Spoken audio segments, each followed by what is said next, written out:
Oh yeah, Black Sun in the hizzle, off the shizzle dizzle.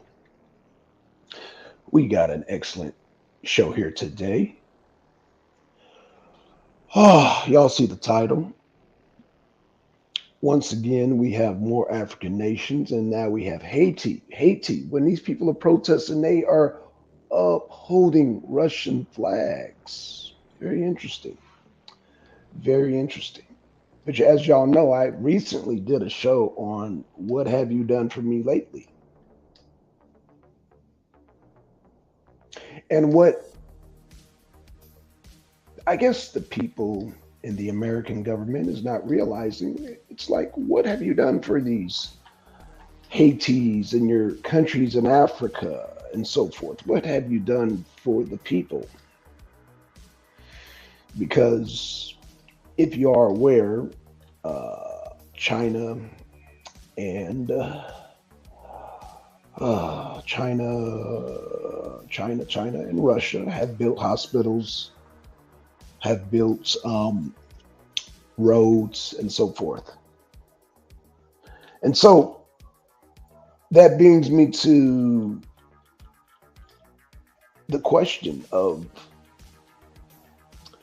brings me to the question of when you got a majority of people, black people, now people in NATO. Hey, guy, I can see what's going on. Let me put this down. Let me put an invite because we're going to be discussing freedom today. Freedom, freedom, freedom, freedom. Because I've been called a freedom fanatic, a person, a freedom fanatic. That's what I've been called, and I will wear that proudly. People have asked in the past, well, Blackson, what do you stand for? What do you stand on? What is your belief? I stand on freedom. Freedom is my belief. And anything to impede on those freedoms, I will attack. Not only will I attack, I will successfully destroy. Oh shit! Oh shit! Hey MD, what's going on, man? Peace, man. Go ahead, rock, man. I'm Oh listening. man, appreciate that. And so yeah, I always talk about how this country, the inception of this country, you've had people fighting in the Revolutionary War against England, the Civil War, all the wars. I mean, you can go back, but yeah, freedom is my shtick per se. That's my shtick. That is like I said, that is my philosophy. That is my goal. That is what I look in every situation. And so, in part of that freedom, I want to say those people, those Haitians, those countries in Africa, they can appreciate freedoms because, like I've said, the backbone of America, freedom is black people here, African Americans, we are the backbone of that freedom. And so other people of African descent tend to look at us, tend to look at what we're doing. Let's just keep it real. I don't care if you're from Nigeria, Haiti, Jamaica, Liberia, South Africa, Namibia, they don't care, the Congo. Y'all tend to emulate what we have done when it comes to freedom. And so we were there in the inception of the Constitution, the Bill of Rights, so forth and so on. And so when we see this pattern, we talk about, I've heard some people want to talk about who's a real revolutionary, who's not real revolutionary. I've heard that kind of ridiculous talk here on YouTube. And a revolutionary recognizes other revolutions, not only other revolutions, but nations being born. And it's sad, when you hear the term birth of a nation. Back in my time, you think about the Ku Klux Klan movie, but it is what it is. We are witnessing in our time births of republics and people in the UN.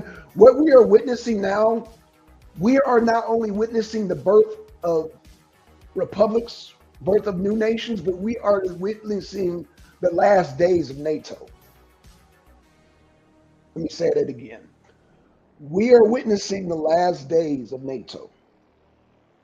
NATO is crumbling. If they go ahead and tell the truth, I posted some videos where these were by Americans, American experts, American generals. Yeah, if people are honest, we are seeing the last days of NATO. NATO's falling apart right before our eyes. You know, um, there's an old saying here in the U.S. So goes California, so goes the rest of the world. Well, I have a new saying. So goes what melanated people say about politics and what's going on in the world, so does the rest of the world. So if you got Haiti and nations of Africa, and of course, people, I'm gonna say here in America, but here in America, I'm not gonna say all of us, but and this excludes me and of course MD, but black people in America are so comfortable because of our freedoms. We have freedom to form any type of religion. We have freedoms to define whatever religion. You can't do it outside the U.S. for y'all Bible thumpers and Quran thumpers here in the U.S. Your freedoms here in the U.S. is what defines what type of moves you make, like Brittany Grinder. Where else in the world can a melanated woman go and feel like she can just comfortably travel to another country with some CBD oil? You can only do that in America. You can't even do that over in England. You can't do that. And let me not be misleading. You can't do that in every state in America because, Georgia, we still trip on that kind of stuff. We consider weed here in the Bible Belt country to be we call it the devil's weed, but I digress. What I'm saying is that Brittany Griner, all y'all have the same thing that she has: the comforts of freedom. And now, can the system be improved and improved upon? Of course. Yes, yes. Our forefathers have been improving on the system with the civil rights, the Black Power movement. Then now you got the Black Lives Matter. You got so many movements. Like, okay, let's even put the LGBTQ. The LGBTQ is off the backs of the civil rights, which is off the backs of black people. Black people are the backbone of the human rights, women rights, gay and lesbian rights, Hispanic rights, whatever you want to call it. Black people are the backbone. We are the backbone of the freedom concepts that are going around the world today. Okay? So I say that to say this. We are now at the crossroads of making decisions to stop World War III. We are on the verge of World War III, but we will fight World War III if we feel like that we're in the right and they, I'm going to say, when I say they, mean Putin is in the wrong, but Putin's not in the wrong. Because deep down inside, people, especially black people around the world, are recognizing freedom. See, we tend to be divided by color. Oh, no, those are Ukrainians. What's it got to do with us? And oh, those are Hispanics, or those are Arabs, or those are this and that. And we find every excuse in the world to pretend like somebody's freedom's not being infringed upon. Even Zanzi did it. Shout out to Zanzi. We want to intellectualize and theorize so much, but we can't substitute natural freedom. Just freedom. I mean, we recognize that shit as human beings. We recognize it. However you want to define freedom, because somebody get on here and be like, "Oh, freedom is this and freedom of that." Okay, that's your definition of freedom, and I recognize it. But let's not play games. We all know what freedom looks like. But sometimes I think we have been in America for so goddamn long, we take those freedoms for granted. We take them for granted. We do. But there is room for improvements. There are things that we can tackle, like reparations. Yeah, we do need that. So yeah, I mean, oh man, I really wanted because I mean, there's so many people want to come on here and define. They always want to throw words around and define this and that and the other. But yeah, I really wanted to be challenged on what freedom is. Really want to be challenged on what freedom is. And then, of course, because if I ever, and I'm giving people heads up now, if you ever challenge Blackson on what freedom is, I'm going to ask you, what do you think a spoiled child is? Let me say that again.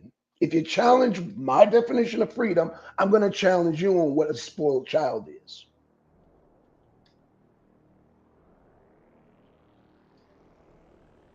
And if you have issues with the freedoms here in this country, then please define specific freedoms that you don't get across other countries. Now, again, I say this. Again, don't misconstrue what I'm saying. I'm not saying there is not room for improvement because our ancestors, our forefathers have been improving the freedoms of this country for a long time. But the foundation of our freedoms is the changes, the blood, sweat, and tears that we, our people, have put into this country. So you mean to tell me I want to leave this country that our ancestors fought for, got beat up by police and dogs sixed on us and water hoses and shit like that. And we've had great men like Malcolm X and MLK, Dr. Khalid Muhammad, and so on. And you mean to tell me I want to drop all this? I want to drop all this to people who come to me and challenge me and call me all kind of coons and shit and can't even define and won't allow me to ask questions and express my freedoms? Are you kidding me? I'm a grown-ass fucking man. And I'd be damned if I let somebody, some goddamn narcissist come up here and call me and my crew names and shit, disrupt goddamn shows that are not my show. Wrestling Wednesday is not my show, but I mean, I'm on here now, and I gave plenty of time for that notification. Please come disrupt this show.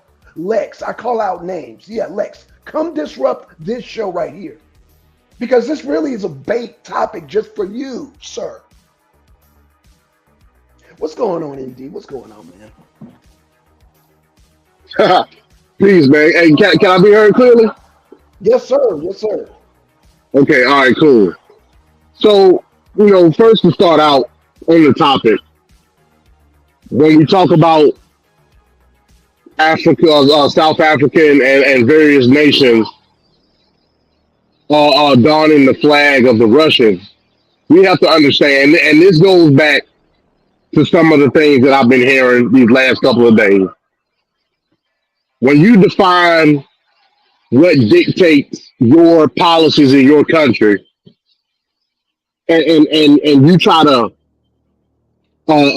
skew it or mask it under the falsehoods of what you deem as capitalism, I simply ask you this: is not this situation with BRICS a moment where you want to equate capitalism to monopoly, the game, and yet when you go to the store, you find all different variations of monopoly at the store.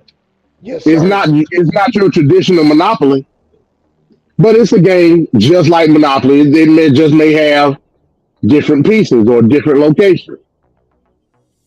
So this is a situation where BRICS is defining their own monopoly because they weren't treated fairly from a fiat currency perspective on the current monopoly board. So as a policy-driven nation, what can I do? I can create my own goddamn monopoly. So when you try to dip this and say you're looking your tunnel vision is toward a capitalistic viewpoint, which in turn is a white man viewpoint. I simply ask you this: is capitalism not colorblind in the sense that you can create your own system within itself? So a lot of these bad faith arguments, man, that's just what they are, that bad faith argument. I'll even go as far as to say this. When you talk about STEM, praise STEMia, right? Right. You talk about STEM and how that's the way for black Americans to go. I would question this. When the harbinger of STEM, the one who manifested STEMia, Booker T. Washington, was STEM not sufficient enough for us to be able to create our own economic reality within the United States? Because I believe that's what Booker T. Washington set forth to do. So if you down in capitalism, if you down in the freedoms that you have here in America that our ancestors bled and sweat for throughout the annals of the history of this country, I would at least think that you could take those values and principles of STEM and try to create your own reality within the system that we have now. That goes back to the game of Monopoly that everybody wants to talk about and wants to equate it to capitalism.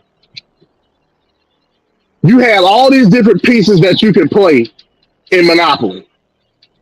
And the goal of Monopoly is to buy as much property as you can. Am I right, Blackson? That's a fact. Okay, so if I'm looking at a game of Monopoly and I come in and everybody already got their houses and hotels on the property, where does that leave me? Just spending money. Every time I roll the dice, I'm spending money, right? Yeah. So you would think instead of saying, okay, I don't have a choice but to be on this board. I can't create my own board because I don't have a nation. I don't have the wherewithal to create a nation. I don't have the means to socially construct the nation as defined by the people that I want to represent. Start the game over. How do you start the game over? You start the game over by giving everybody. I forgot how much money you're supposed to get when you play Monopoly, but whatever money, when you start a new game of Monopoly, everybody gets what? The equal amount of money. That's right. So how am I equating capitalism to social principles within this country? They don't have anything to do with each other. How can I say, just like Yenga said, by calling somebody a nigga, which we know is ever evolving when it comes to the social constructs of our reality in this nation. How am I equating that to capitalism? How am I equating that to the freedoms that we have in this country? That doesn't change unless we change it politically. So what type of person would link those two constructs together? The only person that's doing that are socialists.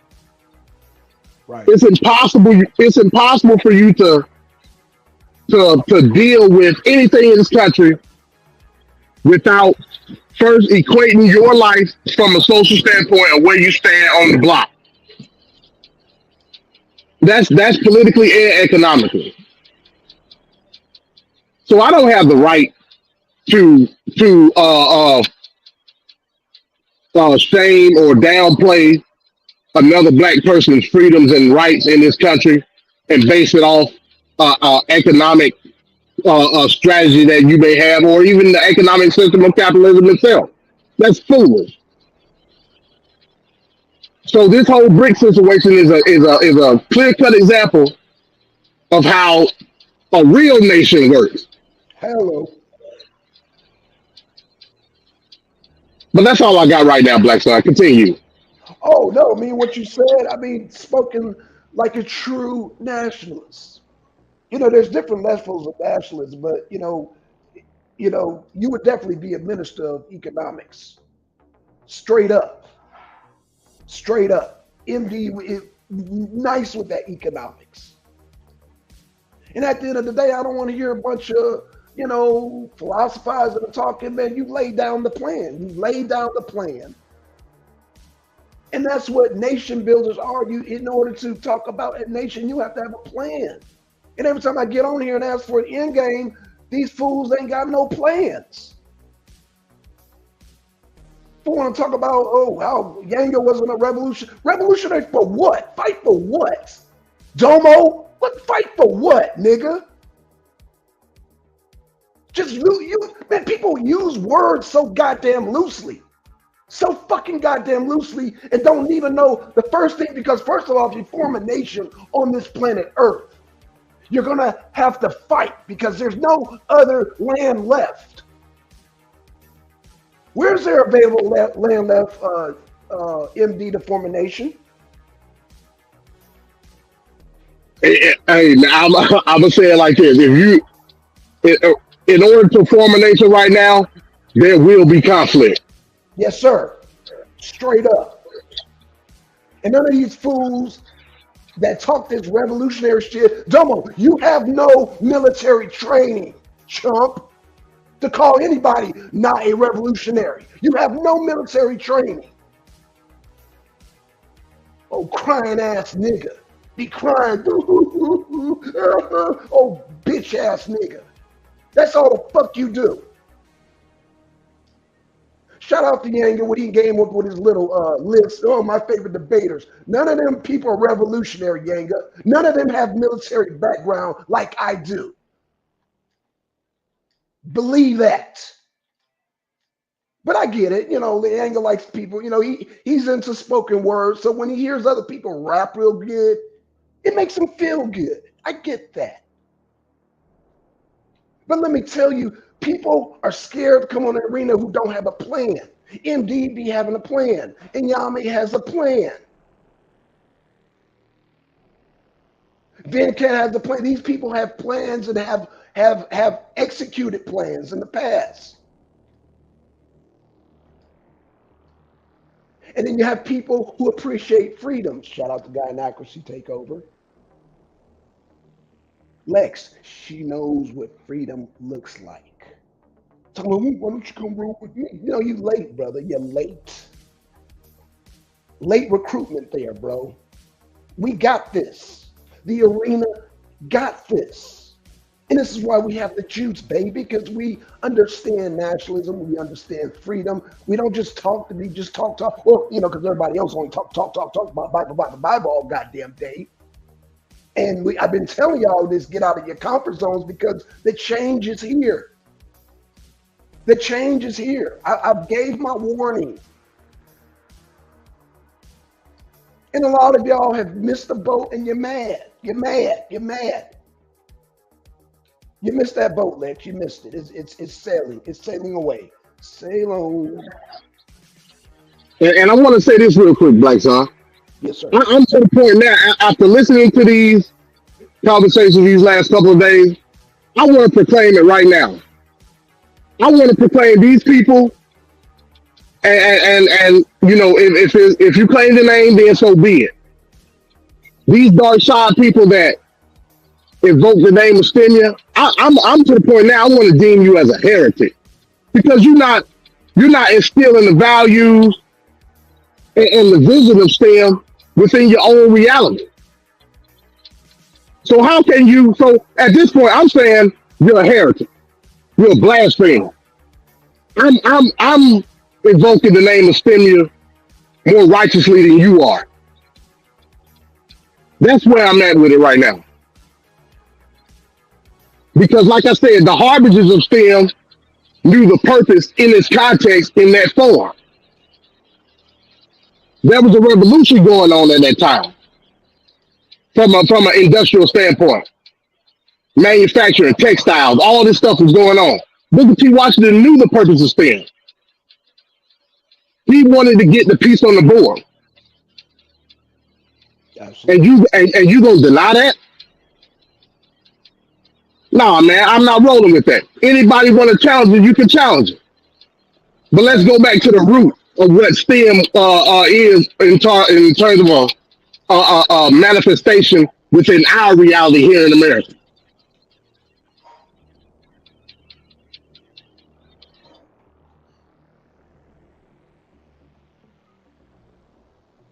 MD, you muted yourself. You hit the mute button by mistake, brother. MD, Oh you no, on the that's all. roll. Yeah, that's all I got right now. That's all I got. Okay, Y'all go okay, ahead. okay. Hey, Yami, what's good, man? What's good? What's good? What's good, man? I would love to challenge MD on that. Though I'm a big time proponent of Booker T. Washington. He didn't want to challenge the government in no type of way. It's called accommodationism. He wanted to accommodate them, and then they finally took over Tuskegee once he died. Some say he died mysteriously. So we might play the game, and we're gonna try to play correctly. They're gonna use by any means necessary. I do believe they took him out because of what he was building. And there's a book. Her last name is Wright. I can't remember her first name.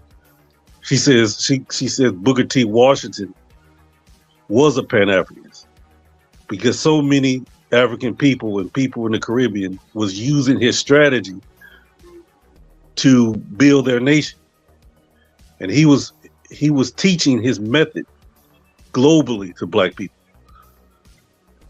So Booker T is very powerful. Yeah, I don't deny that. I'm not denying that at all. But at the same time, we're talking about in our reality, right?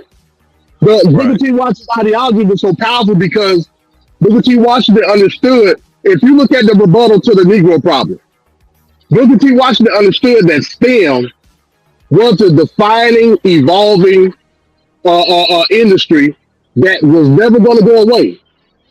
He wanted to put blacks in a position, and you can call it accommodating.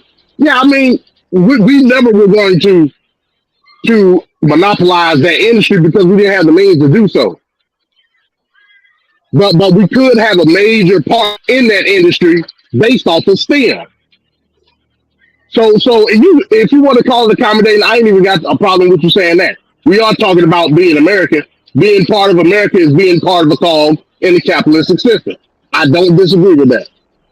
But what I'm telling you is Booker T. Washington saw an opportunity to put black Americans on that board to create economic pipeline, which we would be set for life in terms of industry, manufacturing, textiles, things of that nature. So that's all I'm saying. I don't disagree with nothing you said, young man. Remember, I'm an American. The part of American capitalism is to accommodate the industry itself. I ain't got no problem with that. Right. Blackson, I missed the first part. Your take on that clip you watched. Did you play the clip? That clip you put out. Oh, the one I shared. I didn't play it, but I shared it. But I didn't play it because I didn't know. I wasn't sure on the copyrights. But they were just talking about how they were protesting, and they were surprised to see, like in Haiti, them holding up Russian flags, South Africa and Somalia, these different countries. And I was like, well, I mean, China and Russia did help out these countries in some sort of way. Not that I wholeheartedly agree with that form. People might say, oh, colonization. But if these countries are doing A, B, and C for these countries and America's not, then it's not hard to figure out that, okay, when shit hits the fan, now all of a sudden there's a sway of opinion on what's going down in this conflict. Yeah, I don't know how you can get, I don't know if you can email the people, see can you get the rights. I don't know, but it was a very good clip. At the end, there's an Ethiopian woman talking. Yes, and she was saying,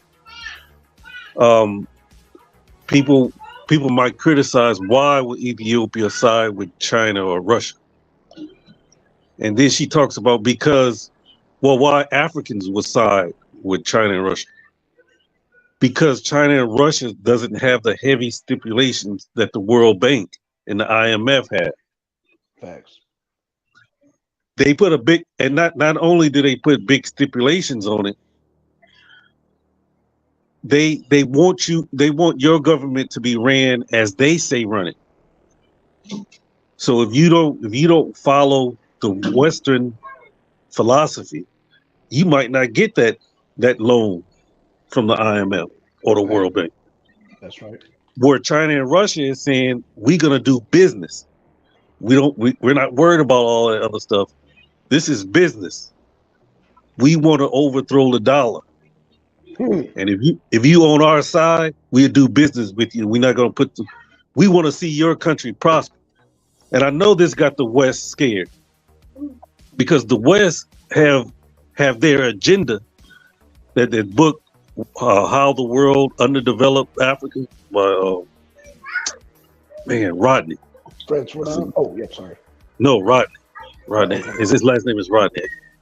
His first name escapes me. But they purposely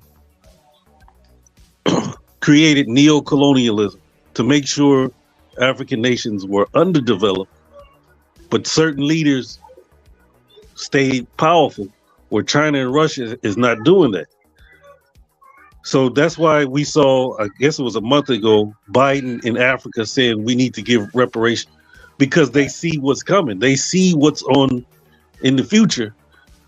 And they say, uh-oh, the gig is up. And like you said earlier, NATO is in trouble. Yeah. They're in trouble with this. But I don't know if it's too late. But we're gonna see the second scramble. The first scramble for Africa was 1885. We about to see it again. Thanks. But this time, China and Russia got their shit together. People don't realize China in the early 1900s was worse off than Africa. That's right. Under imperialism, under British imperialism. This is what brought up the Chinese Revolution. Now, we don't like what Mao did. He did some foul shit. But their thing was to overthrow the imperialists, overthrow the British. And now look at them. They in a position of power. If you don't remember, China used to have the worst technology, the worst. Yep. But they sent all their children to these schools in America, got all that STEM education, and then brought them back to China. Now, remember Mao was solely focused on agriculture. That was his thing. Yep.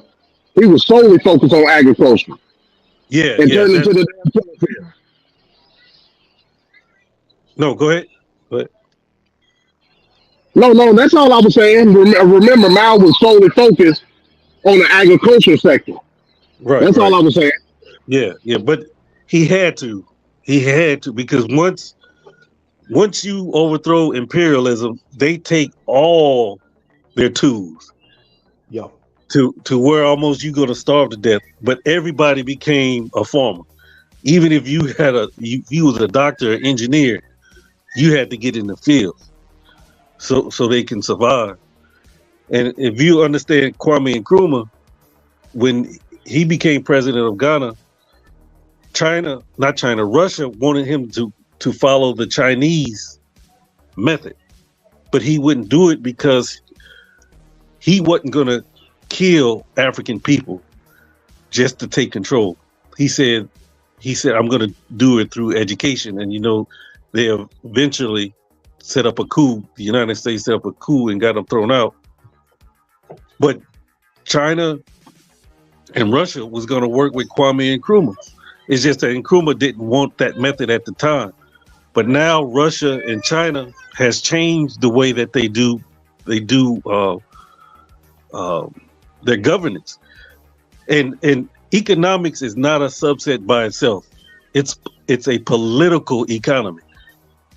That's what we have. That's what the global world has. It's a political economy. It goes hand in hand. The economy is how we, have resources, who gets the resources, who distributes the resources. The political is the managing of the resources. So it all goes hand in hand. And to me, Black Americans. What's that? No, I'm saying and trade. Yeah, and trade. I was just kind of giving a brief summary. I think we're like 100 years back right now, Black America. That's we don't put no pressure on this government at all. We allow the government to make decisions, and then we accept what they give us. So that little clip would be very good for people to see that the world is changing, and what the guy was saying, this is damaging for the dollar. Facts. Because if they don't use the dollar, then inflation just gets, and inflation is bad now. It just gets worse. Yeah. If these other nations form their own economic blocks and have their own currency without using the dollar. That's a fact. That is a fact. And that's why it's so important for them to drain Russia economically, because it's an economical war. It's an economic, whether you want to call it a proxy, whatever the way you want to call it. It's just they don't.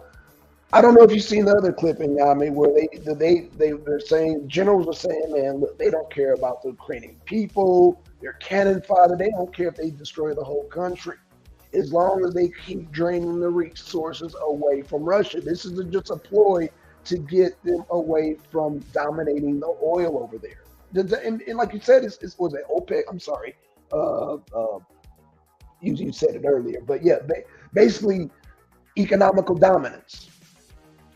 And how do you divert that? Man, start a proxy war. Drain, keep feeding tanks over there to goddamn Ukraine and drain the hell out of Russia because they're the competition. Yeah, the dollar's done, man. But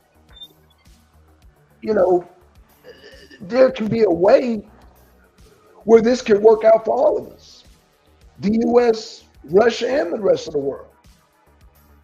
But America don't want to share that. They don't want to share that at all.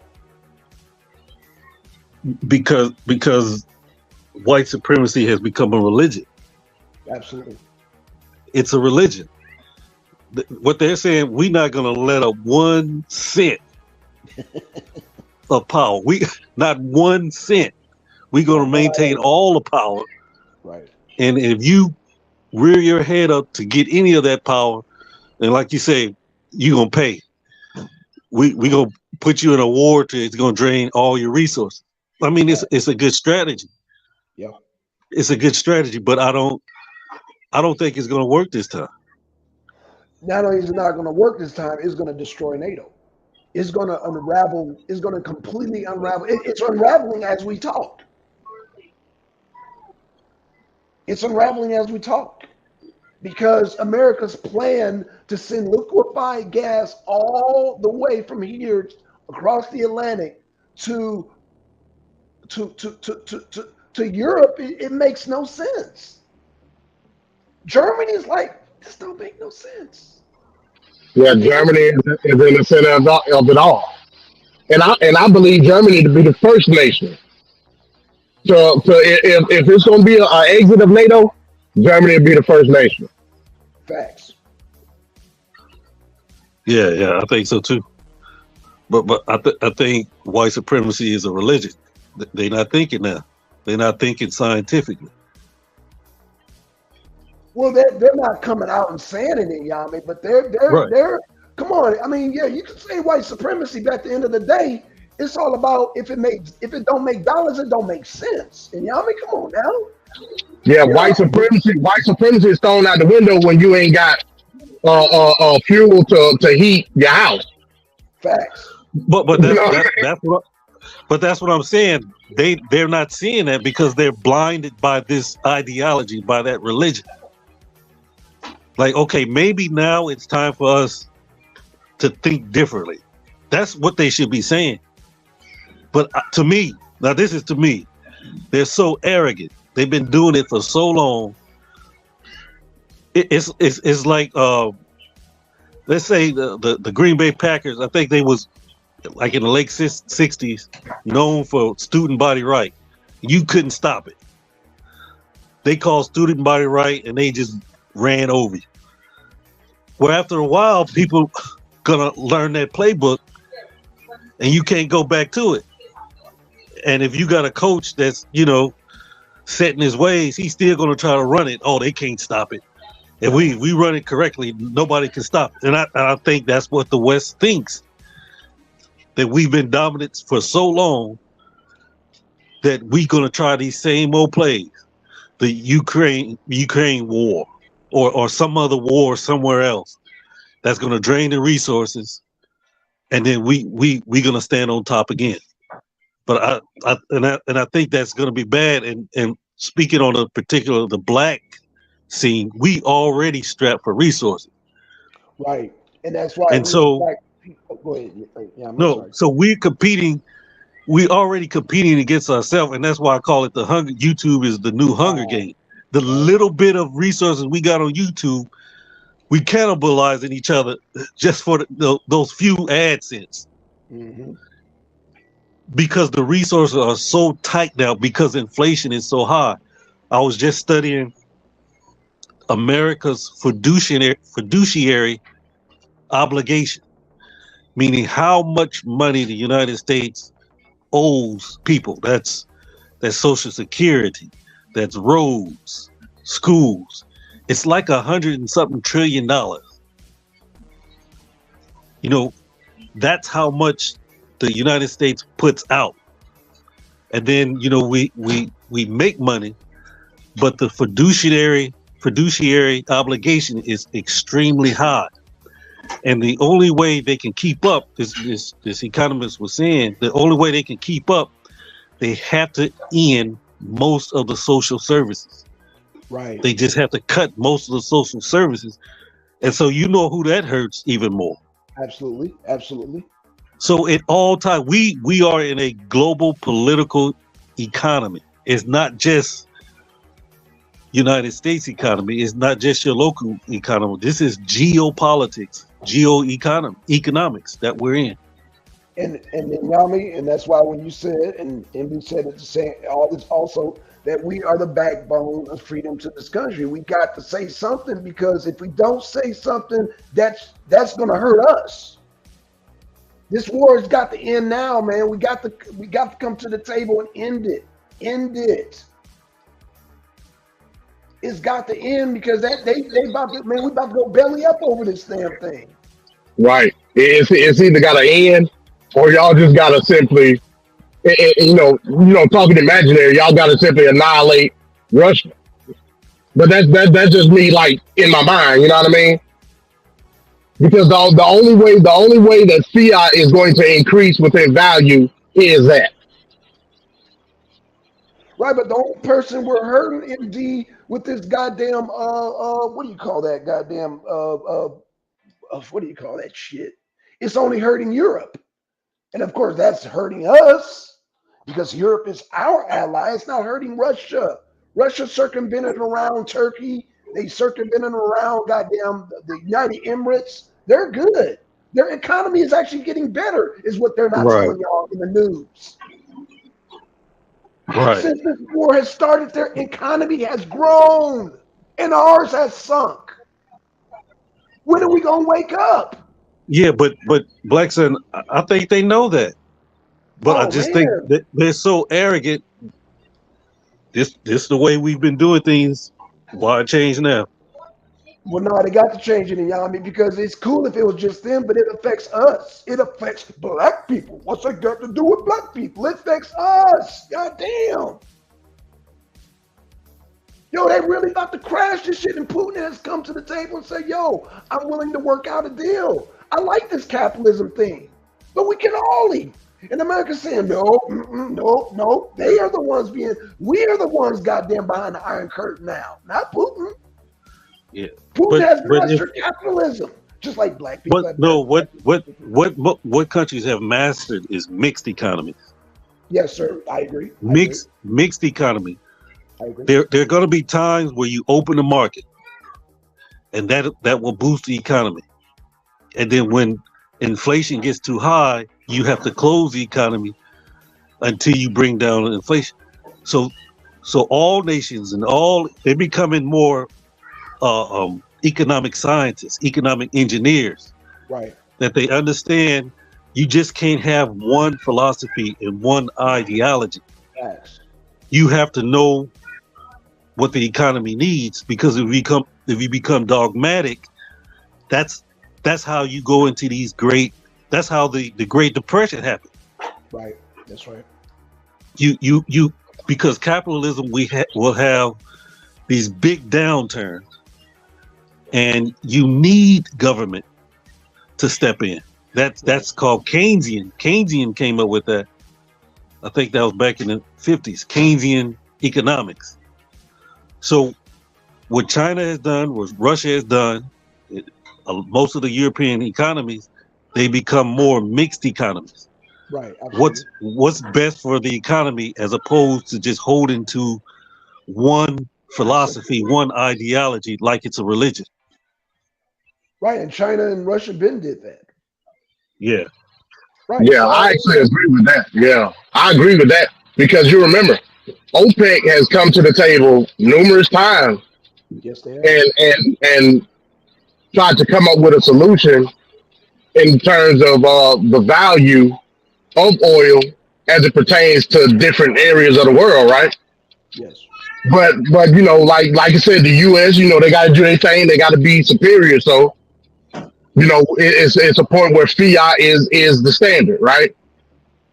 But like I said, you know, OPEC has actually considered like, okay, like, will it alleviate the pressure on the economy more if we could solidify the value of oil based off of different currencies of the world, and OPEC has done that. But again, like I said, we all know fiat is king, and I think that's one of the issues. yeah. That's the biggest issue, because the West can control nations with fiat, and it doesn't cost them nothing but paper. Right. So, man, I guess I'm trying to find out a solution where we could all. When I say us, I mean nations, man. How we can goddamn come out of this without goddamn us coming out? Because I see us goddamn bellying up real soon, man. With the damn war. That shit is draining the hell out of us, man. I mean, black people, we're the canary. What's it? The canary in the room, or you know how they used to take a canary in the Yeah, cave, coal mine. Yeah, that's right. the Yep, coal mine, the canary in the yep, coal mine. yep. Just watch the black community, see what begins to happen, and then it's gonna start rolling up.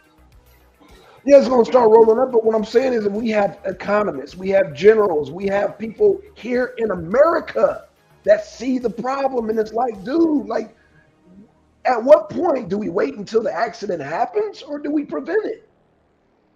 We have had top generals saying we can't even benefit off this damn conflict, and y'all trying to drain. We get it. Y'all trying to drain Russia's pockets.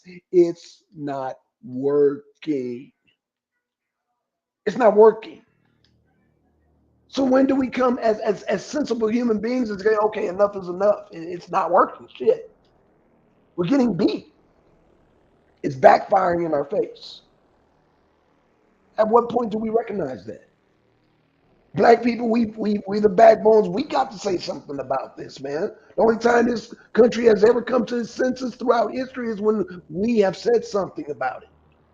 We got to say something about it before it affects us, man. We got to plug that hole in the ship because it's going down. Like, yo, we got to patch that right away. We just gonna sit there and just watch the water get around our goddamn ankles and around our knees, around our chest, around our neck, and then just drown us? Is that what we gonna wait for? We too smart for that, man. Come on now. Black son, first, what you got to do is you got to get Islam and Christianity out of your head first I agree. before you can do anything. But the thing is, when you try to equate this to something so minuscule is what I'm trying to get at.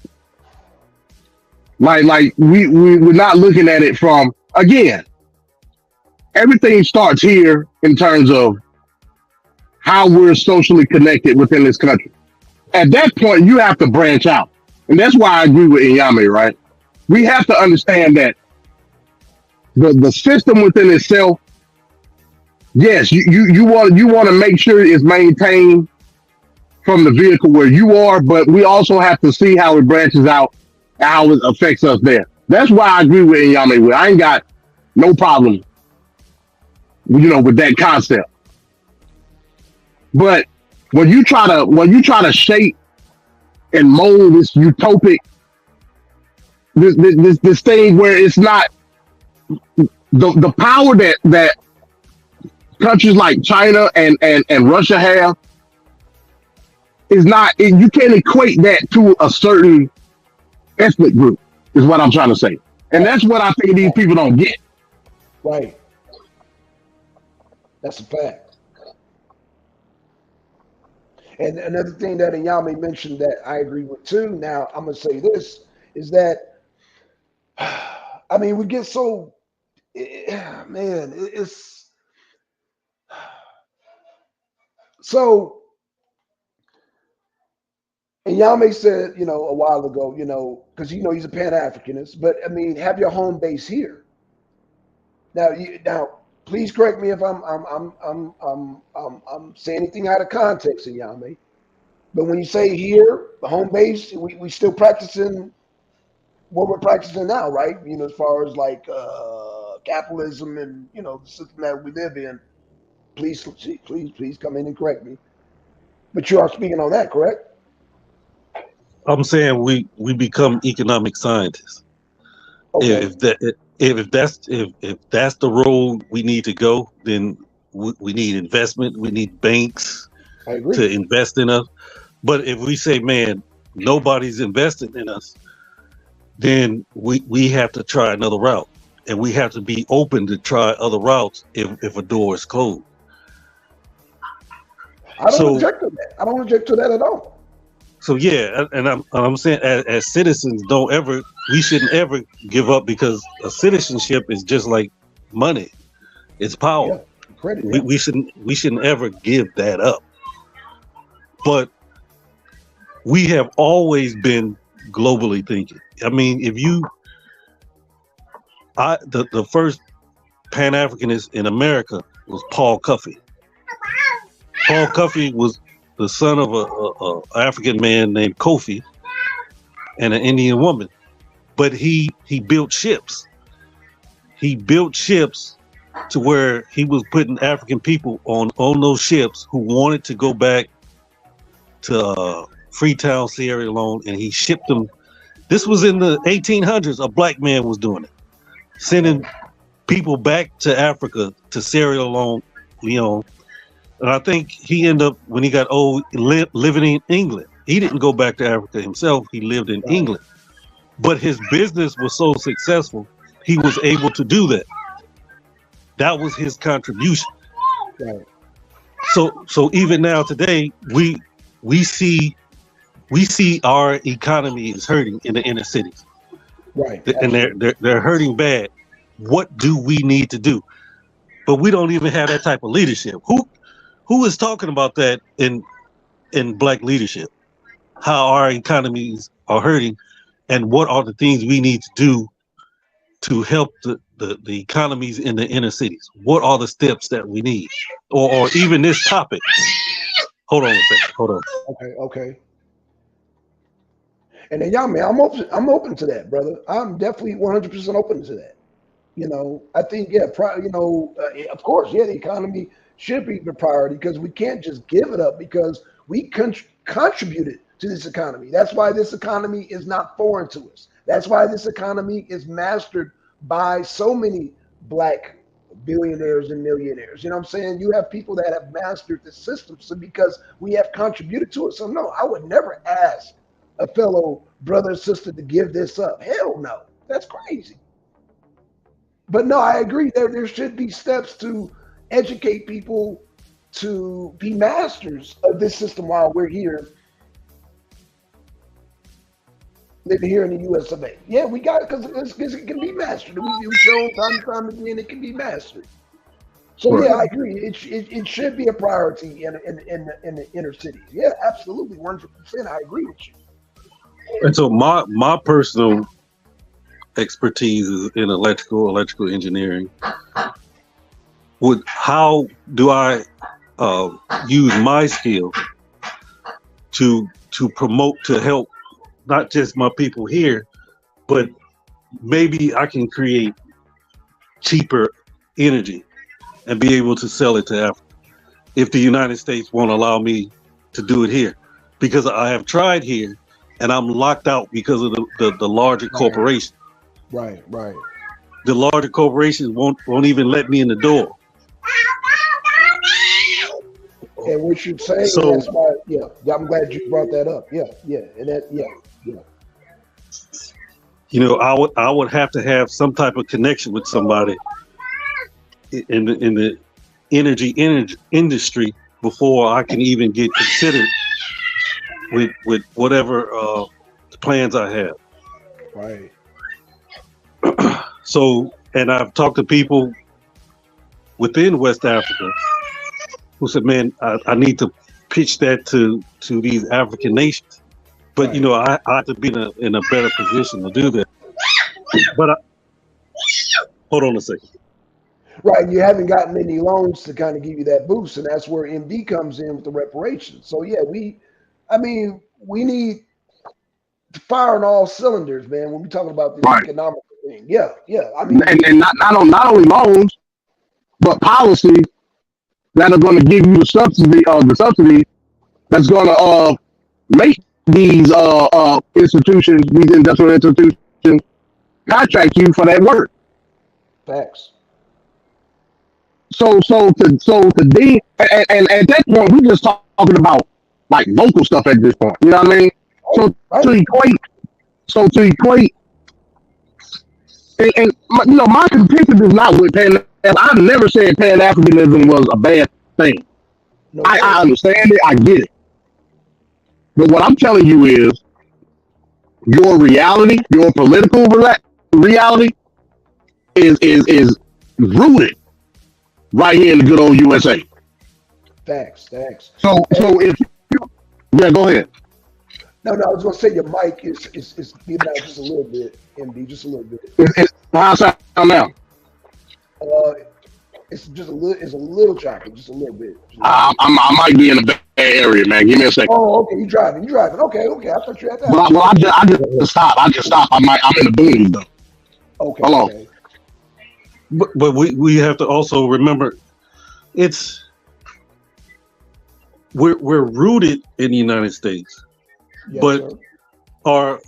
our political and economic history goes back in the 1800s, not just in the United States, but we were even globalists then.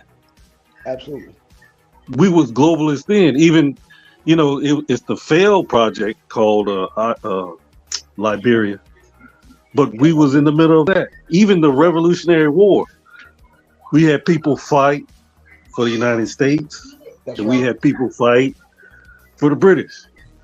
And the British guaranteed that whoever fought for them would be free, and you can live in Canada, or you can go to Freetown, Sierra Leone. So we've been all over. We always thought globally. We've always been at the center. So, like what you guys were saying before, with this situation, because the topic is this war in Russia. Um, where is the black leadership? Because we know if you study any social group, it's the top 5 to 10% that leads the 90%. Okay. That's just the reality. Where where is the top 10% in black land talking about these issues and how it affects us? We Well, just really don't have it. well, this is where I come in and say, okay, I agree with the collective because, like you said, yeah, the black leaders now, the Al Sharptons, and they're old shit. They're damn, they're 1 foot in the grave. So, like they're doing in Haiti and Ethiopia, like you said, that clip. It's just a collective that the momentum is, I guess, just the collective. So we just have to, but because we got it so good here in America, I mean, we tend to veer off into the Hunger Games. We're not concerned about that. But the rest of the world Right, is right. feeling the pinch. They're as a collective, they're saying, yo, we back Russia. That's what this whole show is about. The melanated people across the world are saying we back Russia because of what Russia and China has done for them. What have you done for me lately? But because we live in America and we got our PlayStations, we got our MyBox, we got, the luxuries of life, we acting like spoiled kids. And we're just worried about drama on YouTube. Right. And think of it this way, man. What top 10% of the blacks here in America have anything to do with political industry? Now, when I'm talking about industry, we're talking about oil, we're talking about resources. Ain't no black folks ain't got no control over that, so they don't give a damn. So Right. I can guarantee you, had we been given it that was old, and had we instilled those principles that Booker T. Washington put in STEM, going back to STEM, we would have had a say so in this industry. And then that's when we would have said, okay, yeah, we got a problem. Because it directly affects that private industry that's owned by black folks.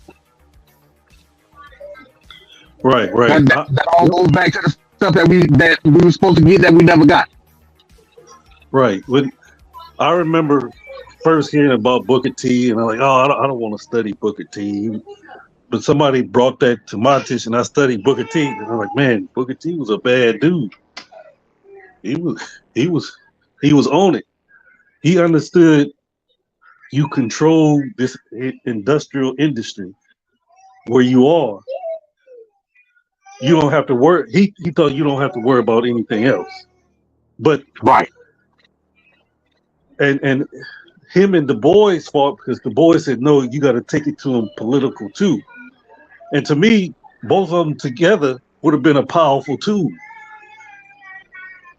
See, but this is the problem. This is the problem with Du Bois. So, and Du Bois did say some great things, but Du Bois, he looked at it from a more of a authoritarian standpoint because the talented tip theory, it was no emphasis put on the people. It was never emphasis put on the people. Right.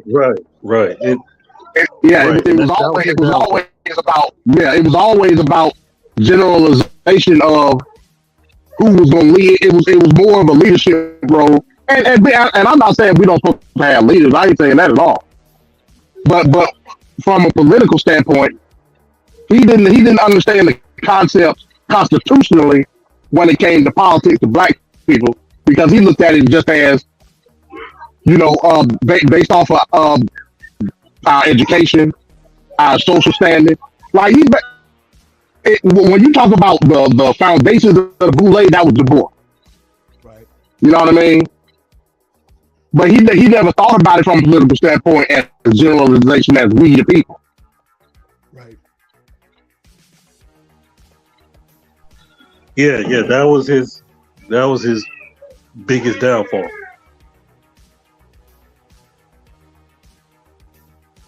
But yeah, Booker T, he saw a crack in the window, so to speak, in terms of the industrial industry and how that was the future of this country. He also understood that was now we know where textiles are now. We know it's bad, but from a scientific standpoint, That's ever evolving. That's never going to go anywhere. You know what I'm saying? In terms of innovation. So that was the crack in the window, so to speak, of us getting that call in this capitalistic society, so where we could at least have that pipeline flowing. Like we don't have a pipeline right now because we don't control anything. And it wasn't necessarily about control. It was about how can how can us as a people become a call in the capitalistic machine. You know, when I view capitalism, I'm not viewing capitalism in terms of, you know, black folks as a whole supposed to have a monopoly over whatever industry. No. Well, I totally understand. When it comes to capitalism, it's all about taking control of whatever industry, whatever supply and demand that's available, and monopolizing it. That's the essence of capitalism. But that's not everybody. That can't work for everybody in the country. It's not going to happen. You have to have a working class. The thin line Right. is that working class has to be able to be sustainable within the economic platform that they're in. That's the issue. Nobody never said it's supposed to be a working class, but the working class is supposed to be sufficient enough to be able to, I guess, be essential to the means of what this country is. Well, The living wage per se. right. It was Karl Marx that coined the term capitalism in his works Das Kapital. And the word capitalism was the word for monopoly of the producers controlling all the resources. And Right, through the right. propaganda machine, it changed to the free market. And so now when we say capitalism, we automatically think the free market. Who wouldn't want a free market? We all should want a free market. But what especially back then, it's different now, but back then you can have a kid 9 years old working in the factory for 12 hours. Right. You know, Right. they didn't give a damn about the working people. So this is where they came up, you know, the working class revolution. And so I don't want to get too much in that, but Booker T, he definitely had it. If we would have continued on his plan, I don't like to just allow white people to do what they do. Accommodation is that part I don't like, but him building these schools, like at his school, they taught the basics of making bricks, and the people who graduated from Tuskegee was the best brick makers, bricklayers. You know, they was building schools all over America. They taught teaching, and so people wanted to teach it. We should have stayed with that idea, that concept, but I think the powers that be understood that was happening. And it wasn't just happening in America. I said before, people out of Africa, people out of Jamaica, the Bahamas was coming to Tuskegee to learn these principles that Booker T had mastered. Right. And then Booker T dies, and they put an agent in his spot. I think R.S. Bhutan. He was a government agent. And not too long after that, you start getting stuff like the Tuskegee experiment and all that stuff to further the degradation of one of our greatest institutions. So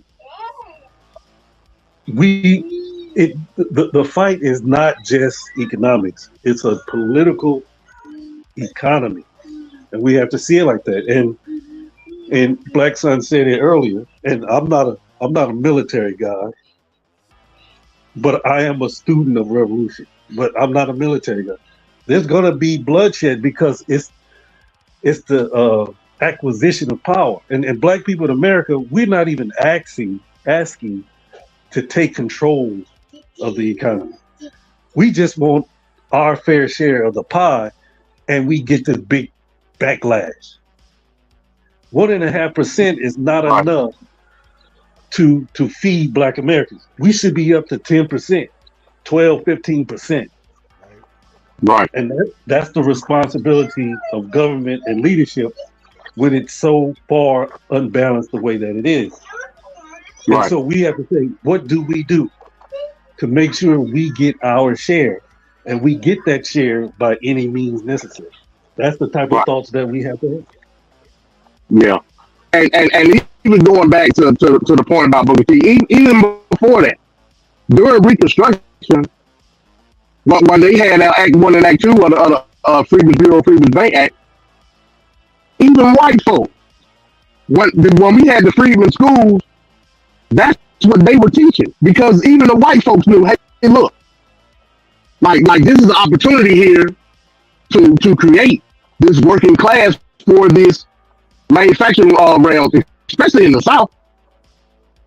So when they came up with the freedmen schools, STEM is what they were teaching because they needed a workforce in because they were trying to again. You got to remember after Reconstruction, that's when the Industrial Revolution was really boom. But they wanted to replicate that in the South. So it was always known that we were going to be those people that was going to push that forward. But Booker T again going back to him, he just had an ideology and a methodology to create an economic a platform to stand on within that working class. So how you can dictate STEM and not understand the reality of how we were affected in it here in the States, and that's crazy to me. But I'm on my soapbox. Y'all go ahead. Yeah. Can y'all hear me okay? Yeah, am I still breaking up? Yeah, I hear you.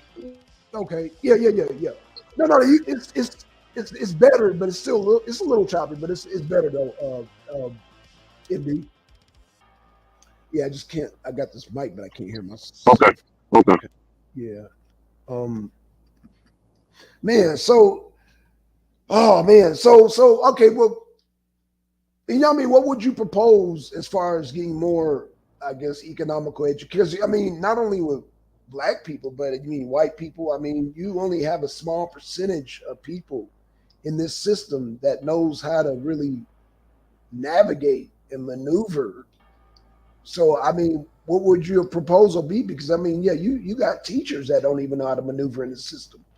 You know what I'm saying? Who can't even balance their credit or budget or stuff like that. So I mean, we live in a nation of overspending, people not managing their credit, we're in debt. So how do you I mean, what do you propose? I mean, that's a tough question. That's a tough question at this point. Like I said, I'm in an industry where I see engineers coming from Mexico, and that was Yeah. weird to me. Mm-hmm. Mexico in East India, and your white boy, and these people from coming from South America, they don't have colleges like MIT and Right. Stanford. They're going to Guatemala University, Mexico City. Like what? Yeah. Well, I think it was MD brought it to my attention because that's where when Ford and General Motors when they left, they went South America and they start building those schools in South America. Then those schools became accredited, like legitimate engineering schools. And now all those children are coming into the United States, and I don't see our people in there. So to me, I think so much damage has already been done. It's starting with the young people. We Right. our focus should be like every black man and woman should have a skill to stay above this high inflation to take care of their families. But our focus should be the children that they think differently than we do or did because we we've lost our power. That's how I see it right now. We've lost it. Yeah. Well, I'm gonna tell you what I've seen observing, Mexicans in Mexico, as far as the raising a family. They understand when it comes to their children.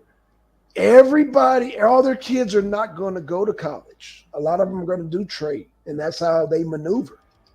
Yeah, We we we want all our kids to go to college, and I get that, but all our kids are not cut out for college.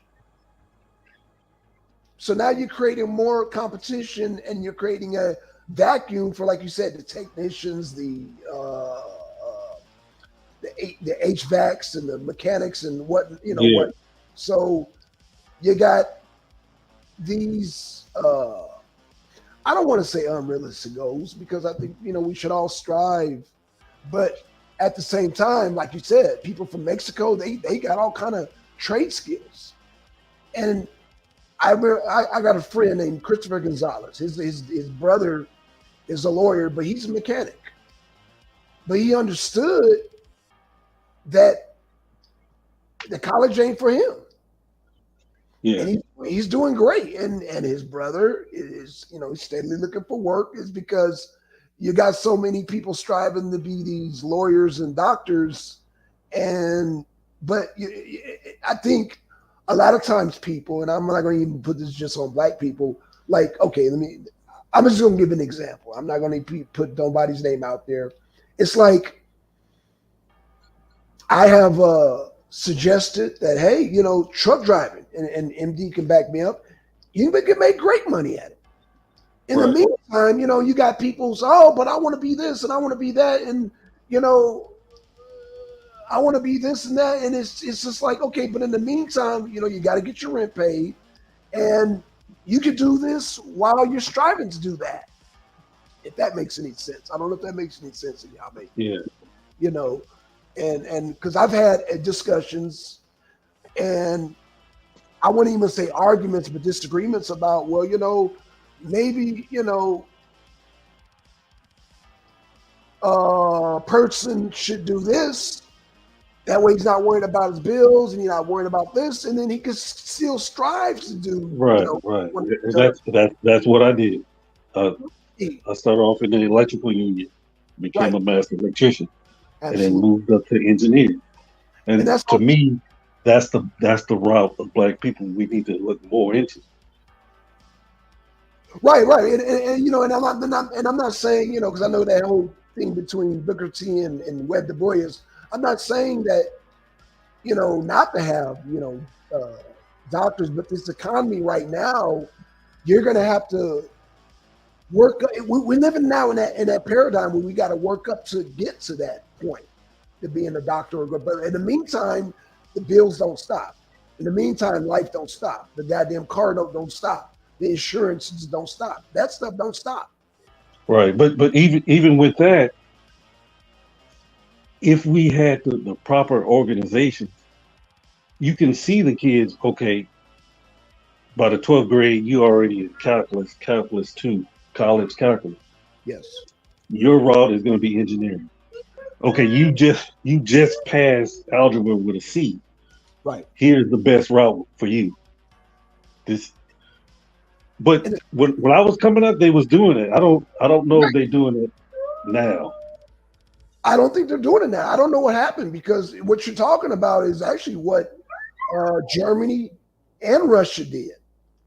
Yeah, Russia, and from what I understand, this is when I was going to school, because we had foreign exchange students, but that's what they did, and that's what Mexico does also.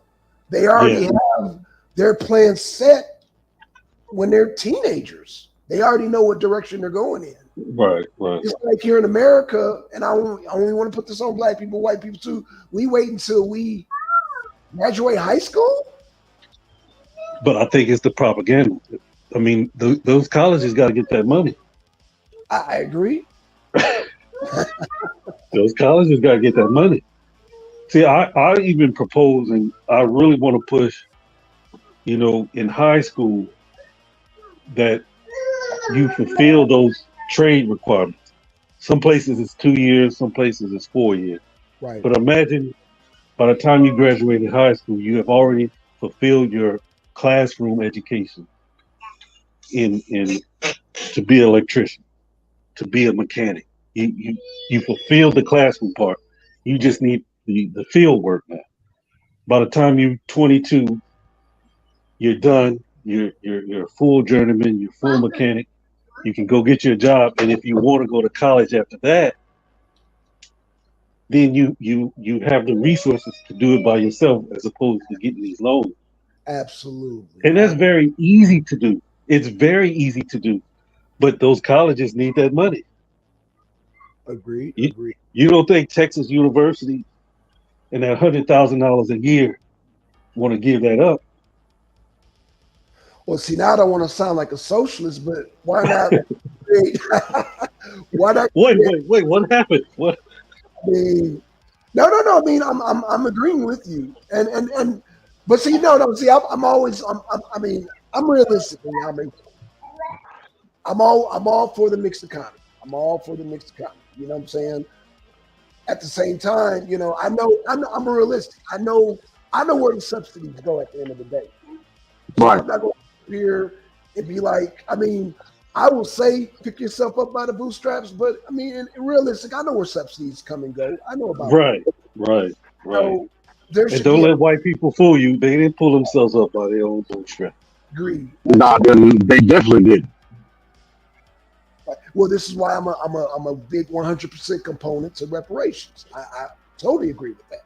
So yeah, there should be subsidies to the colleges. There should be some, yeah, there definitely should be some subsidies.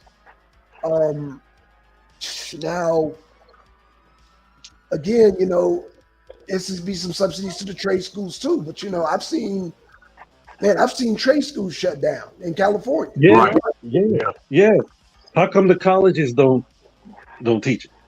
Yeah. Some colleges do, but you Yeah, but some of them you are. can't tell me. Yeah, you can't tell me that the IBW, the union, is a more effective training method than a trade school could be. You know what I mean? That don't make sense to me. It don't make sense because I went through the IBW. Yeah, And I did too. oh, you did? Yeah, six They thirteen, man. yeah. Down here in New Orleans, I didn't forgot the local number. I think it's 130, local 130. But how come the colleges don't give that that option? Right. Because they make more money Absolutely. because of all the other stuff you got to take. Like if I want to be an electrician, if I want to get into HVAC, there's a lot of courses I just don't do. Right. But that's less money, and I think more kids would do that because if you really when you coming out of high school, you don't know what an electrician is Right. or what it means to be a truck driver, and especially truck drivers in the future. Y'all gonna have to have some computer skills. Yeah. That's right. Yeah, You're gonna have to because the load is gonna be digitized. Yep. Your truck is gonna be digitized, and you probably gonna have to be a combination truck driver technician.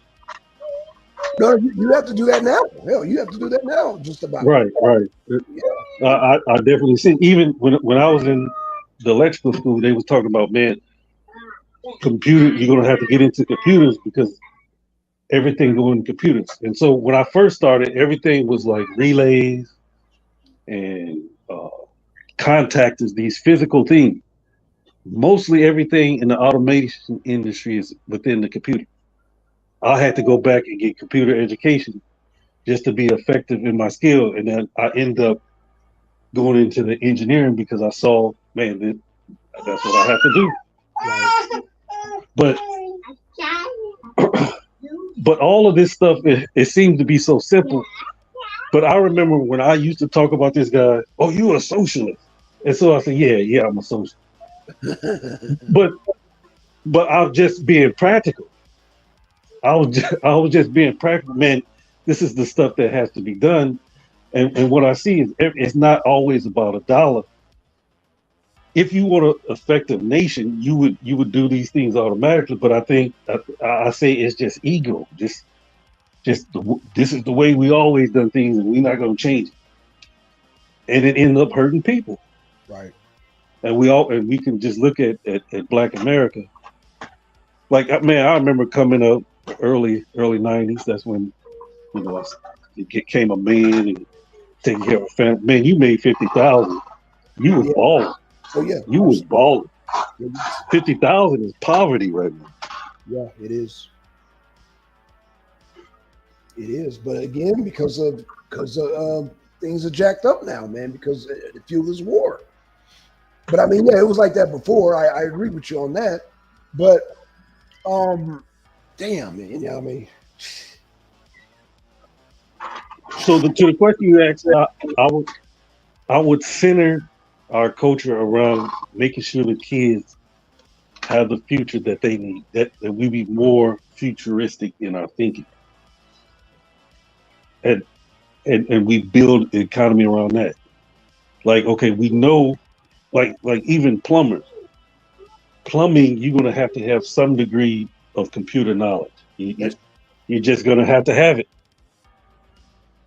So we know what percentage of children need to be in that, and I want to tell you guys something. I know a white guy that's a plumber that make over $1 million a year Mm-hmm. Yep. owning a plumbing business, like one of these big hotels or something. If the underground pipe is broke and that's all he does, Mm. that's a $30,000 job, and Easy. he probably his overhead is probably 10 grand, so he take home 20 grand. But it's stuff like that. That type of message is not getting into our communities. We're not focusing on stuff like that. Right. What up? What up? What up? Peace, peace. Peace, brother. I think this is something you can relate to, brother. Yeah, I saw a Russia topic and I was in and out because I fell asleep not too long ago. But I heard y'all talking about like trade schools and stuff. So I don't really know where the conversation is going. But I could just say, like I put in the chat. Oh, first of all, peace to the panel, peace to the chat. That in Florida where I am, they've mostly got rid of 90% of the trade programs. Like there's no more HVAC. There's no more auto body. There's no more auto mechanics. Like everything that when I was in school in the late 90s, we had all that stuff. Is that me echoing? Yeah, you good. You good. Yeah, but so I'm trying to see what Inyame is saying. Like, are you saying that we should force, like, mandate that this should happen, or what? Mandate that what would happen? That they take it away? No, trades, like, because okay. So here's the thing. I only got a daughter, but if I had a son, I wouldn't try to sway my son to college unless he was going for like to be like a doctor or a lawyer or something like that. Because let's face it, we see now that most people with like master's degrees and stuff like that, they don't make as much money as us regular, people with trades. I mean, truck driver, my dad made over 200 grand last year. Right. Delivering gas. I mean, you know what I'm saying? And I make a really good penny, and I only spent six months in college.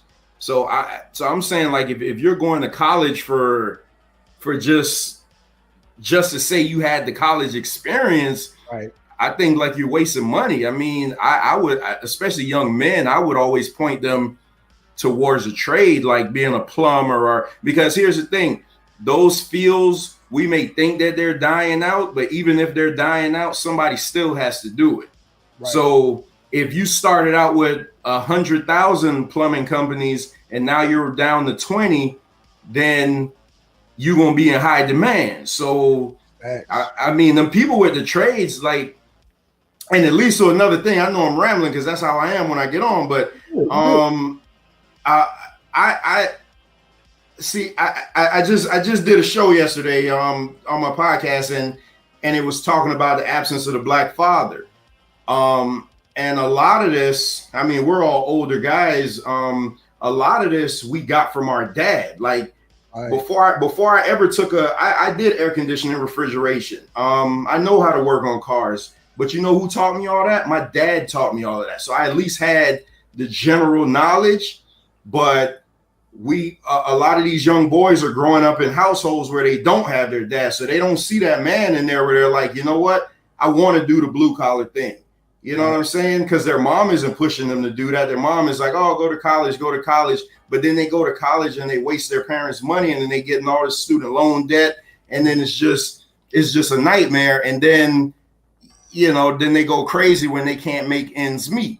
Whereas if the dad was in the house and they saw their dad working on a car or something like that, they saw their dad fixing on an air conditioner. Our first air conditioning system in our house, I was like 10 doing all the ductwork in the attic because my dad was air conditioning and refrigeration repairman at the time, and he guided me through it on how to do it.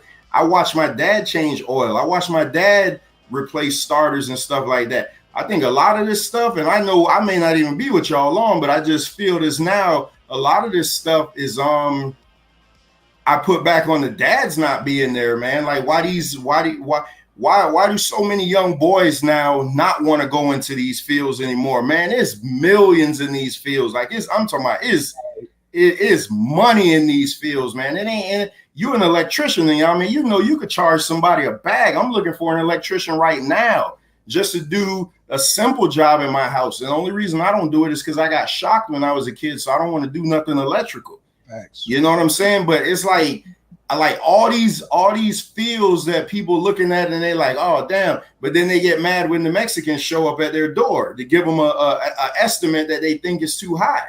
Right. You know what I'm saying? Like, but I'm gonna stop though. But that's what I'm on, man. But I'm saying like all this college stuff, I keep hearing about college. You know, like trust me, I know tons of people. I'm 42. I know tons of people that got like master's degrees and they got doctorate degrees. And when I tell them how much money I make, they're like, what? Yeah. I said, because I'm in a specialized field. You know what I'm saying? So y'all just like, y'all going to college just for college sake, just so you can have a doctor at your name. I'm okay with my name just being Trevor. Right. And still making the money. You know what I'm saying? And I had at least 5 people that has a bachelor's in business, but they have no skill to start a business. So they try to start a business with me because you have to have my license to do electrical business in any state, especially here in Texas. Mm-hmm. But we got here, Trevor, we were saying what happens around the world, especially this war in Ukraine, affects Black people and how that affects our living. And because we're not in those trades or those high demand positions, it's going to hit us the hardest. We're the bird in the coal mine. It's really going to have an impact with us. And so then the question was posed, well, what happened to we having those skills? Because I remember when I first went into the IBEW, and man, it was racist as hell. And I got mad at this white boy, and I started picking my tools up, and I was getting ready to quit. And a bricklayer came running to me, and he grabbed me, and he said, "Don't you quit! Don't you quit!" And I said, "Man, I'm sick of this shit, man." He said, "Man, I tried this." He said he tried in the early 70s, and they told him, we're not accepting Black people. The early 70s. Yeah. He said, "Man, you got this opportunity to get in. Once you get in, you have the skill, and they can't take that skill from you." And I still remember that dude to this day. And he was an old man, so he's probably an ancestor right now. But I remember him telling me that. And like you were saying about men, how men were back in the days. He knew I was about to quit. Yeah. But he said, "Don't you quit. You get the skill. What you want is the skill." He said, "Fuck that cracker." Mm-hmm. and that's the mentality that I had, and that you have to have. But speaking to what I was saying was, these skills should be taught in high school. We have the technology now to do it, where you can teach it in high Right. school, and get your education part, because you have the education training, then you have the on the job training. On job. Hell, I Yeah, think on job should even start in high school. It Why should. not? it could. Yeah, why not? Why not? I believe by the time you get out of high school, you should Yame, apprenticeship IBW is 4 years. Yeah, yeah, I think you should at least have 2 years in by the time you get out of high school. yeah, yeah, But MD, they got rid of all that. Like I say, when I was in Yeah, high they school, and did. I know you younger than me, but when I was in high school, Yeah, we they didn't used have it when I was in high school. see, They did. look at that. Look at that. We used to have a Yeah. thing called I forget what on the job training, where you leave half of the day to go basically work in your trade. They cut all that out. They lost funding to that. So my question is, why would you cut funding to something like that would set people up for a lifetime? I mean, I could go and I say something deeper, like maybe it's some type of systematic plan, but I ain't gonna do that today. yeah, But yeah. You sound like a socialist, though. Are you a commie? You must be a commie. No, Are no, you a but commie? but what I'm saying is this: if I went to a predominantly black school. I mean, we may have had 20 white people in the whole school. And we used to do the on the job training. We had the air conditioning and refrigeration classes. Like, why would they cut all those programs that would put us in high paying jobs? Instead, they try to force us to the military. I went to the military, but I got a discharge because I got in a car accident my first week. So, like, Right. you know what I'm saying? And is, I don't know, but what I did want to ask you, Yami, because you said you got like a specialized license, and I don't want to get in your business. I mean, we're just talking, but like, what do you think you can do like right now to help a young brother out, help a young sister out, point them in the right way to say, well, hey, because I asked Blackson this question one time. I forget what he said, but it's like, Yeah, you're talking about a grandfather system. yeah, but I'm saying, like, what can you do extra to help somebody, like a training or something? Not give them anything, but say, hey, I got this training course. You know what I mean? This is what you could get if you have this type of license. You know what I'm saying? Just try to steer somebody in the right direction. Man, you said it. That's what I would say. And the main thing that I will point to them is, when you have a skill, people look for you. Mm-hmm. That's a fact. You don't have to go out looking for other people. If they know you got that type of skill, they will look for you. The doors will be open to you. But if you don't have any type of skill you can fall back on, then that's where you start going to the street trying to make that quick money. Or you think you got to make this lick to make some money. But if you know you have that type of skill, right now you can go anywhere in the world. I remember somebody one time, this was late 2000, wanted me to go. I think it was Afghanistan. So they would give me 400,000 without taxes if I stayed 2 years. Oh yeah, you get paid over there. Yeah. I didn't want to go because I didn't like the war. You might get killed, but Yeah, you might get killed, but man, that's a lick. yeah. Tax Yeah, free. I remember guys were going over when I was an electrician. Guys were going over to Dubai, and I'm talking about, man, they were going like 6 months and come back for a month. That 6 months they done made over $100,000. Yeah. I said, God dang. $250,000. Yep. They still doing that. Yeah. Yeah. But I was, even like I was saying earlier, I started off electrical construction. Now I'm in robotics and automation, because the field is just, once you get that skill, everything kind of works off that same basic skill level. you just build off of that. That's if you just continue learning. That's what I would tell a young person. That man, once you have this skill, everything works off of that skill. You start seeing everything based on that skill that you have, and then you can be creative, you can be innovative. Say, man, you know what? I'm a plumber, but I might want to go into hydroponics. I already know how these systems work, and then you start learning about, man, the doors are open. But however, if the economy continues the way it does, and our young people continue to be on the outside of the economy, it's just going to get extremely bad, extremely bad. And I think it's inevitable. I think it's going to happen. Especially the way the economy is going.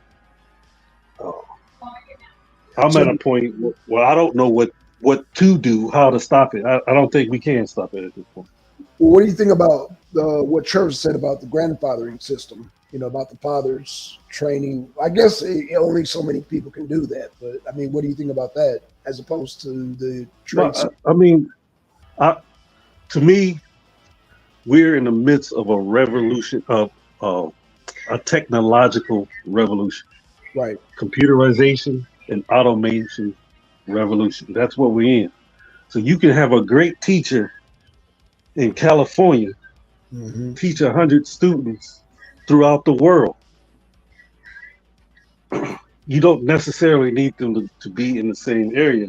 We just need to use this technological revolution like we're supposed to use it. Okay. Like let's say, man, look at Yami, we got 10 kids that want to do electrical. Okay. Can you teach them online classes how to get started?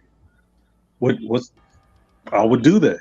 That's the kind of stuff that we can do to help change the future. And I think that's the best direction we can go. Yeah, you can do that right here on the arena. Shit. I can do it on the arena. Well, I mean, when you get the time, whenever you got this platform at your disposal. So, I mean, it's a great idea because, I'm going to keep it 100 with y'all. I was grandfathered in, my profession. So now I'm realizing the severity of this because I was grandfathered in. And I'm like, damn, if I wasn't grandfathered in, like Trevor was saying, through my dad, then I don't know, relying on the schools and how they take these programs away. That's fucked up. Yeah, I was going, like, I'm glad Blackson said that because that was going to lead to my next point. Like MD was saying, you could go to Dubai for 6 months and make $100,000, and Yami said you could go to Afghanistan and make 400,000. You notice what you guys didn't say is that you could make that money right on the land that we live on. So, like, how come you got to go way the hell across the world to get those type of opportunities? Where's the disconnect? Because why it can't happen here? Because the contractors there don't get taxed like they are here. I can answer that right now. They don't get taxed. Yeah, but okay, even so though, like, where's the opportunities for our young men? See, my whole game is this. I agree with you, Trevor, but I'm just saying, like, now you're getting off into the labor and the taxes. You can make $250,000 because they're not getting taxed. Here they got to cut corners because they're being taxed. And I understand that. I understand that because, like I say, I'm in management, so I see, you know what I'm saying? Like I see, I know the corners that they got to cut and all that stuff, but how does that benefit us though? Like our young men. I mean, we're older. We're good. We're learning. We're already into our careers and whatever. But like, how does that? I'm always looking like, how does that help the future generations coming up? Like, what hope do they have that they don't have those opportunities? That they like, man, you know what? I might as well just knock this old lady off and get her purse or something like that. Whereas, because the excuse is always, there ain't no jobs for me, or you know what I'm saying? Like. And then the jobs are here.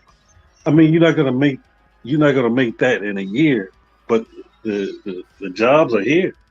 You just have to have the skill to do it. But then again, but again, if and I think this is where Blackson was going. If you're taking the skills out of school, like I always say this, school didn't teach me shit. All this, the 12 years that I spent in school, they didn't even teach me how to balance a checkbook when I graduated. I told y'all the story on the arena of how I became a registered Democrat, because somebody came to the school and told me because I'm black I need to be Democratic. I need to be a Democrat. The school didn't prepare me for life, and worse now that they don't have any trade programs. So what I'm saying is, like, why don't we use this app that we come on and we bicker and we argue and we fight and we talk about a whole bunch of bullshit all the time? Like, why don't we use that to try to start something, try to make a change, man? Because I'm gonna do a live probably tomorrow night, man, just off of the general behavior that I've been seeing over the past couple of days. Is just alarming me, and it's outright disgusting. But I'm just saying, like, I'm on the more like, I want to uplift. I want to uplift our kids, man. Give them a chance. You know what I'm saying? I don't just want to hand them a whole bunch of money and stuff like that. They need to be taught some type of literacy, some type of financial literacy. I know MD always talking about reparations, but my kickback to that, yeah, reparations would be great for us because we know how to handle money. But you give reparations to people with a broke mentality, they just gonna give it right back to the system. So like, how are we helping anybody? Like, what are we doing, man? We arguing about religion all day. What are we doing? You know how you can change that, Trevor? I got a great answer for you. You know how you can change it? You gonna tell me something about politics? I know that. You damn right I am. you take your ass down to your school board, your supervisory committee. You write your name on the ballot, and then you push your policy. That's how you change that. You don't agree with that, Trevor?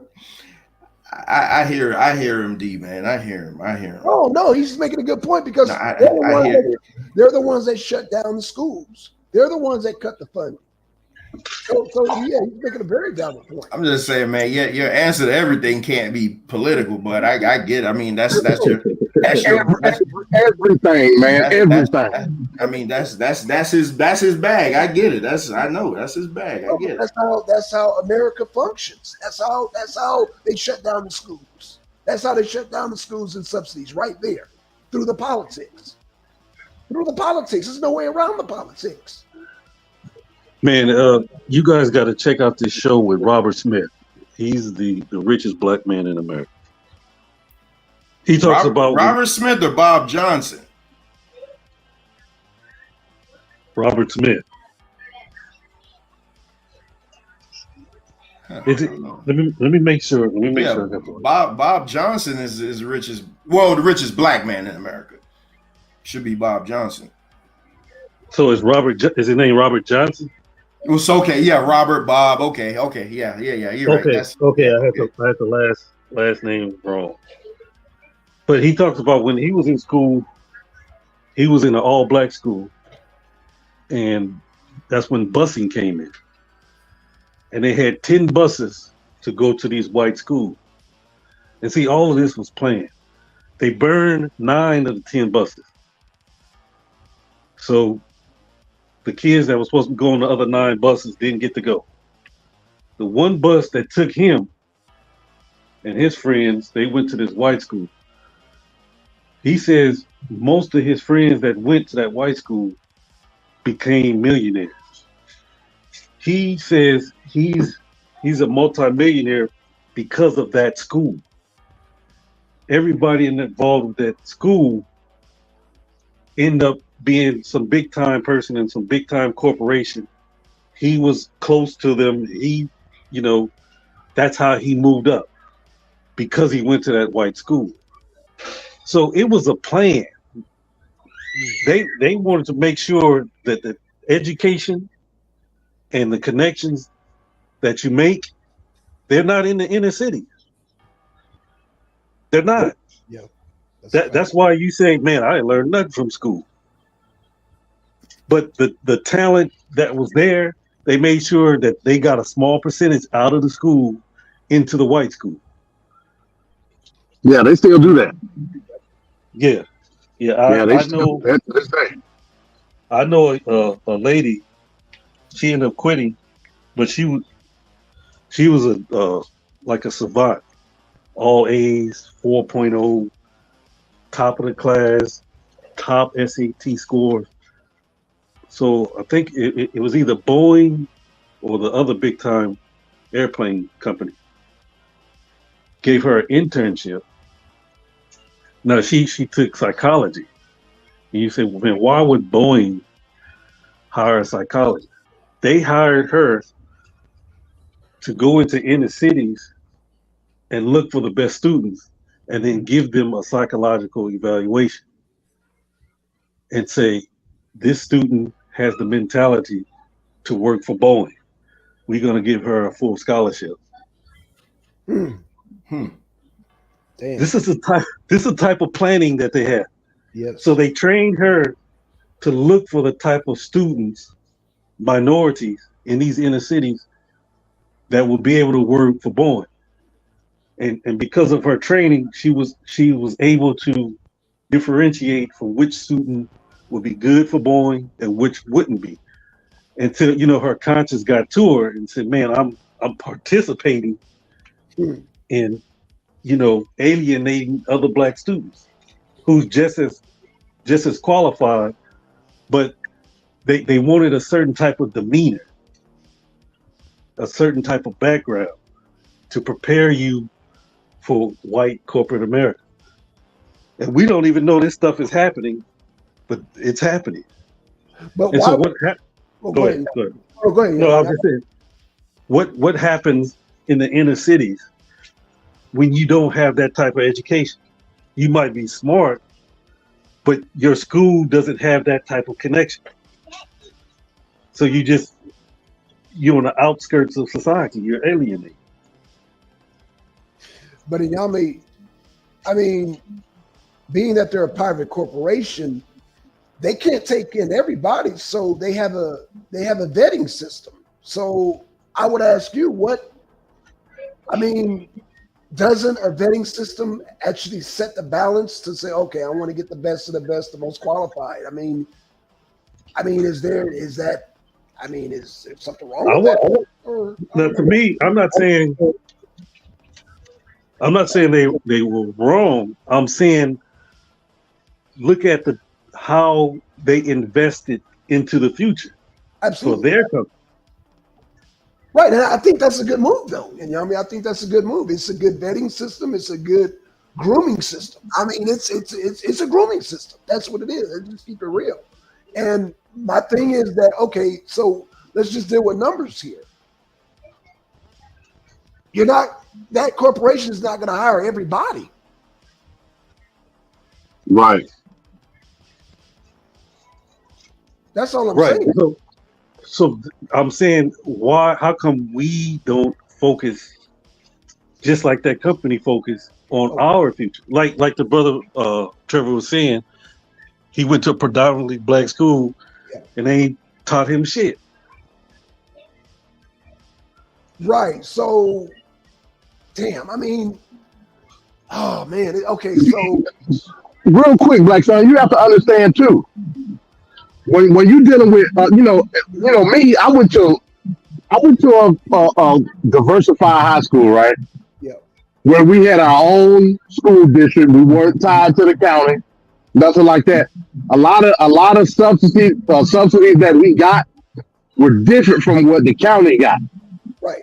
Where a lot of my cousins and friends went to those schools that were shit schools because they were in shit neighborhoods.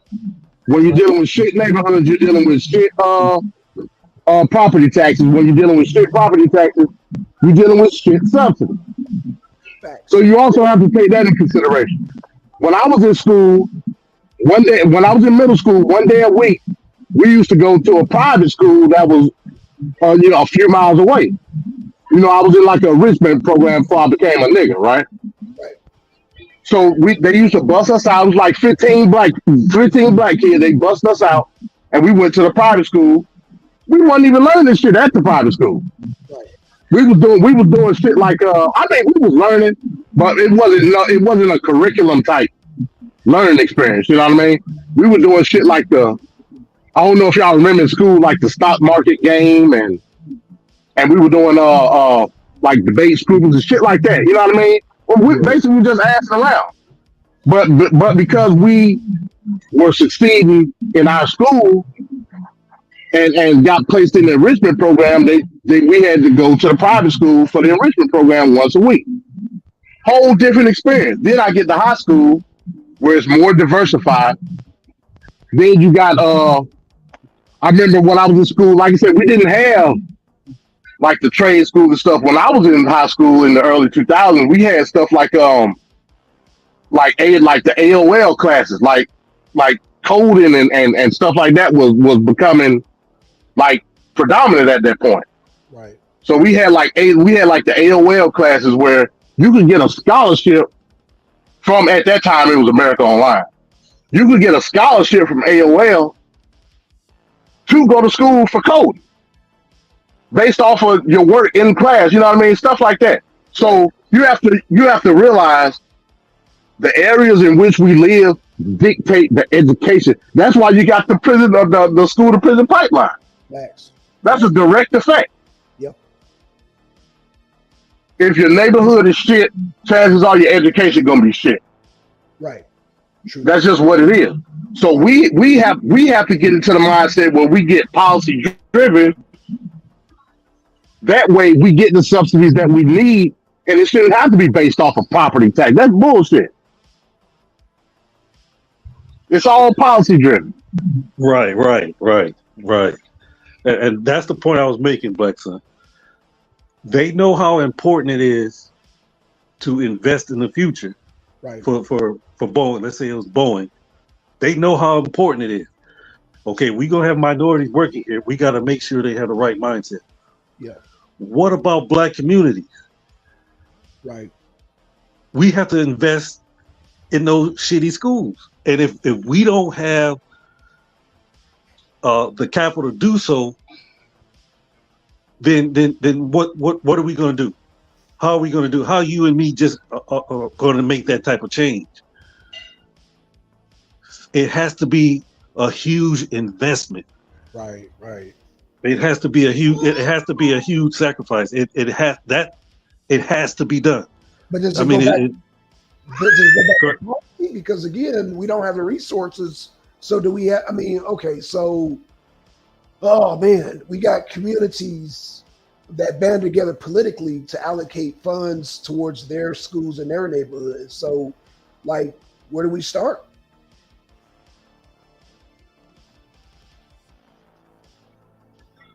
To me, again, it's the technology is there. Like, okay, you don't have enough qualified teachers. We got enough cameras to put it on the qualified teachers to send it to other schools. And so maybe that teacher, that one teacher is on a camera broadcasting to 100 different classrooms. And in that classroom, maybe a student teacher or somebody to watch over the kids. To me, we have the technology to do it. I don't think we have the love or the heart to make the change. It has to be a change. The change has to come. Bingo. Yeah. I agree. We just don't give a shit. Like, that's the bottom line. We don't care. But why? That's what I'm trying to figure out. Like, why? Because everybody's so self-centered now. It's like, okay, as long as I got mine, I'm good. I mean, maybe. But let me say this: the people. So, I want to say this: do people get that attitudes because at some point in time they try to help people and people just kind of, I don't know, shun them and they're like, okay, well, that's just a question. I'm just posing the question. No, it could be. I mean, okay. You know, you know what I see going on a lot of times. Like, I mean, I always try to. I always try to help people out. Like if somebody asks me a question, as far as how I do something or things like that, I always try to help them out. But what I see a lot of people do now, especially in our community, I mean, I'm pretty sure it happens in other communities, but I don't deal with other communities. So like, say I learned how to do something specialized, and now I know how to do it. I went through the training, I paid the money, I did whatever I had to do, I put the hours in. Yep. So now somebody coming up under me and they want me to mentor them, like I'm a feel a type of way, like, nah, I put all the time in, I paid this, and now you would come under me and say, man, Blackson, I want to do what you do. I wish somebody would do that. But everybody don't have that mindset now. They like, man, I paid the money to learn how to do this. Why should I give it to you for free? Like, why should I teach you? Because so you could turn around and take my job. Or, it's always something stupid, man. It's always I don't look at it like that. I don't look at it like that because I'm not discrediting what you're saying, but what I'm saying is that I've seen people who I've tried to help get in the trucking field, and they was just like, they don't want to do it. And I'm just like, okay, well, that's my contribution. You know what I'm saying? How do I get what I get? I can show you how to drive trucks, get your CDL, blah, blah, blah. And people, I don't know, they don't seem interested. Blackson, if you do that, then you did your part. I mean, you can't force. So how do we know these other people who have these trade skills doing their part? Not everybody. Come on, not everybody. Fair enough. No. Yeah, now we know again the crab in the barrel mentality, right? In a lot of these job environments, Negroes like that. Damn, this nigga, here come this nigga. You know what I mean? I'm finna get this nigga fired.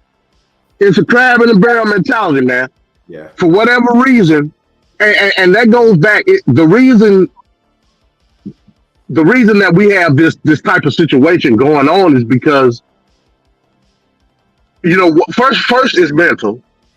Second of all, again, we said it earlier, not enough resources. When you don't have enough resources, especially from a black perspective, you feel like another nigga is out to get you. So you got to throw him under the bus. You know what I'm saying? That's a mentality. That's not a system, so to speak. That's just a mentality. Now, with trucking, it's kind of different because we ain't got to worry about working with nobody. You know what I'm saying? So you just try to put somebody up on game to get in the industry. But a lot of these other industries, like electrical, like Iyame was saying, especially in the union. That's why. Yeah, especially in the union. That's why I really don't like the union. You know what I mean? With the union, it was always go and do a job, get laid off. Go and do a job, get laid off. That's basically how the union works. So my goal is to stay at the job as long as possible so I can get this money. Oh, here come another nigga. I got to knock him out the box. You know what I mean? So that's a mentality. What we should have been like, okay, how can we formulate a coalition in which we make sure that everybody's getting work? It's a mentality. You know what I mean? I can't. That's something I ain't got no control over. Again, you know what I'm always say.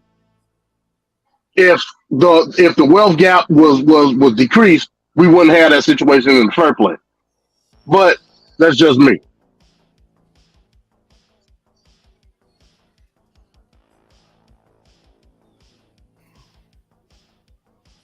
Hello? Can anybody hear me? No, I'm listening.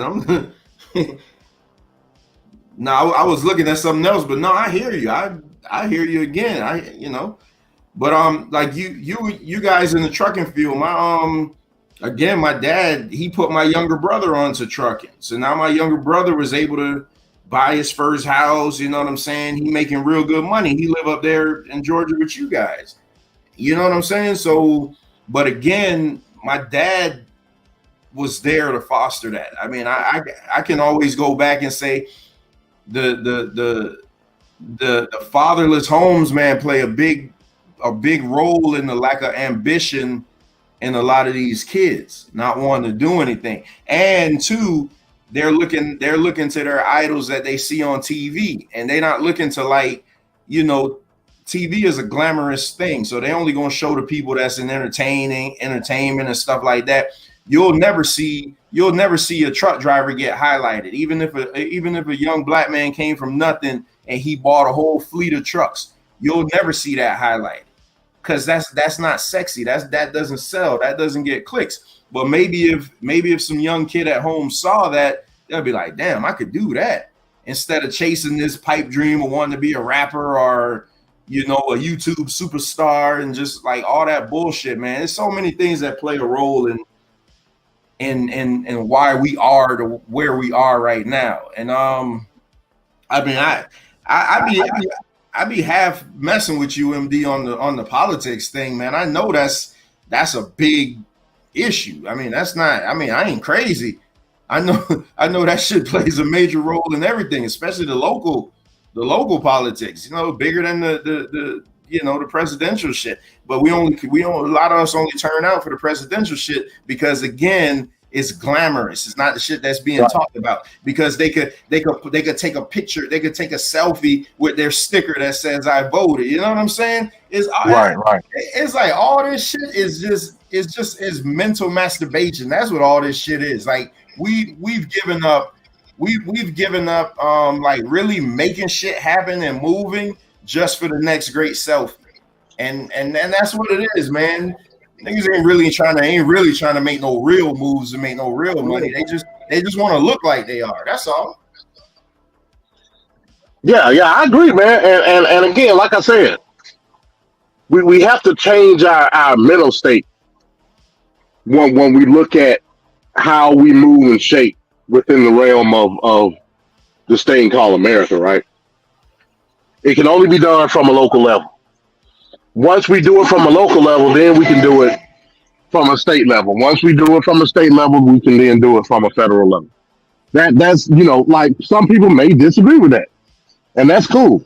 So, I mean, a lot of reparationists believe there is no such thing as reparations if it don't come from the federal level. Okay, I get it. But when we come to talking about changing the mentality, because everybody, again, me and Blackson always say, we're not a monolithic people. So when you talk about changing the dynamic of your social standing from just where you live at, you can only do that from a local level. There ain't no other way. You know what I'm saying? Then once you do that, then you can branch out and sprout out and conform your ideology to other people in your state. You know what I mean? And then from there, it can branch out throughout the whole country. But Blackson, I did prove to you a couple streams ago that we are monolithic based on the definition. Like the way you tried to put it was more like a religious mindset, but based on the definition, is that me echoing? Based on the let me mute out. It may be me. Let me mute out. I don't know why, but based on that's what it was. Based on the definition that I gave you, it just means that people working together for a bigger cause. Like why? Oh God, there you go. hey, you know what? I'm gonna tell you what happened last night. We was doing a wrestling show. I don't know if you caught it, Blackson. Are you there? Oh shit! Yeah, I don't know what Blackson now, but he addressed it earlier. Yeah. Oh, okay. Because I'm about to say, man, Lex did a drive-by on us on the wrestling show. I'm like, damn, this ain't it. this ain't that show. But shit, I see him in the chat, so he probably gonna jump up here. So yeah, I don't know where. But to go to what you just said, it really doesn't prove that you're monolithic, because again, we're all throughout this country. If we're talking about moving, okay, let's use reparations as the finish line, right? Mm-hmm. From a state level, that reparative justice claim doesn't look the same throughout each and every state. It just doesn't. So from that aspect, I can get what you're saying. We would be monolithic based off of the reparative justice claim. But that reparative justice claim, it encompasses itself differently within each state. Let but alone other people in the diaspora. You know what I mean? but you do agree that on a certain level we would be considered, even if it's on a small scale, right? Okay, I concede to that point. What about culturally? What about culturally though? No, I mean, not all. When we talk about monolithic, I think it's more or less about us talking about the differences between us from a cultural level, from a spiritual level, from a general level in terms of state of being where we at in the country. That's what I mean when I say we're not monolithic. Is no. Hey, y'all see the chat? Hey, Lex, what is?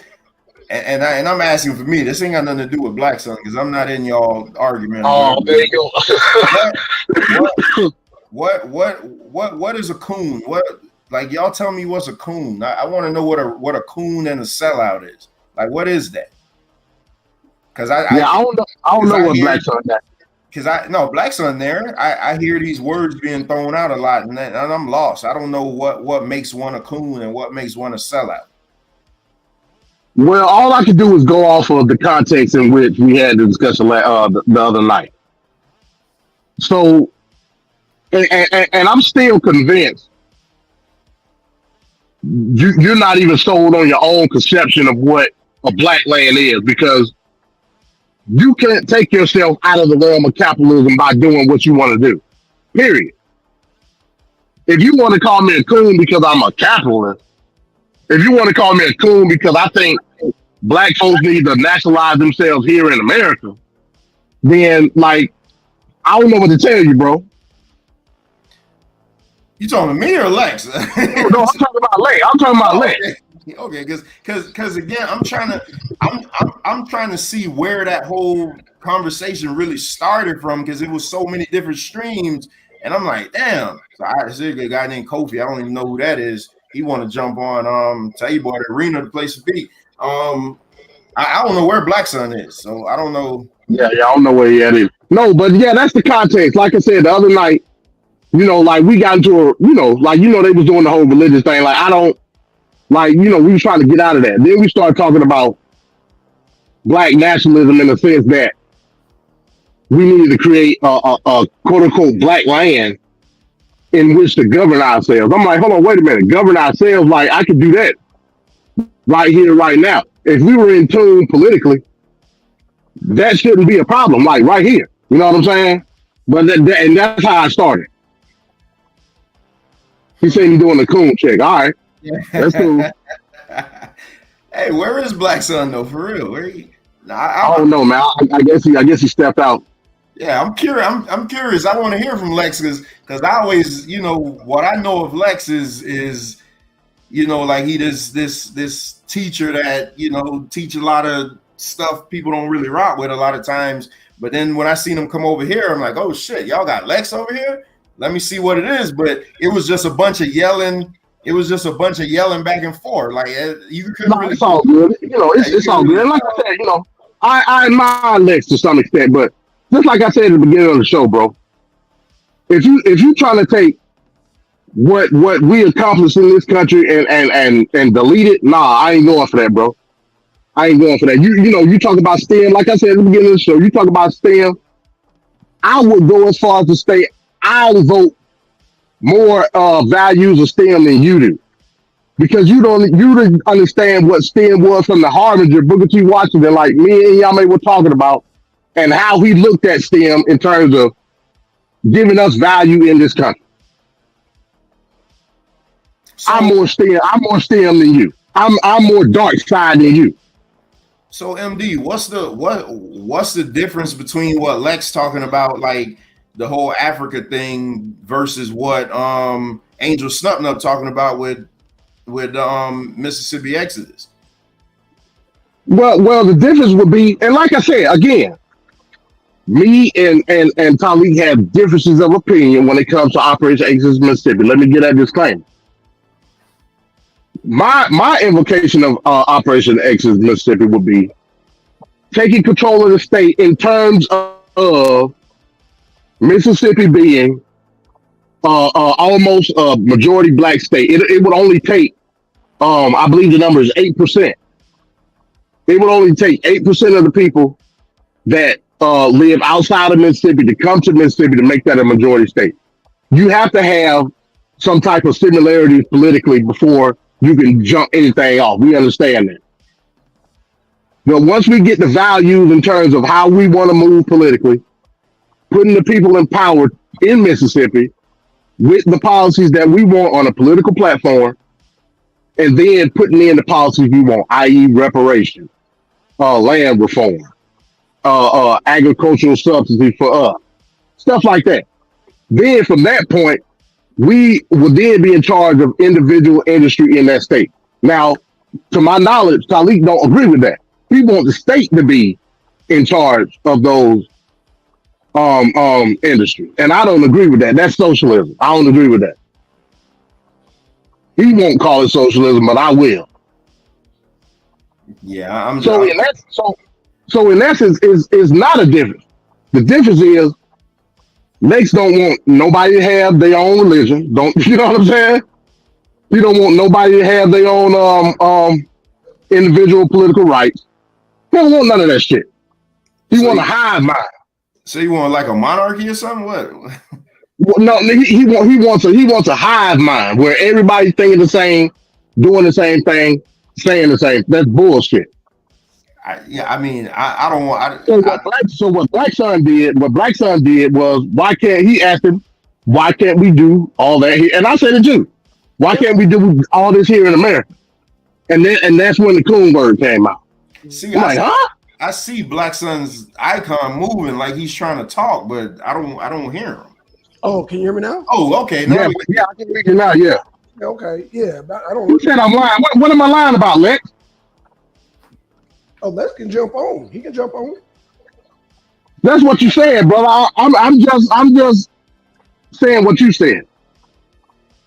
I don't agree with that.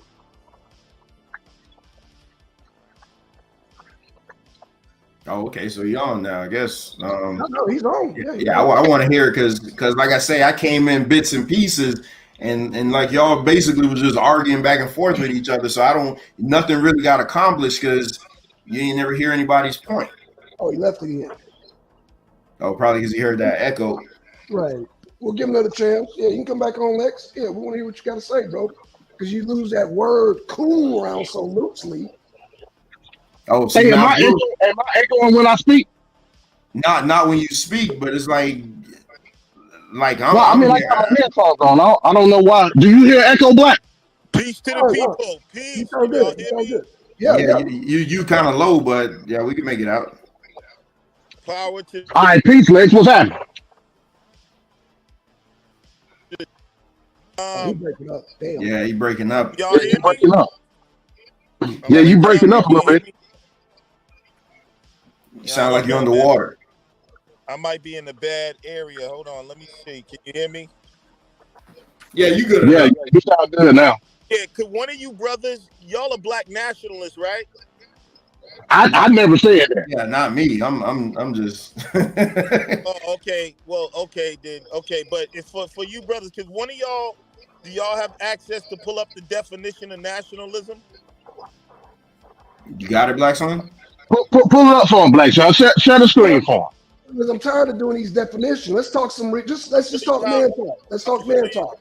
Let's talk man talk right now. Here we go. Here we go. Right, because I'm a man.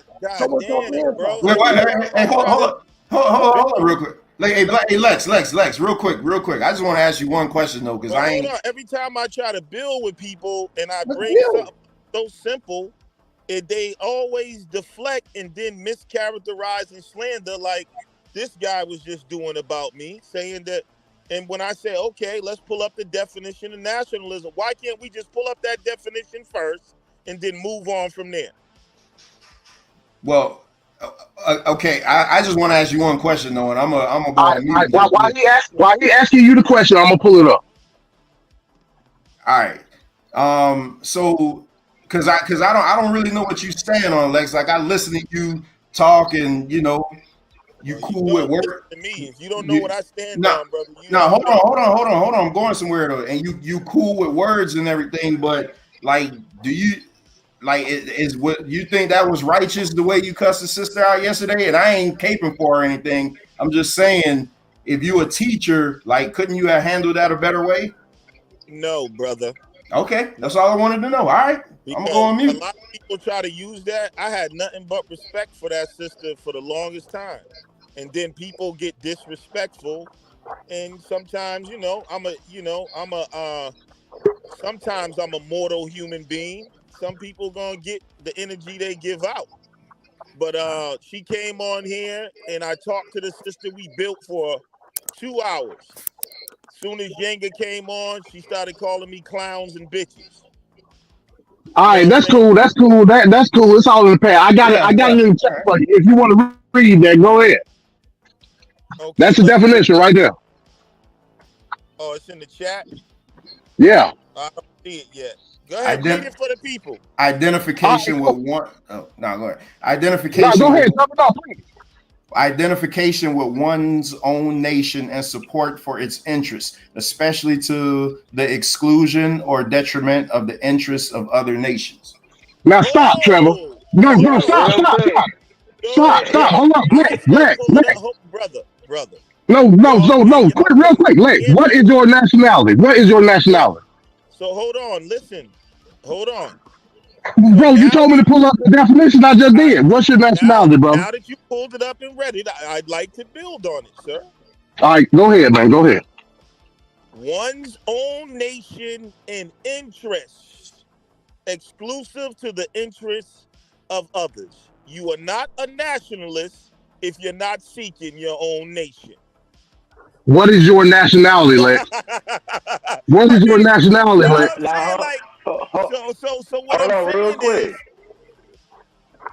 Let me, because this is where I end up chopping up Taz at right here. So where exactly are you talking about having this nation at? Who having a nation? Yeah, that's not MD's. Yeah, that's not MD's argument. That's not. But you said being in control of Mississippi. No, that's still not him. We were just talking about somebody else. Yeah. No. I accept that politically. Yes, being in control politically. All right. Yeah, you said that we should move there. Blue, he's not a nationalist. Oh. So we got some, mixed. Blackson will claim to be a nationalist. You didn't talk to him. But I'm asking you. What your nationality is. That's all I want to know. So yeah, I'm a Catholic to the fullest. Right. My born nationality. I'm gonna chop that up there. My born nationality, I'm American. What the hell are we talking about there? Now let me show you why. This is what I mean when dudes think they say something slick and intelligent.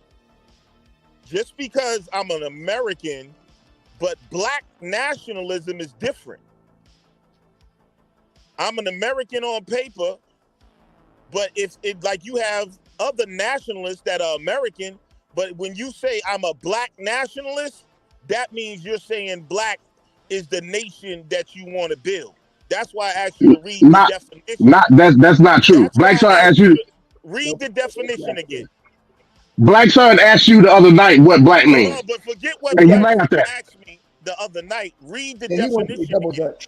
Okay, let me first of all, I can end it right there. I'm not going by that definition. No, I'm going by Malcolm X's definition. When he says Malcolm X said authority is not an authority, that's a fallacious argument to authority. Malcolm X doesn't. I like his definition, sir. Malcolm X never had a book. Malcolm X was talking about. Hold on. Show me Malcolm X's dictionary. He's talking about this nation, sir. No, he wasn't. Yes, he is. Yes, he was. Who cares about what Malcolm X was talking about? I do. All right, so what? So I do. It's my interest. Based on the definition, that's my interest, sir. All right, so change the word then. So you're not a black nationalist then. No, I'm a black nationalist. You need another term. A nationalist, brother, a nationalist nation This is It's my nation. hold up, bro. Nation is.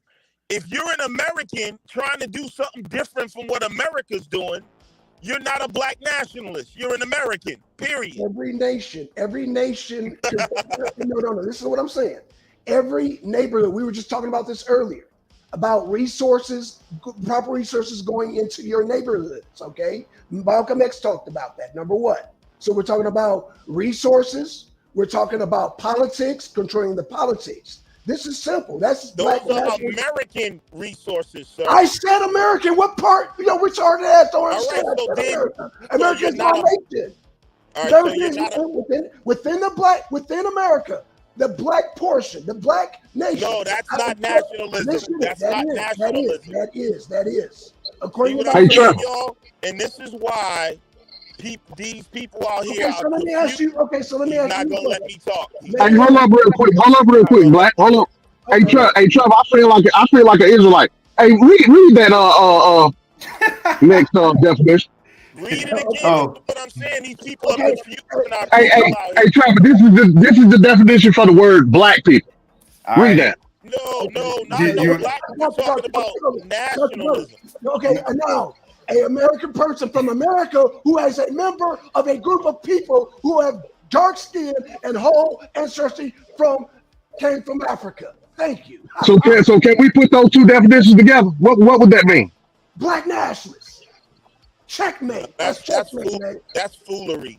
That's Let me tell you checkmate. No, that's Hold on, called hold on. checkmate. You That's see called what I'm checkmate. saying? That's And called y'all, checkmate. I'm gonna be honest, bro.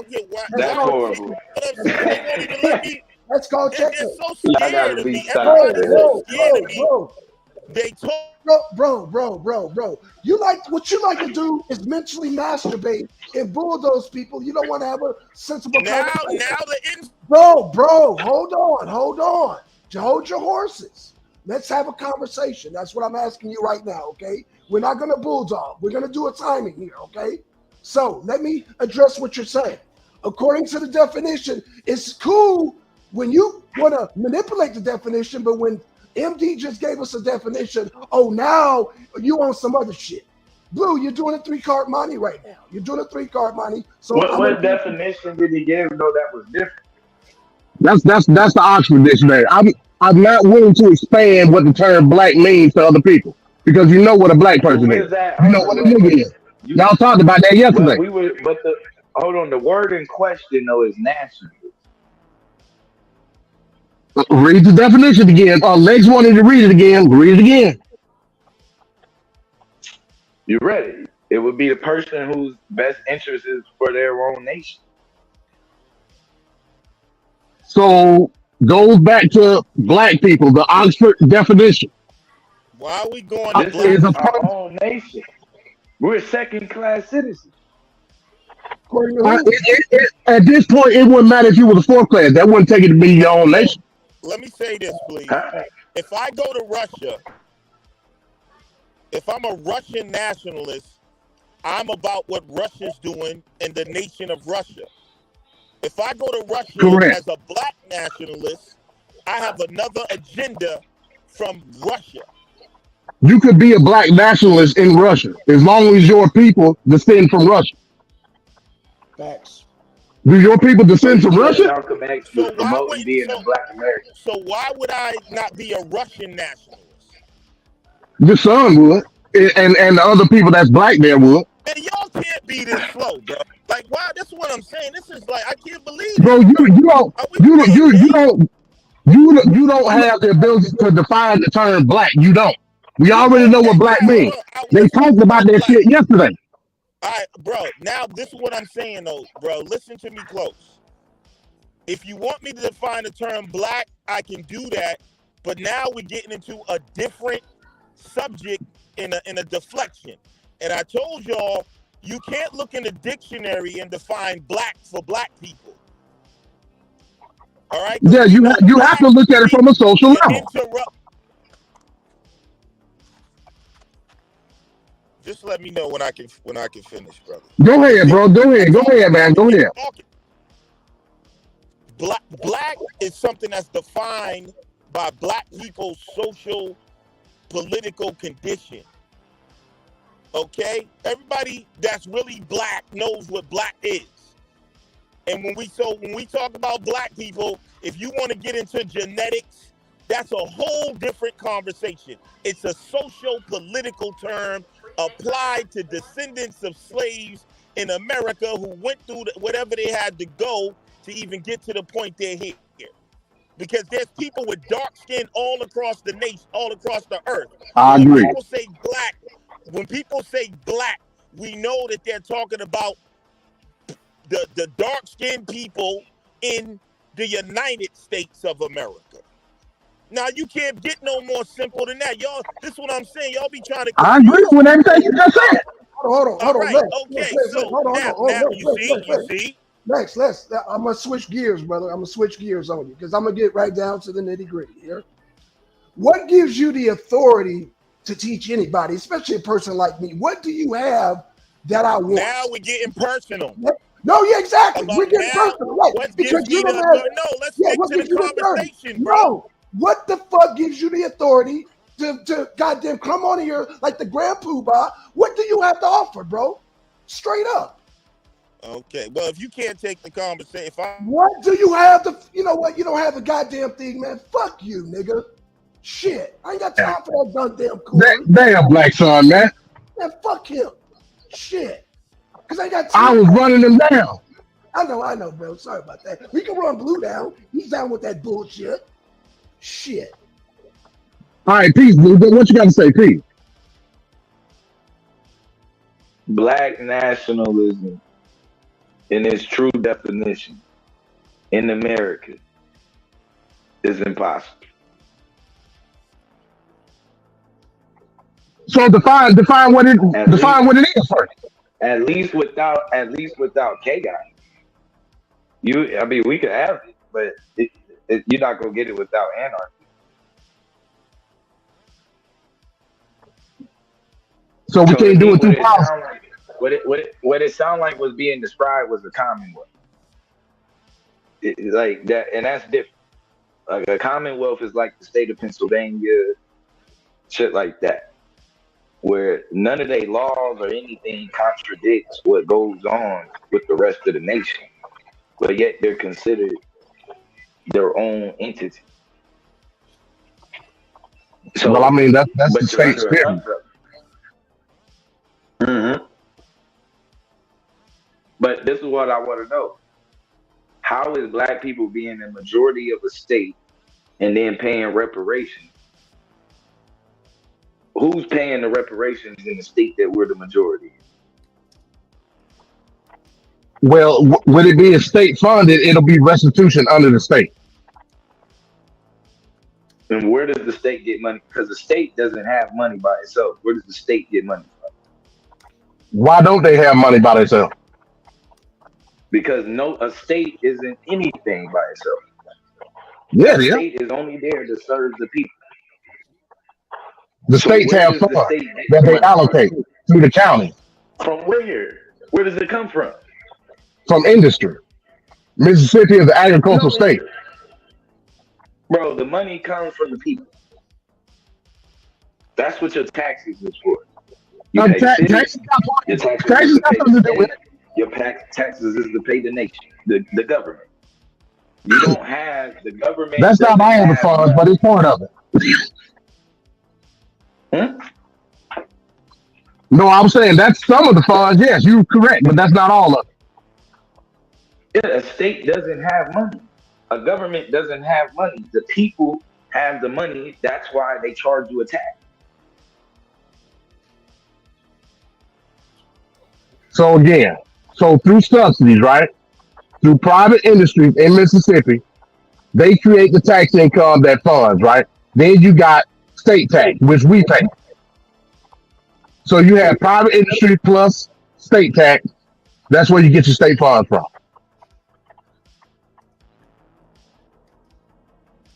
The private industries are paying what? Tax? Then you have federal funding. Wait, what kind of private industries are paying tax? These aren't very good private industries if they paying tax. Huh? These aren't very good private industries if they're paying taxes. bro. If you How many wealthy running something in the corporations do state, you know pay tax? if you're running something in the state, bro, you're paying some form of tax. If you're running something in the state, yeah, that's Yeah, based on how you do it. If you don't know what you're yes. doing. But if That's you're private. What talking do you about mean? a That's private private industry. Private industry, they industry know what still they got to do. pay They not to gonna be paying operate in the taxes. state. They still got to pay to You operate said in the how? state, bro. They still have to pay to operate in the state. Okay, how many private industries do we have? You got literally thousands of private industry. Hell, do you got a business? You're a And private so you industry. saying that just the private industries on their own, that's what's gonna fund the state. Do I need to pull up the state That's the funding for majority. Mississippi? Are You you want me to do saying that? that that's the majority of what's funding the state is the private industry, not the Do you people? want do you want me to pull up the funding for the state? Is what I'm asking. Yeah, you can pull up the funding for the state. So you're gonna show that the private industry, I'm gonna just show you the total. what it? But you talking? Okay, the total. But you're saying this is the total in a state where black people are the majority, correct? So if you're giving me the total, all at the end of the day, what this comes down to is you're creating a state where black people are paying for their own reparations.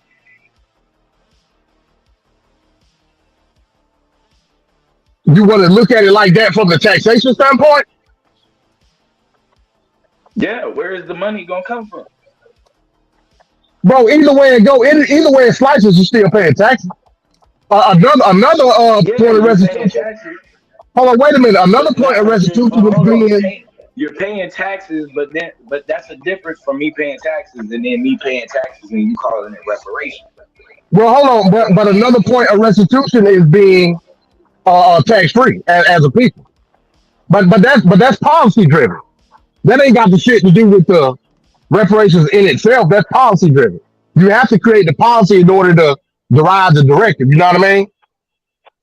It's all about policy. You can't do shit if we ain't socially confounded in what we want to do. So we go and we be the majority in Mississippi. I like so 8%. All we need is 8% to move to Mississippi. Now we're the majority. And so the people, the private industry, now you're saying you're going to charge them.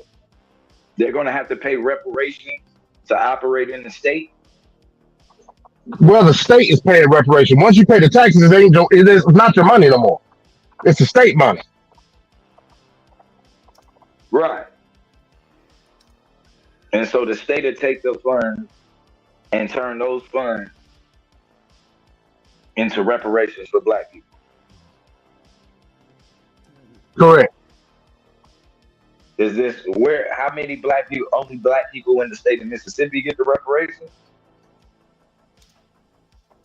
Yeah, the descendants of slaves. Yeah.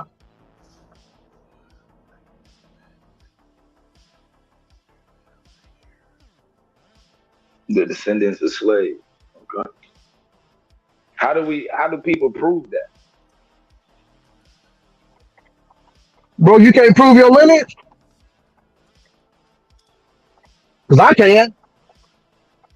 Yeah, I can too, but I'm gonna have a hard that's a different discussion. You already would have known. Yeah, I So got you. you Hey, saying that you can hey, prove? that's a valid question, though. That's a valid question.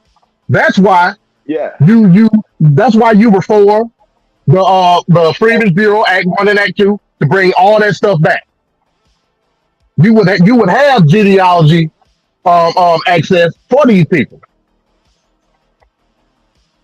Genealogy access. So Right. okay. Okay. Yeah, you gonna You have in the to prove league? that you descend from slaves. No, I ain't in the league, no. But you about to make me be in the league.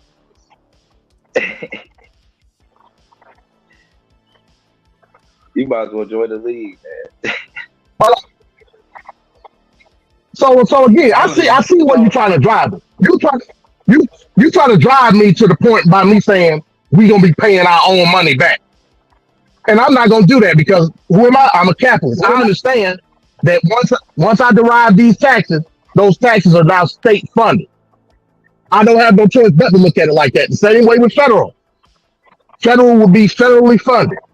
You can look at it however you want to look at it. If you want to look at it as us paying it back, that's cool. But if we don't get it, hey, guess what?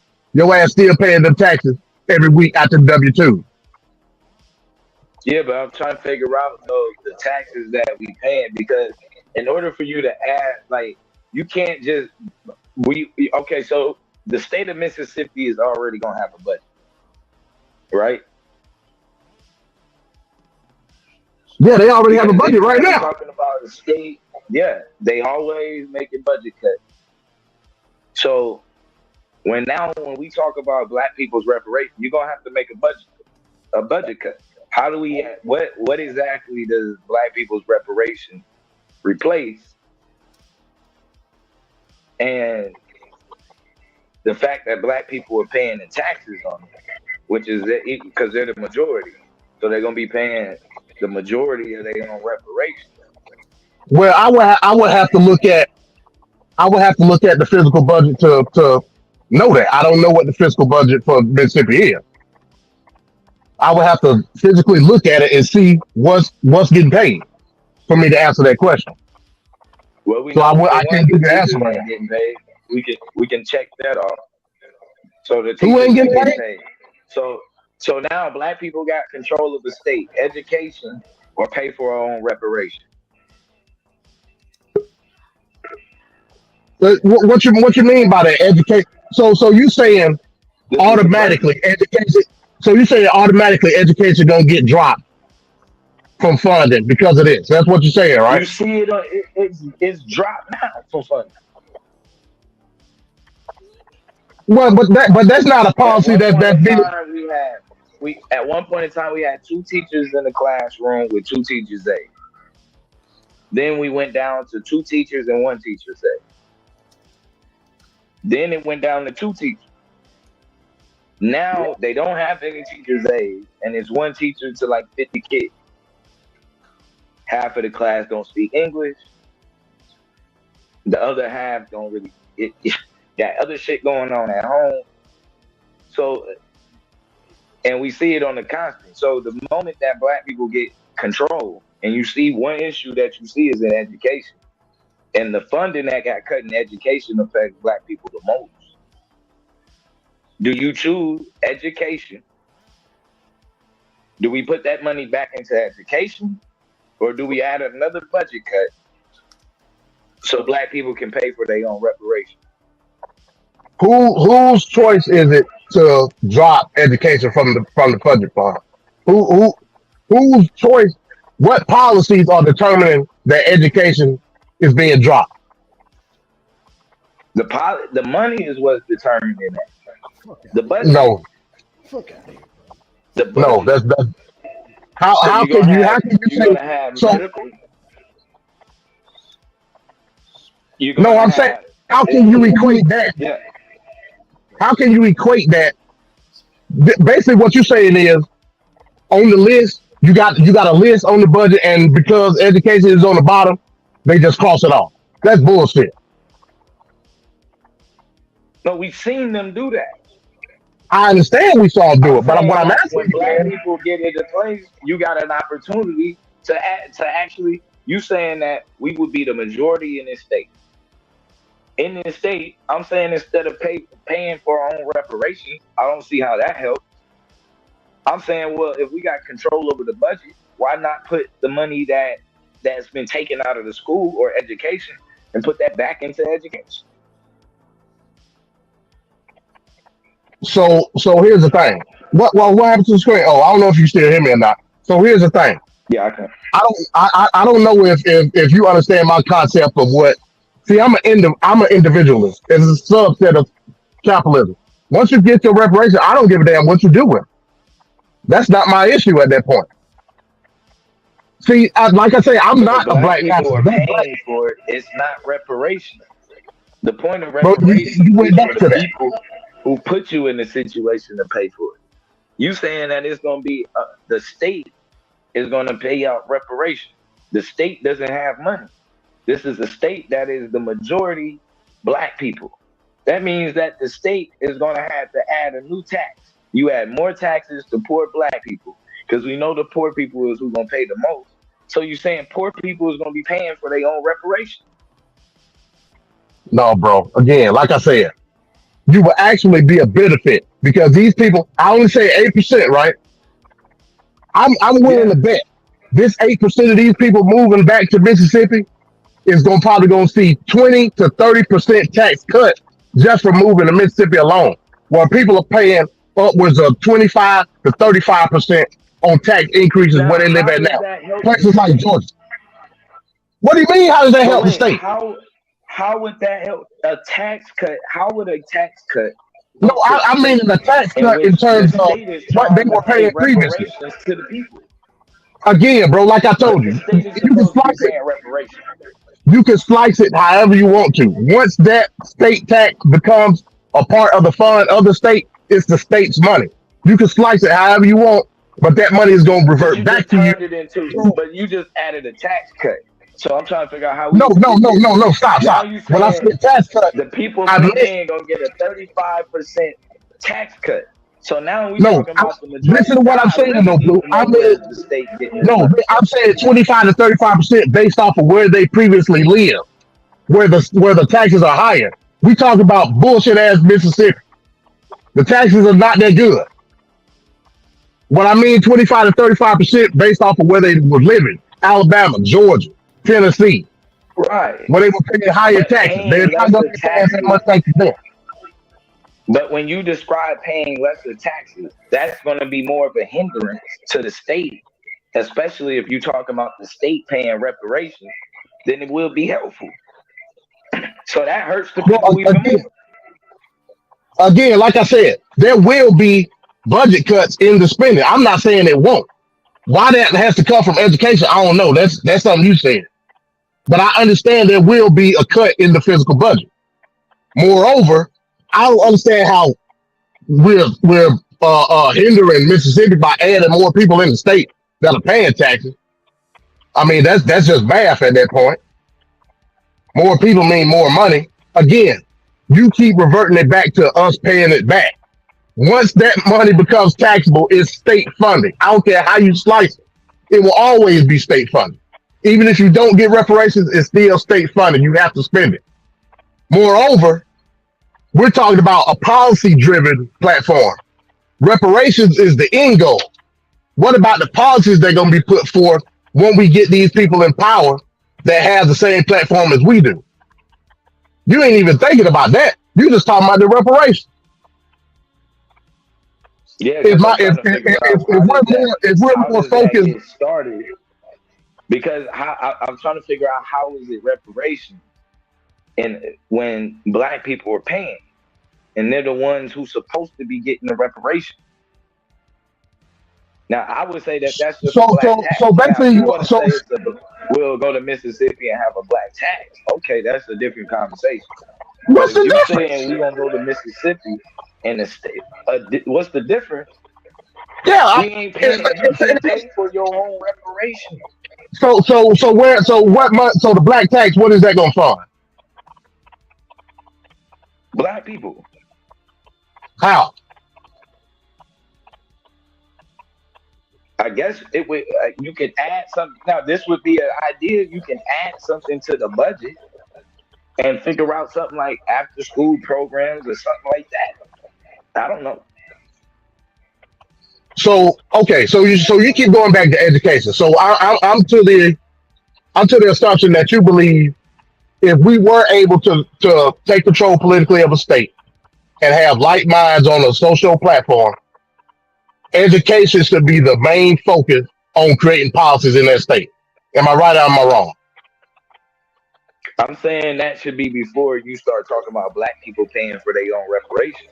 I would So start what's the there. I'm asking you I what the would start with priority is. education before we. The priority would be education because Okay, if education. you talking about black people paying their own, that ain't reparations. So In that instance, that ain't necessarily the priority to you either. Because black people can't pay their own reparations. That's Okay, just like got a you. black tax. I got you. Okay, cool. Education from a policy standpoint.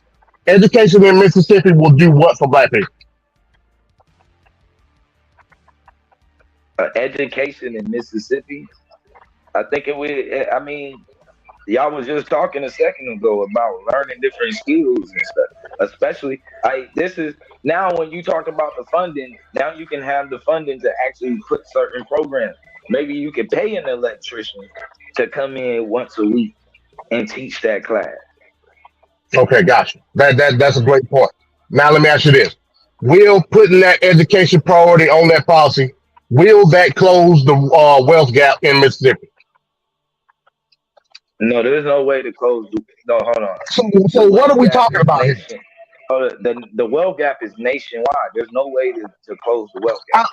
I'm not talking about nationwide. I'm focusing on Mississippi. Will it close the wealth gap in Mississippi? No, there's no way to close the wealth gap. No. So from that understanding, there is no way to have reparative justice in America for black folks. Not unless the government decides that they want to do it. Oh my God. That's a government decision. Is that not what we talk about here? But no, It ain't. the state. A state is a form of government, yes. No, bro, but the state is something totally different from you talking about a federal, like a federal tax. That's two I different also things. agree. I agree with that as well. So for me as a reparationist, I believe the ultimate solution is federal reparations. I'm not saying it's not, but we also understand that that's the only form. I mean, well, I guess you could say state by state, but this would well by the state it would be restitution. It wouldn't be true reparations in the state. It'll be restitution. But even if you talk about, it's impossible though to get reparations though as a citizen. Like you're an American citizen. You can't get. You have to first. That's why I say before we even have a reparations conversation, we have to have a whole nother identity. Otherwise, reparations means they're just going to put the money into your community that you don't. No, they're not. They're not going to put the money in your community. They're going to put the money in your pocket. No, they're not going to put no money in your pocket. You're not going to control. You're an American citizen. Why wouldn't we have direct monetary payment from reparations? The Japanese were secondary citizens. Those people weren't like they got a whole they could literally, and that reparations was paid to Japan. No, it wasn't. Japan allocated out that money. No, it wasn't.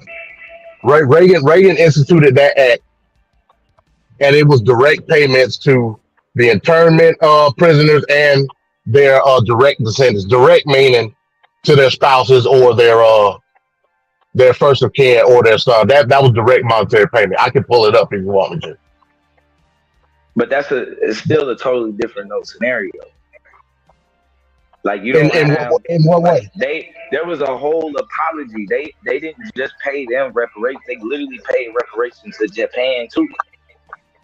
They dropped the whole bomb. They're still paying reparations to Japan. That was separate. That didn't have anything to do with the 89 bill. 88, 89 bill. That didn't have anything. Like it literally does though, because part of the reason why they were in the concentration camp is because they dropped the bomb on Japan. That was a separate bill. The reason that they paid compensation is because they were American citizens and they were in fear of espionage within Japan. I get that. But the fact remains they were American citizens. As are we.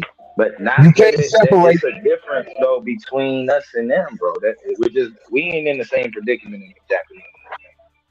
The Japanese Americans. It's not about the predicament, it's about the recompense. No, it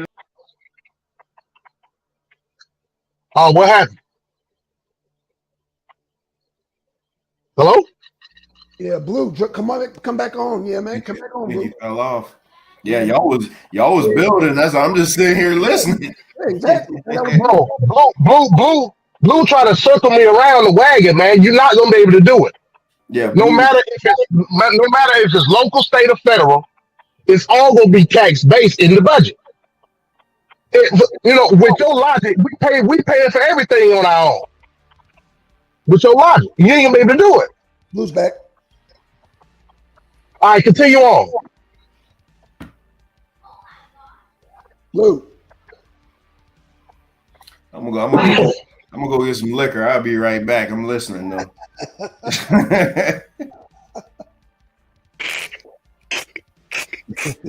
So again, like I was saying, if you want to compare the Japanese American bill in 88, 89, there's no way around the fact that these people were American citizens and they were given recompense based off of the situation. Yes, it was war based.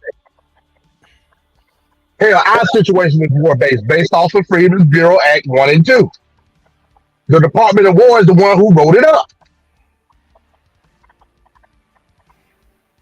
You can't separate the two. Now, do I think we should be a specialized group? Of course. I believe from on the federal level, we should be tax free. Mm. You can at least give us that. But you're not going to be able to separate the fact. That's a different argument. I think, especially if we saying that the taxes that we pay, we're paying the most taxes, and for the most part, they're not, because the whole point of you paying taxes is the upkeeping of your community. And when you looking, that the taxes ain't going to our community. Those resources is leaving outside. So I think in a way, it's twofold.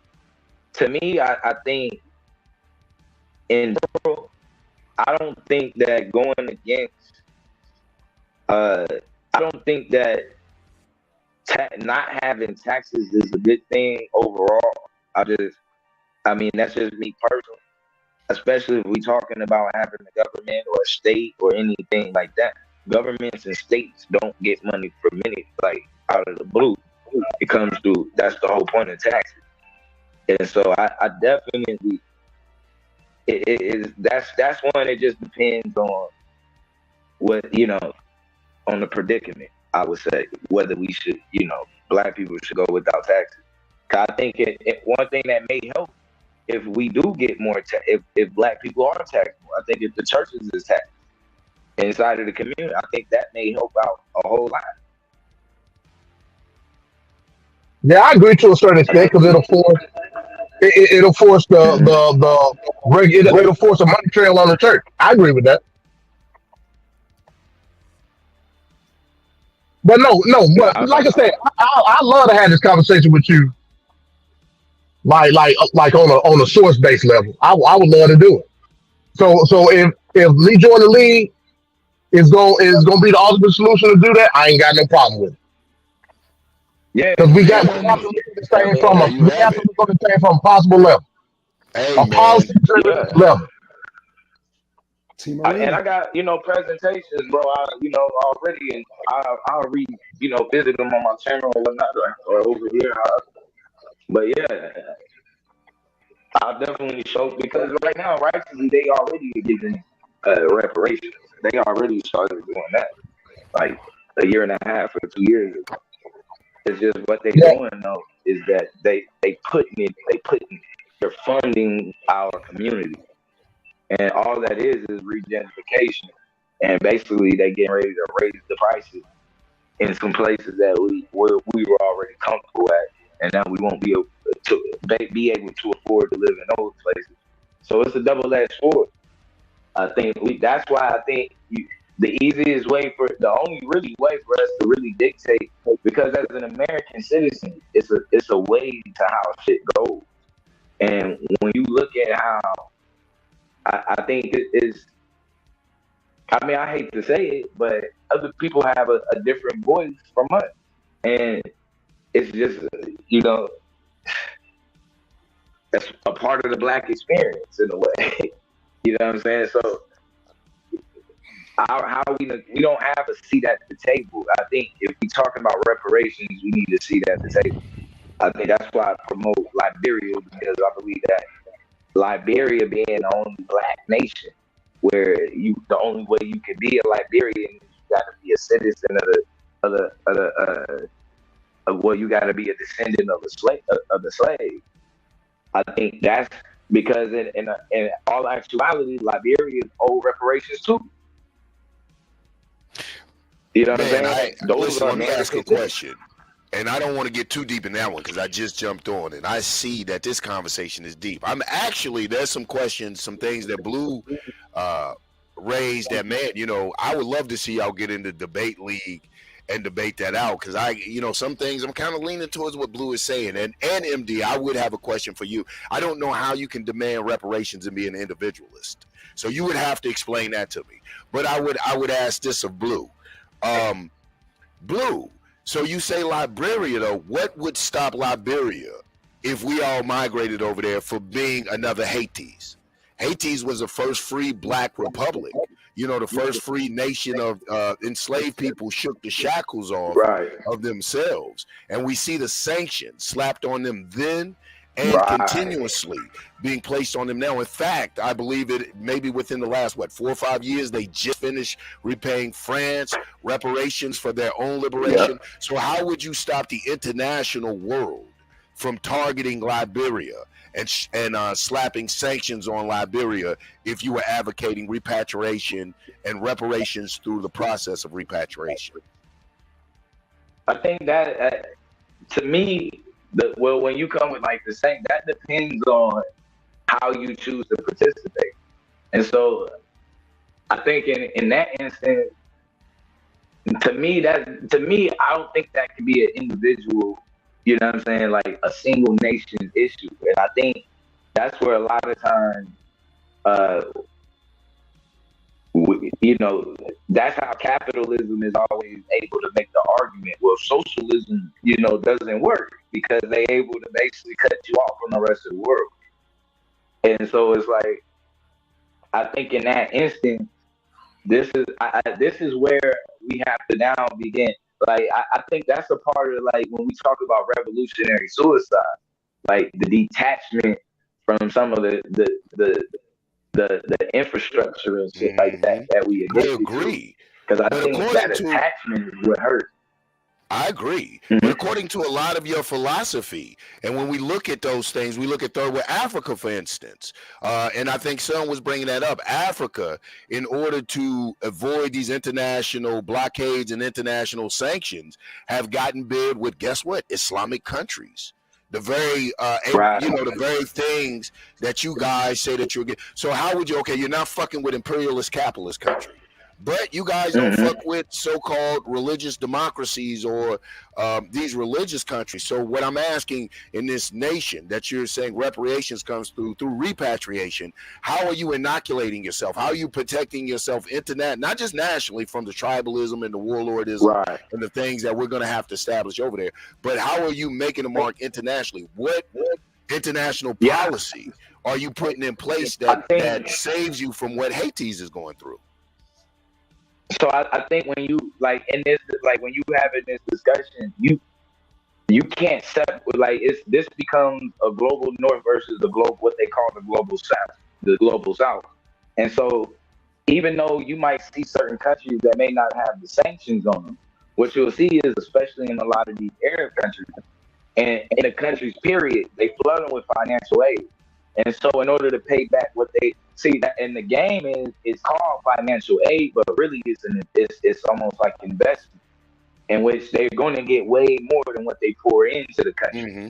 And so in order for the countries to ever even pay that out, even in these Arab controlled countries, the taxes are so high, they can't never even focus on building the infrastructure that would be necessary in order to get them to even compete.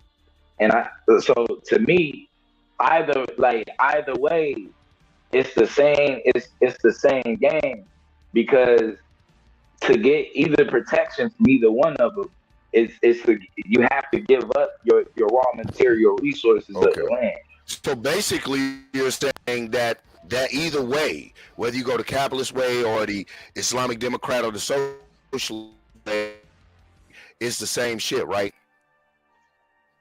I think if we go the socialist way, or a form of like communalism, I think now though the practice it has to be much more so now. The people that we connect with needs to be like Cuba, needs to be Haiti, needs to, you know what I'm saying? It needs to be, But I'm saying they maybe have countries sanctions. like Let's keep it Venezuela. real.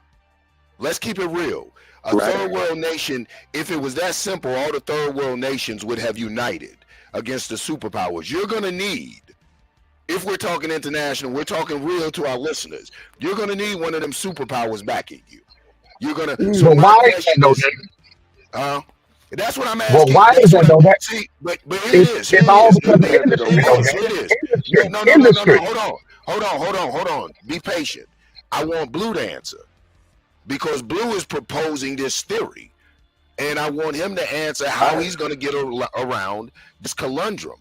Because if you don't deal with this and you don't deal with that, and I understand the communalism, I'm a communalism, but internationally, you can't find a nation that practices pure, unadulterated communalism without the influence of some Right. Western political ideology or Eastern, whether it be religious or a socialist understanding, hardcore. And I'm Right. talking Marxist-Leninist socialist, not a African socialism based in communalism. So what I say Yeah, is, to be honest, I don't think that we would necessarily need it. I think, how will we survive like, it? even Will we if be a third world country? if we, well, no, I think what would have to happen, I think, and this is, as a nation, where non-participation would play a part, because part of the issue what we see with Haiti and they economy, and why they can't get their economy going, is because other countries have flooded them with free food. And so the things No, that they farm wrong. and things that they That use is so to sell, they're erroneous. flooded with. Haiti is starving, Right. Blue. That's not right. I Yeah, just they did got a fund they for no Haiti. Jacob, Yeah. they Jacob, literally I understand. can literally show you where they killed the bean market by flooding them with free beans. They killed the rice market for the farmers by flooding them with No. free rice. You would When the have to But, Haitians but started show building that me the solar that panels, industry ain't big they enough in even Haiti. flooded them They with did that. free solar panels. exactly. They You were would have able to to. flood it because the industry was bigger everywhere else. Yeah, you'd have to show me too where they flooded It's flooded the food industry and killed them. What kills them, and no disrespect, is utopic thinking, Blue. That's utopic thinking. So in your country, you're gonna have because you're not gonna do international trade. You're gonna have every product that you need right there manifested in your country, and you're gonna say you're gonna pull yourself out of third worldism. I think not. Actually, what I'm saying is, like you said, there's no. I don't think third world is like when you, to me that's like I don't, to me that's a different way of thought in itself. I don't think that, like, because like, what is third worldism to you? Let me Third say that. worldism is being denied the basic human rights through intellectual properties, through infrastructure. Like if you got medicine for a disease that is common that we have over here in America, there is no, why does another country suffer because they haven't aligned themselves with us politically, or because we can't, or like Venezuela did at one time, because they won't let us, they practice a socialism, communalism, and they won't let imperialism and come sap their natural resources. What happens, brother, I'm gonna be honest, I think in that utopic approach that you're pushing, like you said, either way is a no-win. So that whole idea is a no-win. I think it's just something we throw out there because you can play with it. You can't say, hey, well, this, that, No, this, but realistically, think practically, nobody has ever shown me a very solid, arguable, sensibly arguable thing of repatriation. You know what I'm saying? I understand it I don't being. think you can be sensible though, because I think if the end game, like, because part of the end game would be control over our own natural raw material. Absolutely. And so that's a part of the reason why you would be detaching from the infrastructure, is because at every avenue, in order for you to well, I guess you would say, to get what they would deem as the full potential out of your resources or your raw material, you would need the infrastructure in order to turn it into ready-made product. But the only reason, I mean, like, okay, so I would say medicine, yeah, but I think there got to be a sacrifice in that. I mean, when you look at, like, at the end of the day, yeah, you can say it's some medicine, but at the end of the day, most of the medicines here is they're not carrying you really. Like, the Jada. only, you know what I'm saying? Like, that, so it's only capital. Even when you look at, you know, the medical industry is still capitalism. It's the same Absolutely, thing. in a So it's like, capitalist country, but in a socialist country, look at right, Switzerland, whose medical system is more along the lines of socialist. In a capital country, right, yeah, the medical is capital, but that's why we got fast food. That's why you got this bullshit to encourage sickness. You know what I'm saying? They don't care about your health. America is one of the most obese nations in the world because it is, like my man's son is always talking about, the medical mafia. What was you about to say, MD? I didn't want to come on here and go to running my mouth. Y'all, peace Nah, to it's the all chat. good. Peace to the panel, man. I What's was up, just gonna MD? say real quick. Yes, sir. Again, we always revert back to industry, right? Yes, sir. So use the example of Haiti. The French didn't give a damn about Haiti's independence. They came back to France to try to get that recompense based off of the institution that was built Yes. that created the industry. The Yep. industry itself was slavery. Yep. Now, what could Haiti could have done? As soon as they got them damn white folks up off that island, they could have immediately went to a industrial mindset to Yes. create a trade lane for themselves. Yep. Now let's use that as a hypothetical. Let's say we know one of the biggest things in Haiti is like what, sugar refinery. Let's Right. say, for instance, as soon as they got them white folks up off that island, and they immediately started cultivating and creating trade lanes. Let's say another hell, let's say United States. If they would have created a trade lane with the United States before the French got there, what do you think would have happened? Yeah, The sure. U.S. would have got their ass down there and told them, "Hey, hey, you Frenchmen, get the hell away from here. We got a good thing going in Haiti." And we wouldn't be even having this part of the situation. reason why they Yeah, say No, well, I'm just giving a hypothetical. I'm just giving a hypothetical. hypothetically, that could have won. Historically, we know that couldn't have happened because of what they Yeah, I'm said just giving a about Haitians. hypothetical. But yeah, I'm just giving a absolutely. But hypothetical. what was their downfall? Their downfall was neocolonialism. Kind of like, not knocking, it would be kind of this capitalist individualist shit. Toussaint But they Louverture. didn't create a lane. They didn't create a lane No, they for the didn't industry to create the capitalism. because they didn't create a lane for themselves because they weren't nationalists. Their leader wasn't a nationalist. You know what I'm saying? Their leader was neo-colonized. Toussaint Louverture believed that them crackers was right and exact. He went to go meet Napoleon's ass when they slammed him in a prison. He wasn't a nationalist. He didn't think along the lines of building up a national economy for Haiti, a national identity outside of the image of his colonizer.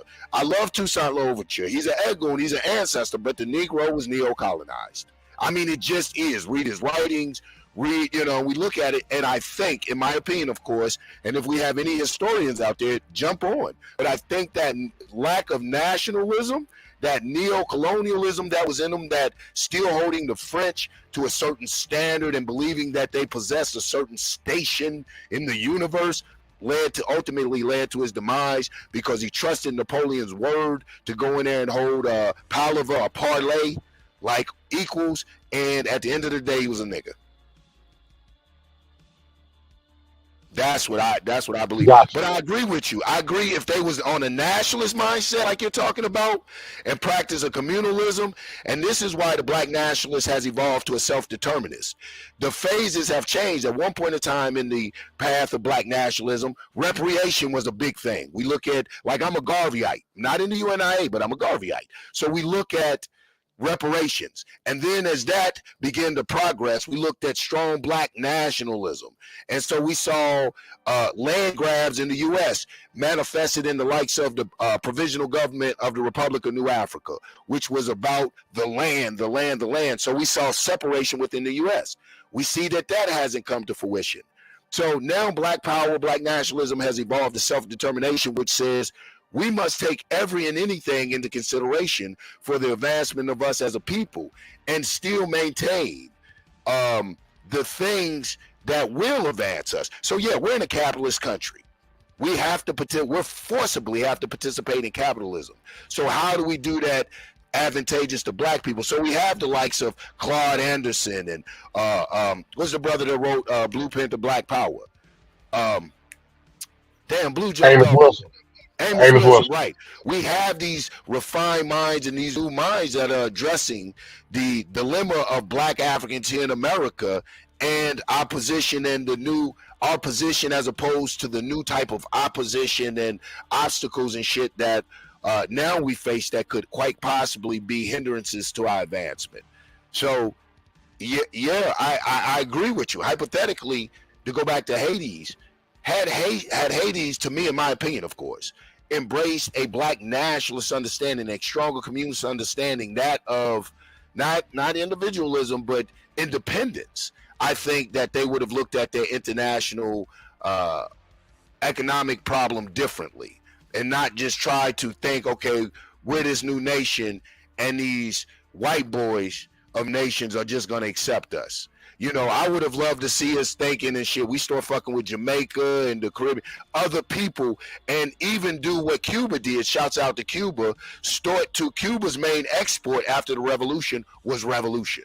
Cuba sent Che out and other revolutionaries. You know, Che Guevara died in Africa. So he sent people out to export revolution. That was their export, to push revolution in all these worlds. I would even like to have seen Haiti's be the leading proponent of that, being the capital like Algiers did at one time during their revolution when they housed all the revolutionaries internationally from everywhere. I would have liked to see Haiti's be that.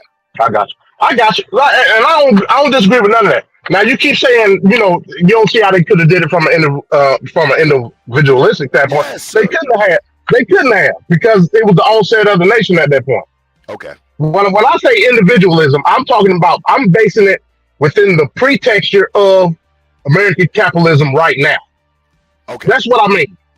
When I say I'm an individualist, I'm talking about within the pretexture of American capitalism. In my mind, that's the only way that you could be a true capitalist when you don't have shit to begin with. You know what I mean? Yeah, so well, when I just want to make it clear. The benefit in being a true capitalist, though. Again, so we talked about that. I don't know if you were on here. Oh, I missed it. I'm going to go back and listen to the show. Yeah, I mean, we talked about that. Like I said, I understand. I think somebody else trying to get on. Let me see. I think there's oh, no, never mind. I guess they dropped off. But like I was saying, I understand what the baseline of capitalism is. It's private industry going off of supply and demand and instinctively profiting that way. And me as a black person, I don't have the affordability to do that. Because again, I don't have a piece to do that on the board itself. I understand that.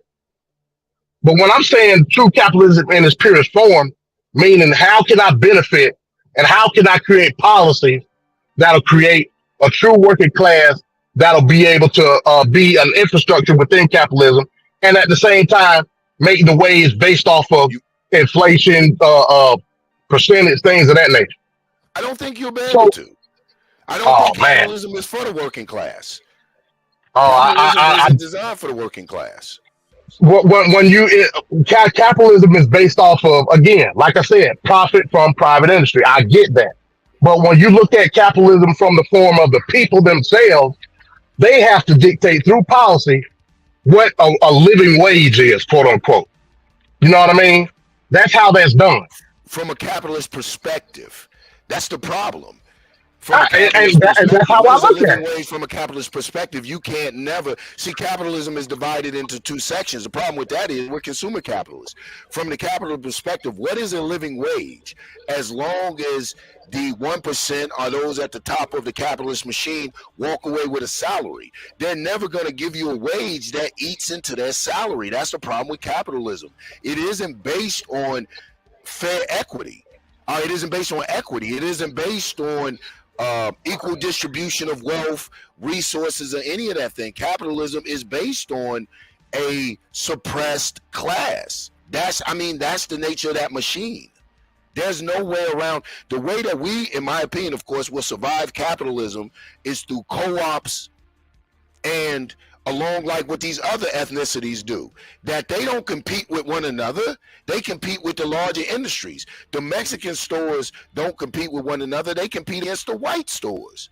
So they Right. offer products specifically for their people, and they even interwork between this. I'm up in Cleveland. I've seen an Arab be at every damn gas station in a 20-block radius. I'm like, damn, bro, you work here too? Yes. I'm like, God, hey. Right. You know what I'm saying? So they don't compete. What we get into in individualism, and like you said, we don't have enough capital to compete on an individual level, especially in a society that is already leaning towards white privilege. There's But that's discriminatory the thing though, lending. Daniel. There's But I get what you're saying. That's the thing though. You're looking at it from a perspective of a person that wasn't give equated wealth to begin with.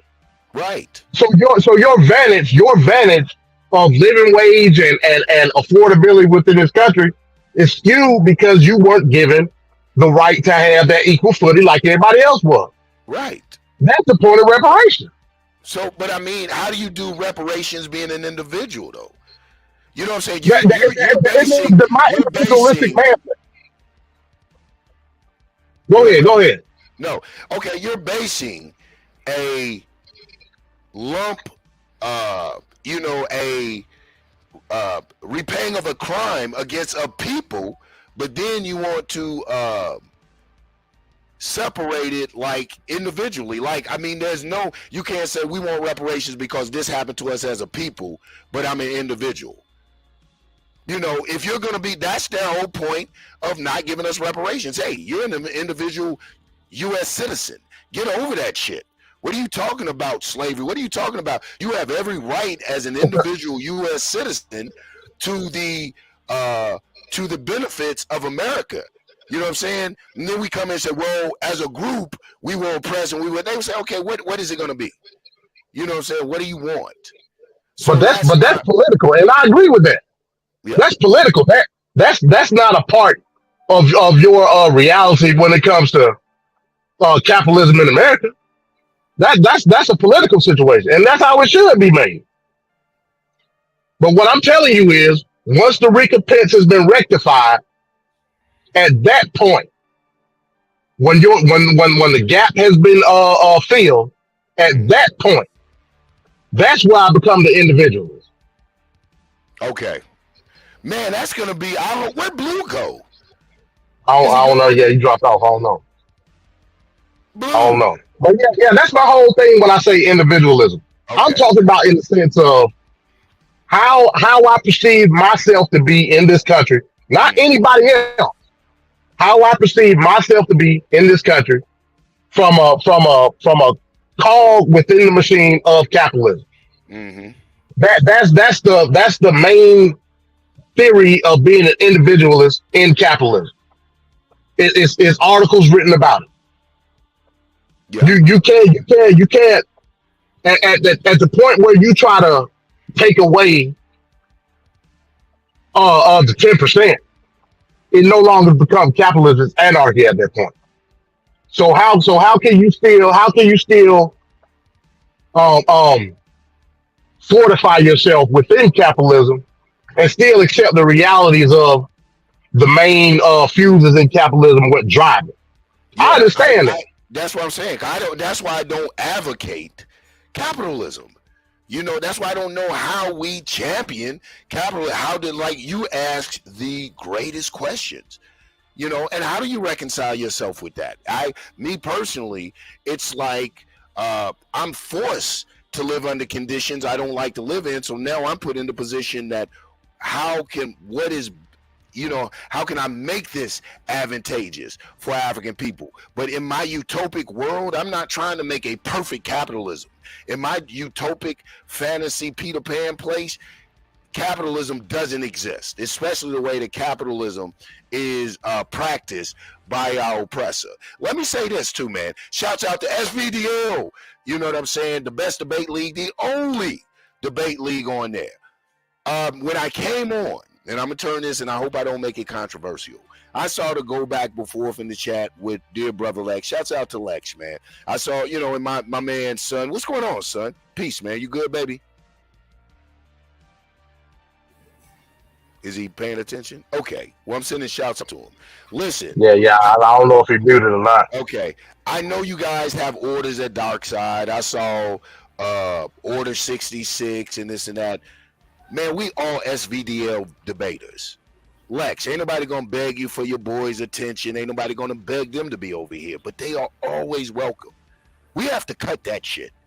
There's very too few channels that offer what we're offering. And because you in your fucking feelings, brother Lex, and you know you have influence and sway on the dark side, this is what we were talking about, gynocracy. You come over here. You defend the dark side. Well, Blue started it, Blue. But then I'm not saying this is what Blue did. But Blue, if you left because of that order, I can't tell you got pulled in the dark side. Us leaders should be working towards reconciliation. I'm going to talk to Son probably off the air. Like, man, we know, like Queen Akasha said, you know how Lex is. Man, let this Negro do his thing. I know he's going to be disruptive, but fuck. If he's in the chat being disruptive, let him go back and forth. We're on the panel. You know what I'm saying? That would have been my thing. I didn't want to say that on air. That's just my take. Lex, why are you telling Yeah, I wish Blackson wouldn't have dropped him, man. I was running him down. I was like, damn, Blackson dropped. You know, Son y'all know White Son. Y'all don't know South Central Son. South Central Son don't play no games.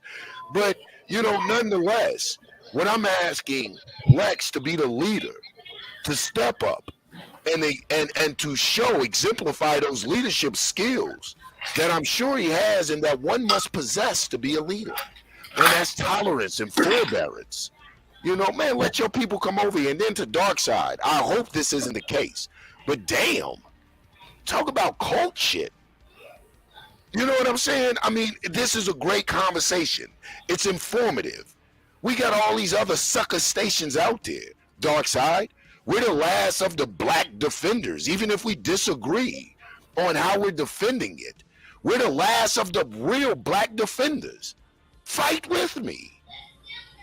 We're allies. Over here, we're not in that cult mentality. You hear MD and I going back and forth. Son and I go back and forth. I'm sorry, in the arena, this is just like we're capitalists in thought. You know what I'm saying? This is free market, enterprise, exchange, and all that other good shit.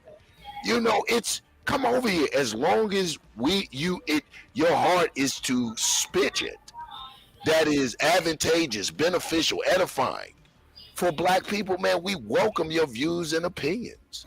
That Order 66 sucks. That Order 66 sucks. Why would you issue that? Was that a pull of power? Power anybody, dark side, Order 66. Is that what they ordered to kill the Jedis? You're a Jedi. Yeah, I guess. Order 66. Man, that's corny. It's counterproductive. I ain't gonna say counter-revolutionary because I don't think anybody over there profess to be revolutionary. But I'm saying all this, and I don't want to get insulting and insightful and all this shit. I'm saying this to Double Master Teacher, Queen Akasha, Scheme, and this and that. As far as I'm concerned, I'm not telling you to go against your orders. I'm not telling you to go against your clan or your clique. But as far as I am concerned, and even if me and my man got a tussle about it, Blackson, we'll tussle about it. But as far as I'm concerned, you're always welcome over here. And if we're SVDL debaters, man, we got suckers coming at us. We got suckers coming at our commissioner. And let me clarify something, too. Let me clarify something. Because I did a show that dreamed about. I'm sorry, MD. I ain't trying to take over the show. I'm going to give it back in a moment. Nah, you good, man. You good. That I did some dream debaters. And I like these brothers' skills. Chris, Domo, I like these brothers' skills, but at no time do I advocate anyone from SVDL going anywhere dogging out our commissioner. Like your skill, brothers, but that's weak. And especially to that channel. I'm going to be so audacious and bold enough to issue anybody from that channel a fucking challenge. Y'all ain't trying to see the league. Back up off our commissioner, man. Y'all not trying to see nobody over here, man. Nobody.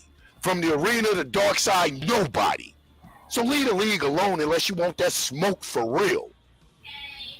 Think I'm playing with you. You know what I'm saying? Think I'm playing with you. Leave the league alone unless you want that smoke for real. You know what I'm saying? Now, I respect the intellectual properties of all my brothers. Like I said, that would be my dream debate team. I hope, it is my prayers, that somewhere in the near future, we can mature maturation, they call it, a maturing process, that we can mature and get past the petty beefs and have these hot, heated discussions that not only entertain, but also inform, bring some enlightenment and awareness to situations that people say, wow, I never thought about it like that. Yo, we do ourselves a disservice to our bigger cause, man. Y'all Negroes got to get out your ego, and my mouth is closer to my ears, me first, before anyone. But get out of your egos. Let's teach this shit. So I'm going to end it with that. Yo, dark side. As far, even Lex, your ass, man. Your ass, bro. I ain't mad at you, bro. We go back and forth. I could care less about how you feel about personal religion or them insightful things you put on you. They're no good for ratings. And then people waiting to see what I'm going to say back to Lex. And, yo, I get it, YouTube stuff. But behind the scenes, my God, we have the same common cause. Don't you do that shit for the other. Don't you get on my ass because you think I'm anti-African. That's why I accept your chastisement. Because I believe your intentions at times are good. Sometimes I do believe sensational, Lex. I'm going to keep it 100. But at times I believe your intentions are good. So I can take your chastisement, your ribbing and your jibing and your poking and shit. You love your people. I love my people. So I hope you can take my heat, my ferocity. But man, I'm not talking about, yeah, big, your mama, this and that. Man, I love you, bro. I'm 50, you guys. You're my nephew, homie. I get off on hearing MD talk, Trevor talk, Lex and Blue and Akasha, the 30s and the 40-year-olds. It gives me hope. So to be and as much when he kick up on the damn YouTube, hell, he might as well be in the league. Might as well. That's what I'm saying. We all have our separate little houses, the arena, dark side, but the league is where we put it down and where we hold it down. And when it's all said and done, I don't visit a lot of channels, but we have people coming at us. And a lot of it, they coming at so they'll use Solar, but believe me, some of them want you. They just scared to, I know some of them scared to say my name. And after this, maybe I'll get a few to say my name, and then holler at my commissioner, see if we can get a massacre going, see if I can't eat some of you Negroes. But they're talking about us inadvertently when they say Solar and that league of nobodies. Nigga, that's me. And just like I told Icky, say my name, nigga. Brother, I'm sorry, Icky. I didn't mean to, I'm getting all hype. Dr. Icky. Like I asked him, say my name. I'm not the other guy.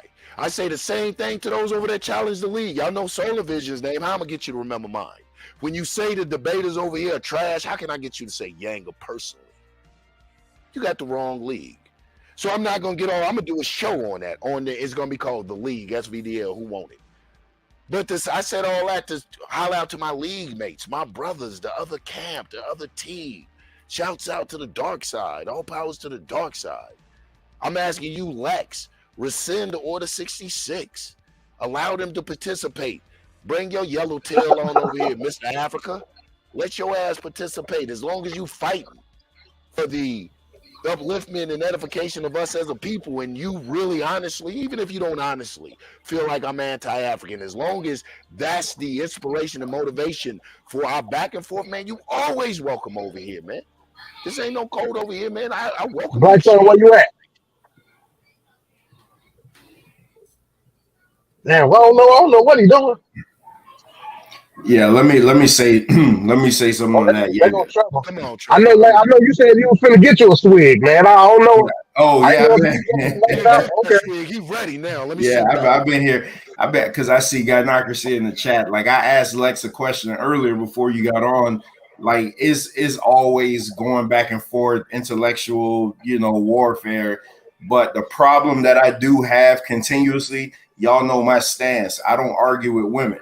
And so I asked Lex when he came on, the first thing I asked him was just like, was it righteous the way he cursed out Gynocracy yesterday? Because that shit just don't sit right with me. Not cool. So yeah, that's what I'm saying. Like to me, and shit like that, I'm not a part of. Like, you know what I'm saying? So I mean, he said what he said. He said that it was emotions and whatever, but I ain't a part of that shit. Like, I'd rather just back down and be like, man, deuces, I'll holler at y'all next time before I go back and forth cursing out a black woman on top of that, because that's what I'm saying about this religion shit.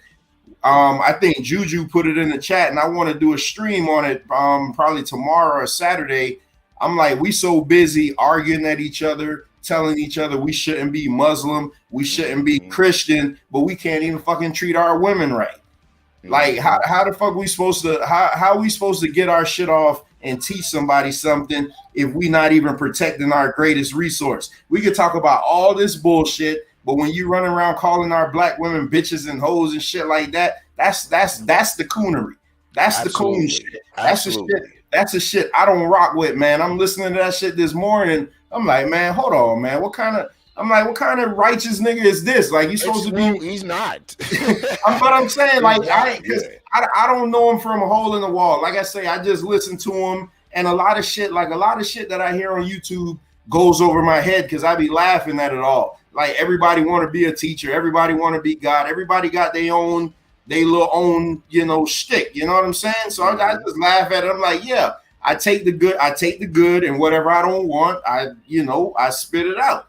But man, when I'm hearing like black dudes supposed to be talking about building nations and shit, and all y'all doing is constantly tearing down women, I'm like, come on, man, you ain't supposed to be arguing back and forth with no fucking woman, man. I know gynocracy, she could get on your nerves, but I'm saying you got to be bigger than that shit. The shit that him and Blackson doing in the chat, that's whatever, because those two men, right? You know what I'm saying? But like, how you supposed to proclaim yourself as a righteous brother, and you bitch this, bitch that, and then just keep getting louder and louder? Nah, man, nah, I don't roll like that, and I don't want to be associated with nothing like that. So when I hear shit like that, I just fall back because I'm like, that's not my scene. I don't do that. You know what I'm saying? Like, I don't do shit like that. I totally agree. I'm in such agreement. But here's how I had to reconcile it. I was like, man, that's something for Darkseid to figure out. I don't advocate. I don't support that bullshit. I won't push his channel anymore personally because of that. But what Lex has that I covet, and I know I shouldn't covet, that is my Abrahamic side, is those young, brilliant minds. Blue, Queen Akasha, Scheme, Inyame, not so young, but awfully brilliant. He has those minds, and whatever hold he has on them, like I hope it isn't Order 66 that caused Blue to jump off the panel. I always love engaging Blue in dialogue. And let me say this, Black Son, I don't know if you can, hey, type something in the back, man. I don't know if something going on with your mic. But yeah, man, hey, when he come, I saw you blocked it. I saw you block lit. Bro, like, run his ass, like, at this point, I'm to the point, run him down. If he come over here and he wants to smoke again with it, run him down. Because that's what I plan on doing. That's it, man. Because we want, and that's why I'm saying, Trevor, that's why I don't, that's why I offer the invitation to Lex. I don't always particularly care from where he's come from. I damn sure don't like that bullshit he pulled on gynocracy because he disagreed. Straight bullshit. I mean, to be a leader. And then what gets me, and this is not a shot at Darkseid, to be, like I said, such brilliant minds. Then you got Queen Akasha, who allows, such misogyny and fucking chauvinism out of the black man. And I know she was on my dream team. I've seen her debate. I know her intellect. And I didn't put her on my dream team because she was a girl. She'll give some of you niggas wreck. Betcha. But for whatever reason, he has this hold on them. And I have to make a sacrifice. I have to swallow his bullshit to be able to influence prayerfully some of the brilliance over there and to be able to receive. Like now, he's on that bullshit. There, we lost out on the participation of the Darkseid because some ego shit. And I am going to admonish Darkseid a little bit if that is the case. Y'all on some bullshit, man. You know what I'm saying? It's going to be hard for me to really take you guys serious about the advancement of black people when y'all gangbanging. The big homie said don't do it, so we got to fall from over there. And we all good over here. No, I don't I don't think that's it with Blue and Yame. I think Blue Mike always kind of Oh, choppy. messing up. Okay, I Yeah, know that. I know. yeah. I want to So, believe that. yeah, I don't think Blue is his own man. Like for real, There for you real. go. I don't think Blue would rock like that. And then Yame, he said he had to do something. So I don't think that was the issue. See how we do at the arena? I can't even have bad thoughts about y'all. Somebody from the arena be like, nah, man, that ain't the case. Thank you, T. That's how we get down, man. This is what I'm talking about. All right, I'm going to end the moral lesson and the preaching and stuff. Let's get back to this hot-ass topic. I just wanted to extend that to you guys over there at Dark Side, man. You know we extended family, SVDL in the motherfucking house, the league in the house. You know what I'm saying? So we all extended family. And before we continue, MD, I did hear you say, if this is how you can get that debate, then you need to join the league. Hey, man, I ain't gonna let that go past, man. We'd love to have you. This is what we need. Yeah, hey, man, like again, it's something that I'm into, and this particular topic is something that I'm passionate. Right on. Right on. Can y'all hear me? Yeah, Yeah, we can hear you. Man, what the hell just happened? I think my damn. Hey, give me 1 second. Okay. Yeah, MD, man, MD been on fire since Saturday, boy. Man, MD's the truth. Yeah. You know what I'm saying? MD's the truth. I'm gonna be honest. We all ask VDL, but let me shout out Team Arena like you wouldn't believe. You, MD, Gynocracy, Deacon, Twin, Zanzi. You know, I see some new people coming up. We claim you anyway. You know we claim Angel Team Arena. And we claim in Juju, Free Spirit. We claim you. If you've been over here more than 3 times, damn it, you in the gang now, Holmes. If you'd have popped up more than 3 times, you Team Arena, Jack. We Shanghaiing people, man. Straight up, man. Shouts out to Team Arena, man. The best supporters in the world. My man. One of my new favorite people, Team Arena, Venkat Williams. Yeah, when he hopped man. up there and saved my ass, I'm sorry, you guys, Team Arena, he got bumped up on the list. Yeah, me and Venkat got in an argument last night on Wrestling Wednesday, man. Yeah. Man, Venkat be on that bullshit, man.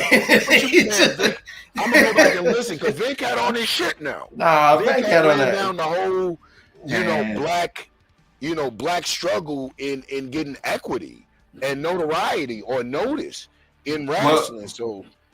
Well, we doing that show next week, but I got to give props. You know where I got that title from? I got that title from Nandy, because she was selling me out, and she mentioned that she was like, "Why y'all don't talk about this?" And then I was like, "Oh shit, that's a good idea."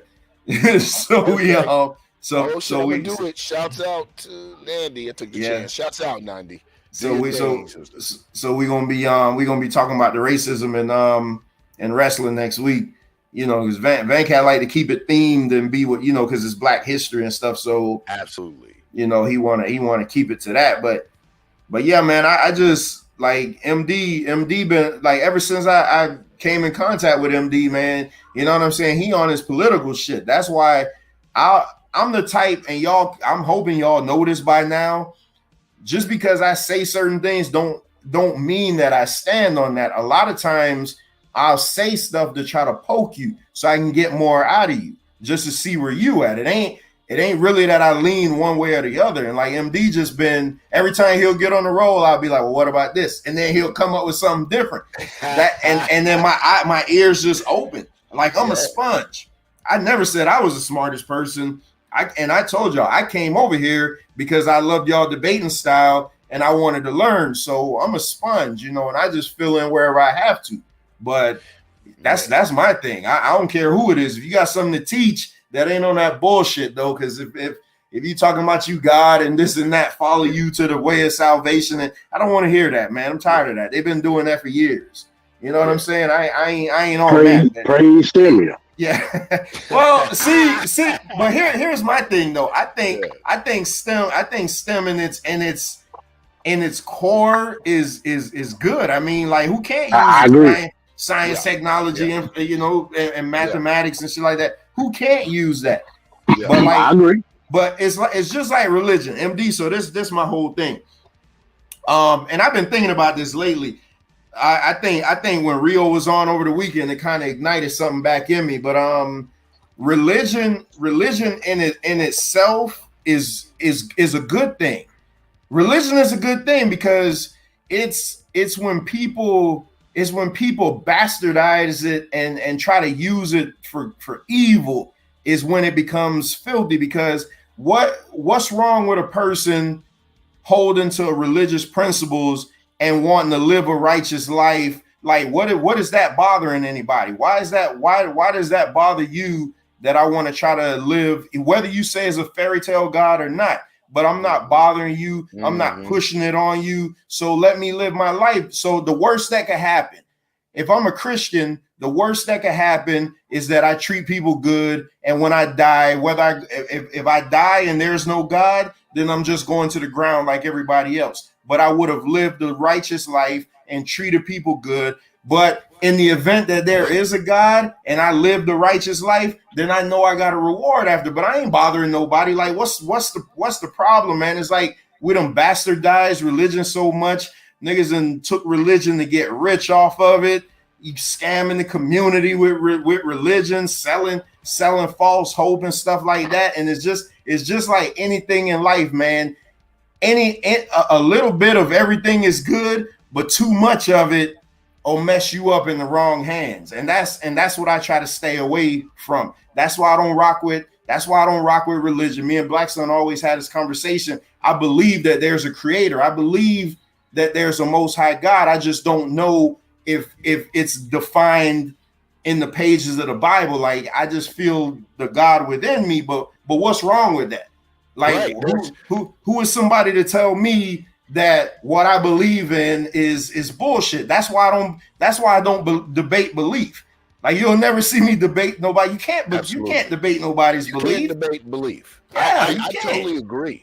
You know, and I'm like, you've heard me say time and time again, I'm from the old school where we hold things sacred, and I don't think things should be prostituted or paraded, that you hold sacred. Now, I'll get in a discussion with you if you wish to learn, and I can share with you, like I'm always interested in. Sure, shouts out again to Gynocracy, whom is my personal, you know, like I said, I have an Ile, a Iya of Ifa, a Hogan, a Vodun. I don't know what they call a Hindu teacher, priest of it, but it is Gynocracy for me. If I have any question, you know what I'm saying? When I go into them restaurants or places now and I see a little Hindu statue, I said, man, I'm gonna start taking a picture and ask Gynocracy, now who's the one with the elephant head?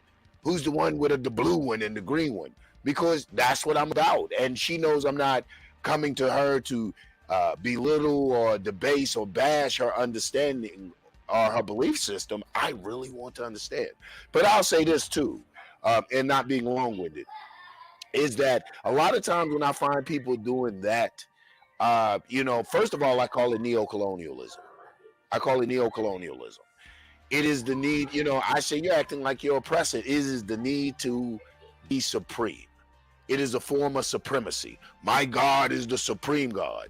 Like you said, Trevor, what's wrong if a person is living a decent life? I could care less how you arrive at the conclusion to be a good human being. You know what I'm saying? And I think at the end of the day, that's what's important to me, especially one who subscribes to historical material dialectics. I look at tangible. You know, I look at material dialectics. What is the tangible? What is the physical? How would this affect me physically, and how can this hinder me or aid in whatever I'm trying to do? So a lot of times, man, to me, it's just colonialism. It's the need to be supreme, and also goes back to what you're talking about. It is a way to fill the church's coffers or your cult's coffers or your treasury, in other words. It is a way to ensure that people follow you and put you in a position of authority. And you find that really effective amongst Black people, because if you semi-slick, if you got a little hustle game, you know what bothers Black people. I mean, Elijah Muhammad did it, Noble Drew Ali does it, and you holler out and you rail against the white man, and there's something instinctive in us that make us want to rebel against that. So you holler out his religion, and then you present something and put Black on it. This is how Elijah Muhammad was able to do it. You know, you talk about his ways and then create another way and don't slap that this is African. Then we jump into it, and a lot of us will jump into it without researching or taking in consideration the years, taking into consideration epigenetics, the years of social conditioning, the process that it takes to evolve into a new creature. You know, so those are all my things. I really am for the advancement of the people and solidarity of Black people. And in order to do that, one of the key components must be tolerance. Tolerance. I want to say two things real quick before I go back on mute. So I think it was yesterday, Yanga, I think you said this because you were talking about how, you know, we spend so much time trying to debate, you know, was the temple real and was Jesus real? And you was like, well, whether or not he was real or historical, can't you learn from the teachings? Like that's what I look at the Bible as. The Bible to me is just an allegorical book that just it has teaching moments in it. That's all it does. It's just, you know what I'm saying? It's stories in there that I could apply to my everyday life and be like, damn, you know, if I'm in this situation, then here you go.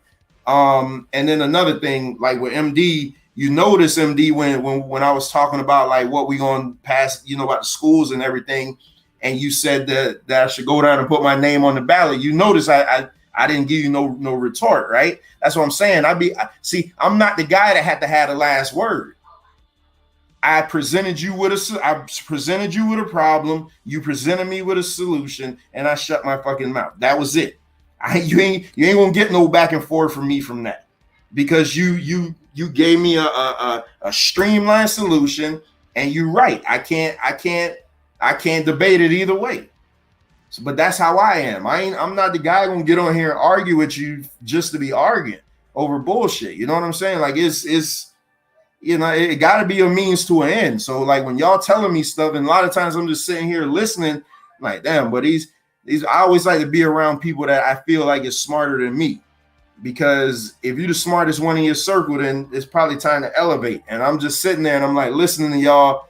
I'm like, damn, these jokers, they been there. They older than me with the exception of MD. I'm like, so y'all, you know, y'all done live life. Y'all done dealt with some things that maybe I haven't dealt with yet. So that's how I rock. You know what I'm saying? I'm not coming on a team arena talking about I'm the smartest person and shit. Like, you ain't got to worry about that for me. But what I will say, if you say something that I don't agree with, then you're going to get that pushback. I know that's right. Yeah, then you're going to get it. Yeah. I don't think anybody on there professes to be the smartest person. You know, I think, to me, that's what makes the arena great. Everybody brings their thing. You know, everybody does their thing. So MD shuts me all the way up sometimes. When I first bumped into MD, it was with Angel Snupnup. And I was so impressed with MD. Like, you know, I was impressed with Angel Snupnup. Shouts out to Angel Snupnup. Shouts out to the Mississippi Exodus campaign. You know, but I was really impressed with MD, his advocacy of reparations, because I believe in reparations, his advocacy of that, and his knowledge, his in-depth knowledge of reparations and a possible way of achieving reparations, because that is also a big discussion in the reparations community that he and I belong to. So for him to have a working model somewhat, to have an actual how this can be achieved, what this would look like, this is very impressive, because people holler reparations all the time, and that's as far as that goes with them. I've been in those discussions. We need reparations. Hey, well, what'd that look like? You know, so for MD to have a working model to discuss is freaking fascinating. It's fabulous. So I've always been intrigued and impressed by his intellect. There again, bragging on my team, the arena, I think that diversity and that proficiency in our areas makes us one of the baddest channels out there. We got we got gynocracy. Our team, we got cats in the chat that put in there. Our team is just strong. Listen, I'm not sorry. Sorry, not sorry. Our team is just strong. And go back, shout out my debate league. This team, part of the league, has the strongest league. Shouts out to Darkside. We have strong debaters over there. So, and they fuel the arena. That shit, you know, Blue being over here, that few minutes fuels the arena. Him allowing us to come over there and address You know, the title of his thing, man. Shouts out to that. I appreciate that. Fuels and I pray strengthens and motivates the dark side. So we feed off one another. And we're all though we're different camps, we're under the same banner, the league. So let's do our things in our camp, push and poke each other. I'm gonna tell you this. I look at the league like wrestling. We got different camps, and we talking shit. It shouldn't be personal. I'm I'm Jaeger. Dark side don't want to see me. I'm the champion of the arena. I'm gonna hold it down. That's what we're doing in the league. The league is WWF. And at the same time, though, we understand our overall agenda and motive, which is informing our people through a form of entertainment and education, edutainment, through a form of edutainment, and that we have to, there's so much sucker shit out there on YouTube. We have to protect and preserve this, and we have to come together like I was telling someone earlier today. We have to come together like Voltron when our platform, the league, is attacked. So there has to be a time we have to have, there again, shouts out Dark Side, I hope it in Order 66. There has to be a time that we have to have pull up on one another and say, okay, we're not going to let it divide us like that. We're still going to feed each other, one another. We're still going to go back and forth because we disagree with some shit. But we're going to use that to create content for this particular platform of the advancement, edification, and power of Black people, man. Despite how we arrived there. Man, y'all got me preaching, man. Y'all got me preaching. Nah, it's all good. Yeah, I just hope Blackson, I think right now when it comes to Lex, man, like Blackson kind of, he took the whole coon thing personal. You know what I mean? And I ain't wanted to get to that point. Yeah. You know what I mean? So I don't see where the reconciliation could be. But yeah, man, if you saying, okay, don't know dark side people rock over here, and you got dark side and arena folks in the league, like how that look? You know what I mean? Right. I mean, how that supposed to look to Solo? You know what I mean? So yeah, I mean, if that's true, then yeah, that ain't a good look, but. Yeah, so we hoping that that's not true. Like my man Trevor said, Blue usually has mic trouble anyway.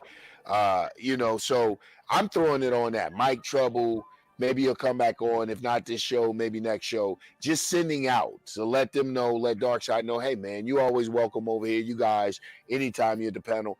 I've said it once, I'll say it again.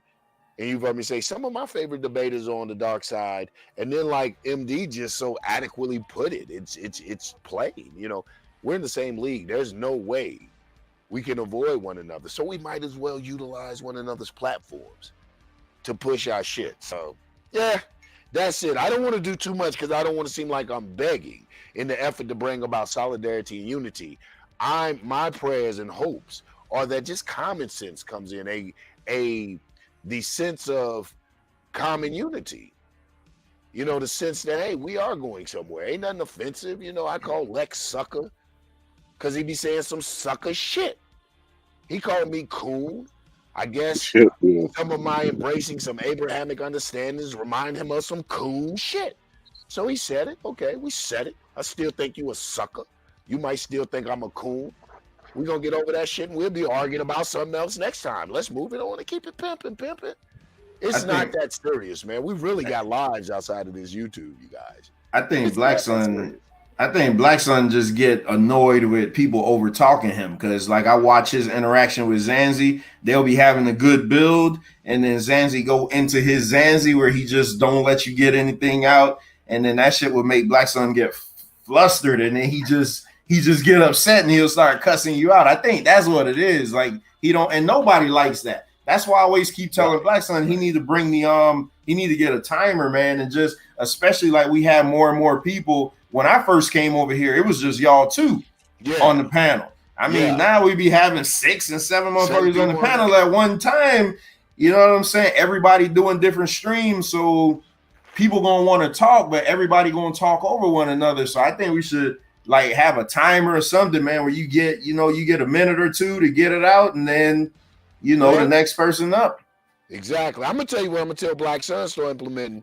We got this imperialist machine over here we don't play with, and we have a respect for. Oh.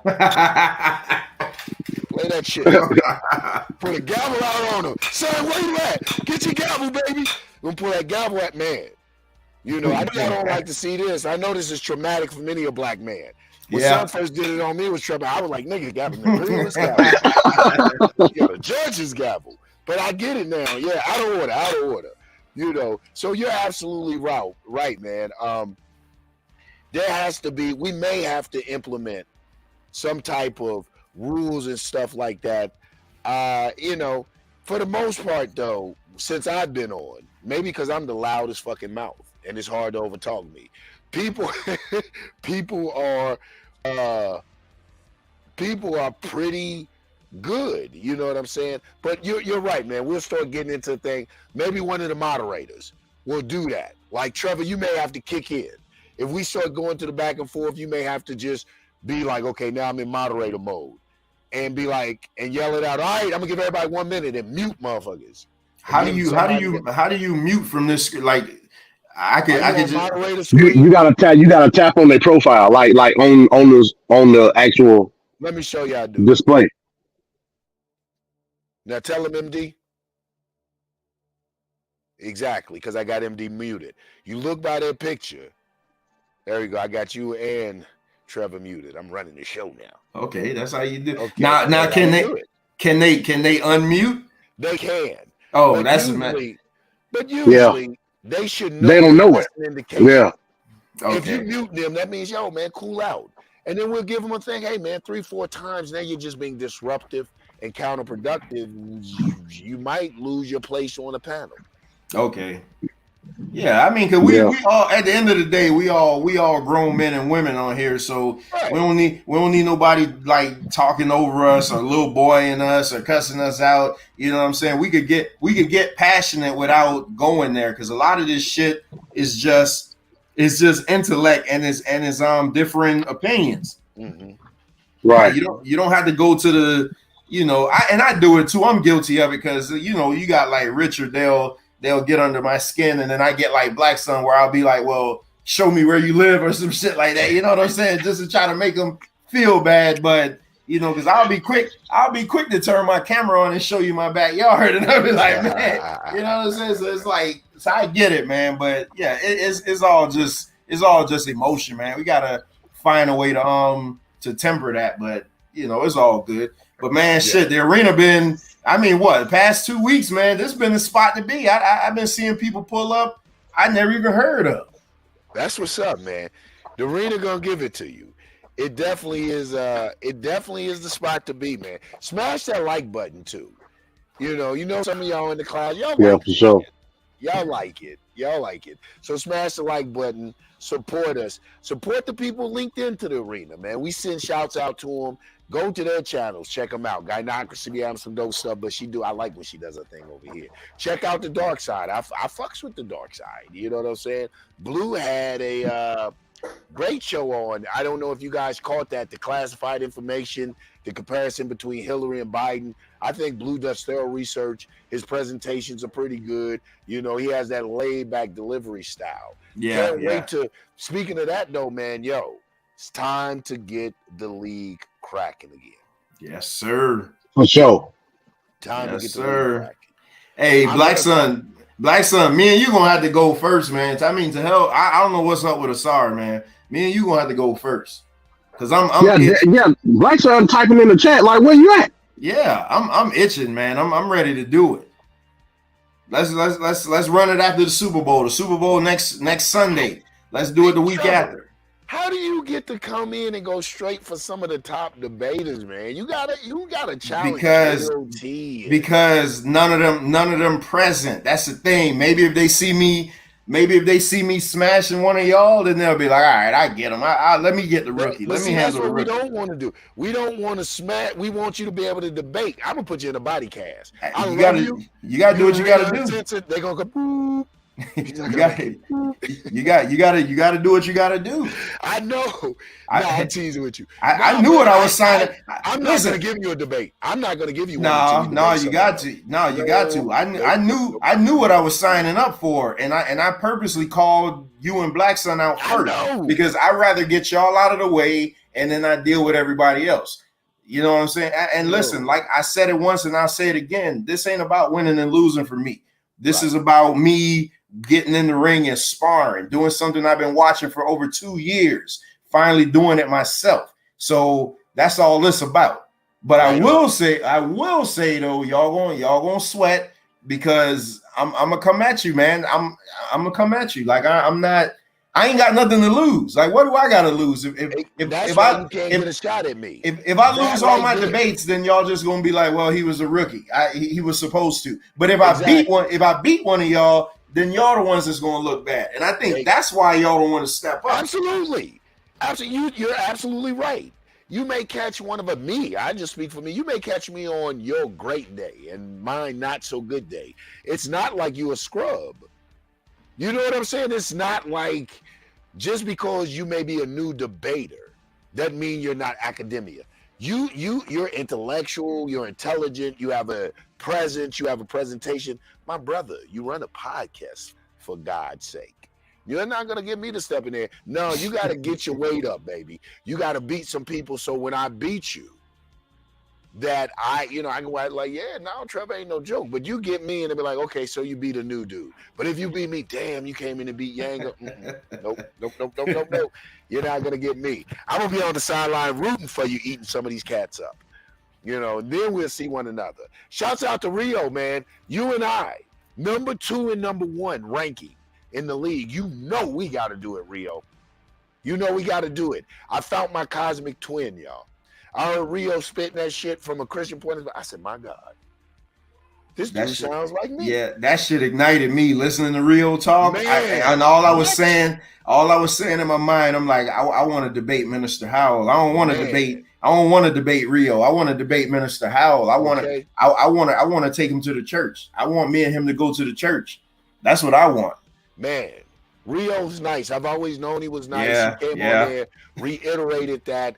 It excited me. It got me all amped and chomping at the bits about getting debates again, about just refiring up the league to its fullest potential and shit. And I'm really looking forward to, like I said, I'm going to be a little bit arrogant. Rio and I are 1 and 2. And Rio, I think you're number 1 because I underestimated KOT. I think you're number 1 because I underestimated KOT. KOT had a good day. And that's what I was worried about with you, Trevor. Like, KOT had a good day. And I can say that because in the tie break at the beginning of the season 5, I went on and put that spanking on KOT. Shouts out to KOT. I went on. But where's these folks at, though? Like, KOT, where these folks at? No, I'm going to be honest. Madonna? And I don't know. We're going to have a show, and we're going to pull the commissioner's ass up here, and we're going to have some very tough questions. And, in fact, I'm going to try to even get Angel's butt up here to see if she can answer some of these questions if she would. But I honestly believe that not just on the commissioner's end, that there hasn't been really a push because he hadn't got at me about my debate, but us as debaters, it isn't just necessarily all on Solar. I get Solar situation. I'm just talking about the debaters like themselves. Like, what are you at? I haven't called out KOT, Akmalak, Asar. Like, I haven't demanded where they're at, and I haven't demanded my debates. I haven't been up. Like, Blue and I still owe you guys a debate. We've been on here talking about everything else, and I've went back and forth with Lex's ass, which I said, hey man, we should have put this on debate. But I've gone back and I haven't held my end. So this is what I'm saying from going forth. I'm going to call Solar. Maybe sometime today I'm going to say, hey, commish, fuck the dumb shit. I'm ready for my debate. And I'm encouraging every debater, let's get your debates up. If we can get 1 debate a week, we'll be looking good.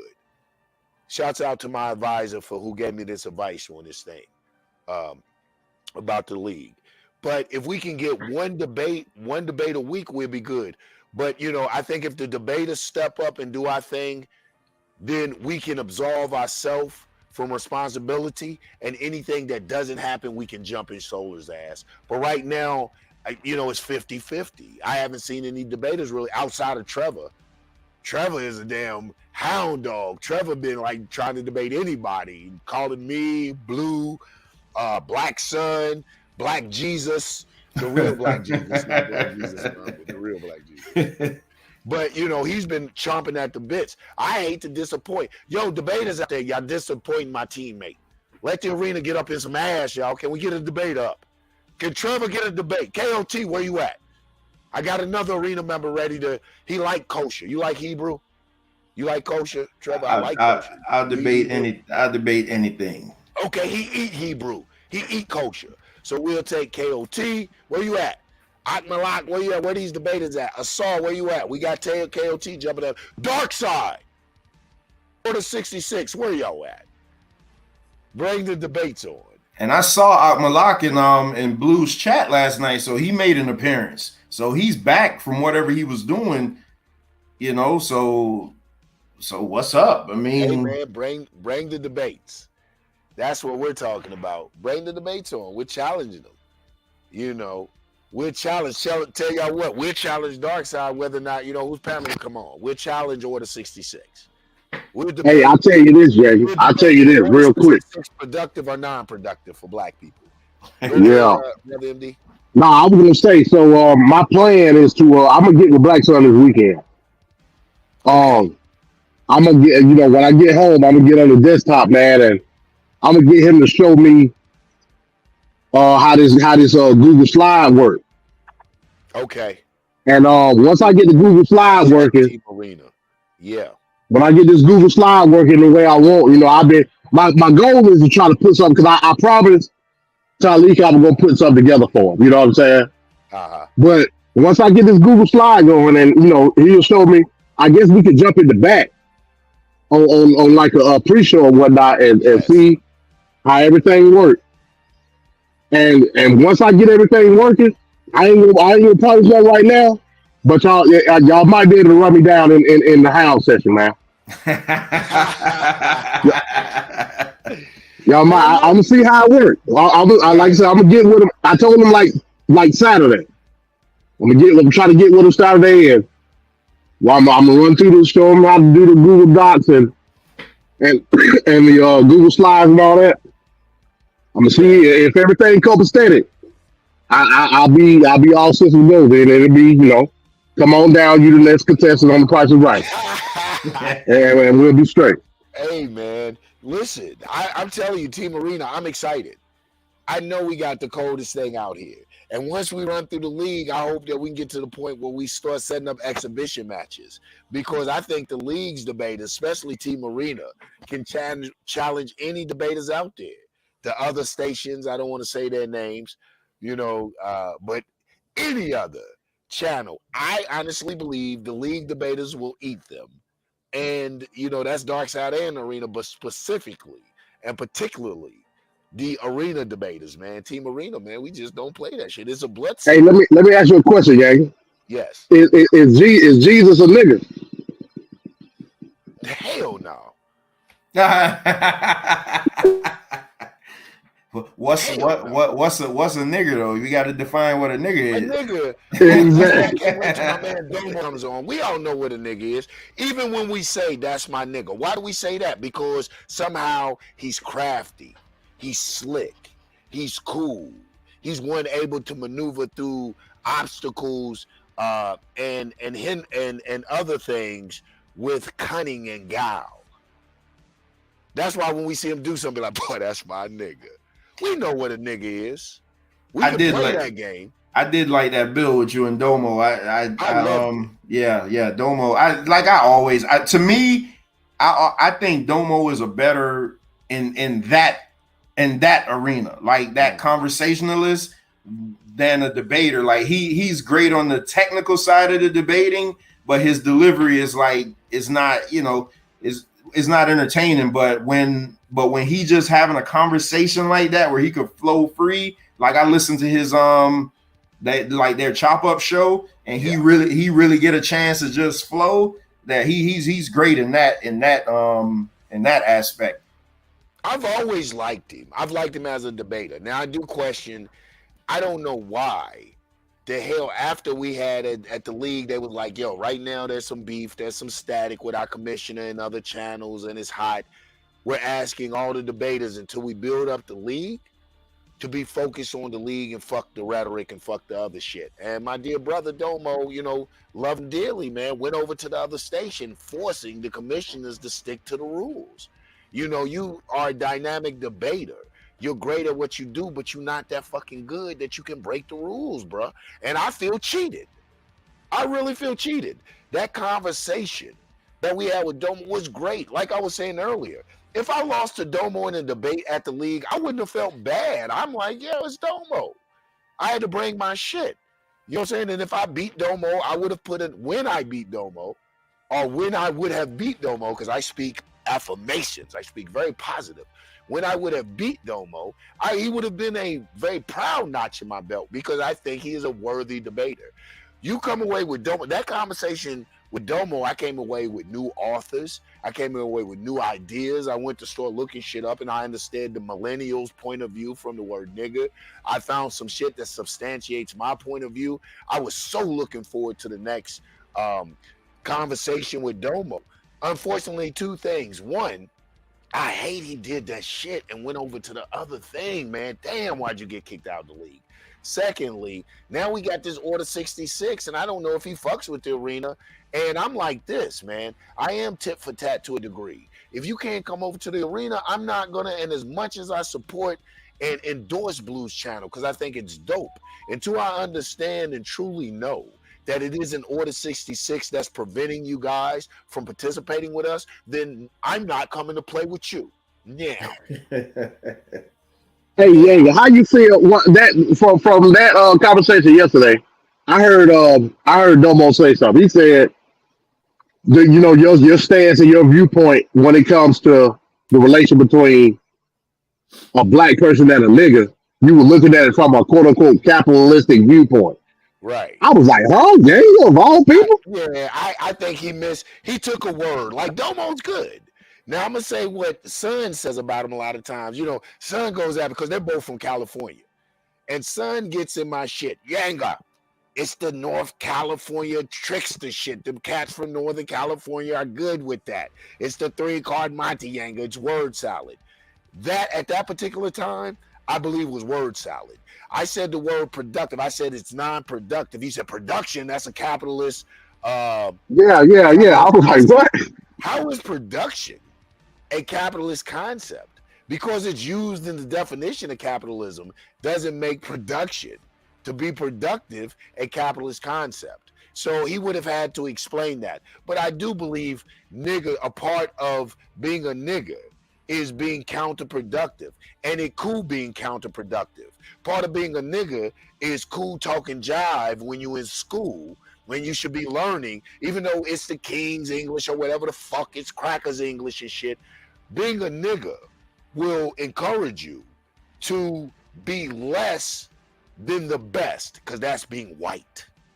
Now you sound like the white man. You sound like the this and that. Being a nigga is counterproductive to what you're trying to accomplish for the sake of retaining or maintaining some falsified notion of what black is. It's too liberal. Black people, I would question Domo's politics. I believe Domo's a liberal. You know what I'm saying? I am far more conservative. If I belong to any political party, I'd probably be a Republican. I know a lot of y'all got something to say about how you have right. You know, but I'm very conservative.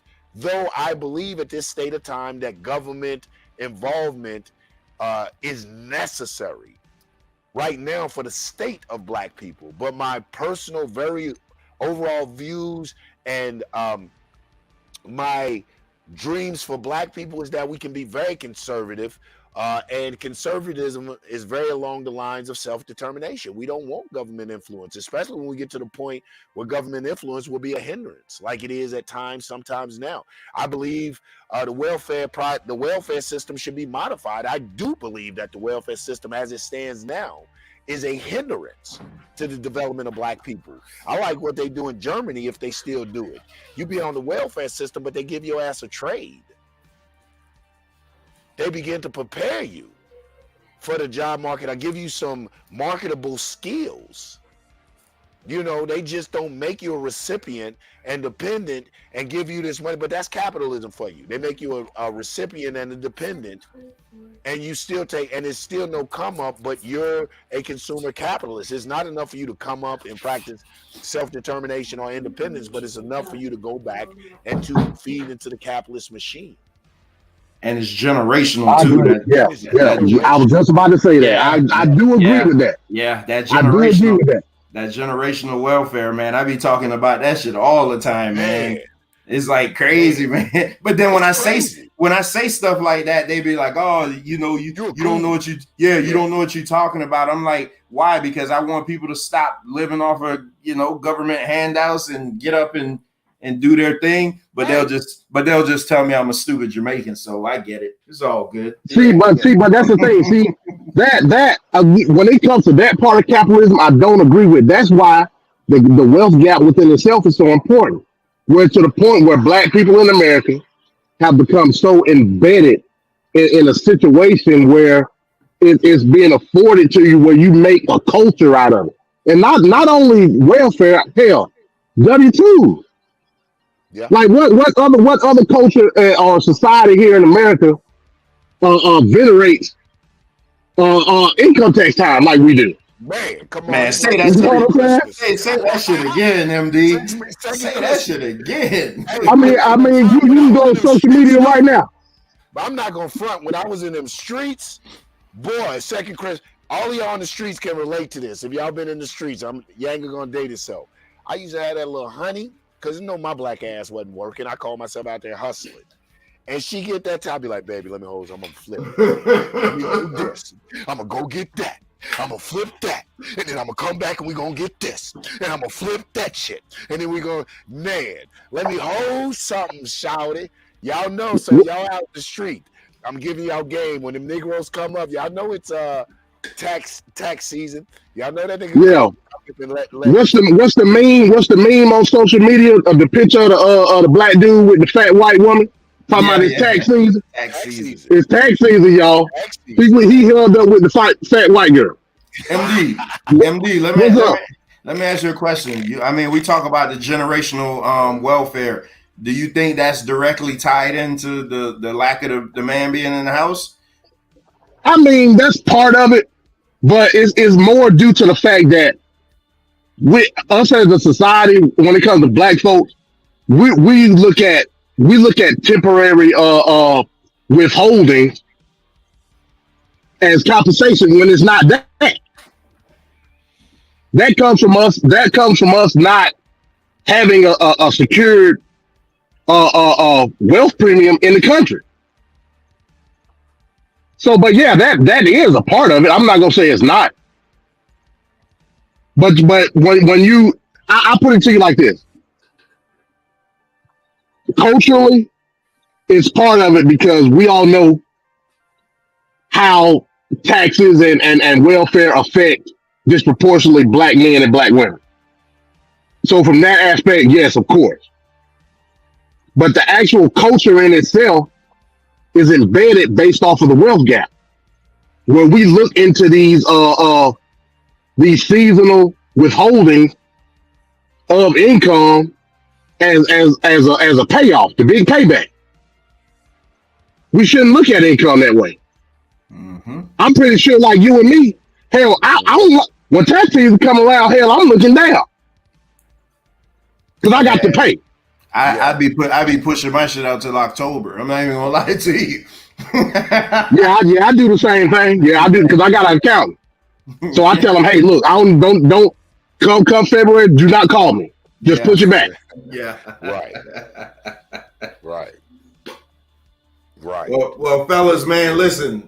Damn, we've been on what, 4.5 hours? I mean, I'm about to get off too, man. I'm about to go take me a shower, man. Yeah, my little girl. Gynocracy coming on tonight. Gynocracy, if you're coming on tonight, I may come on and ride out with you. Her late night. She didn't. Well, I got a bone to pick with you too, Gynocracy.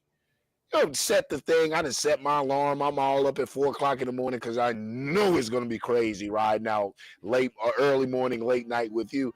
And she was somewhere snoring. I done been up since 4 this morning. I got a bone to pick with you, Missy. Yeah, she be doing them. She be doing them early morning because I get up at like 4:30 in the morning, and I get the notification that the arena live. I'm like, what? Y'all fell asleep or something? Like, what? What happened? Right. But yeah, man. Yeah, my little girl done came in and put me on a 5-minute timer, so I'm about to get out of here, man. I'm planning on doing a stream though. Sometime this weekend, just a little solo, straight talk stream again. I want to touch on this, this divide and shit, and just get some more shit off my chest and talk about the importance of the man being in the home. I just dropped that podcast. I put the link in the chat, so y'all be sure to click on that and check out my podcast. To your podcast. Hey, Yanga, if you serious, shit, we can set something up.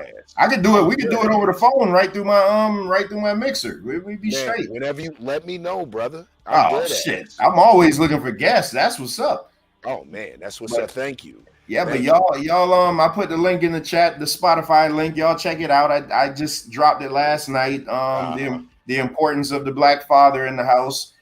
Me and my cousin Zay from the Wrestling Wednesdays was on there rocking out. Y'all will see what I'm really about, like how I get down. So, my podcast ain't safe for work. So, just keep that in mind.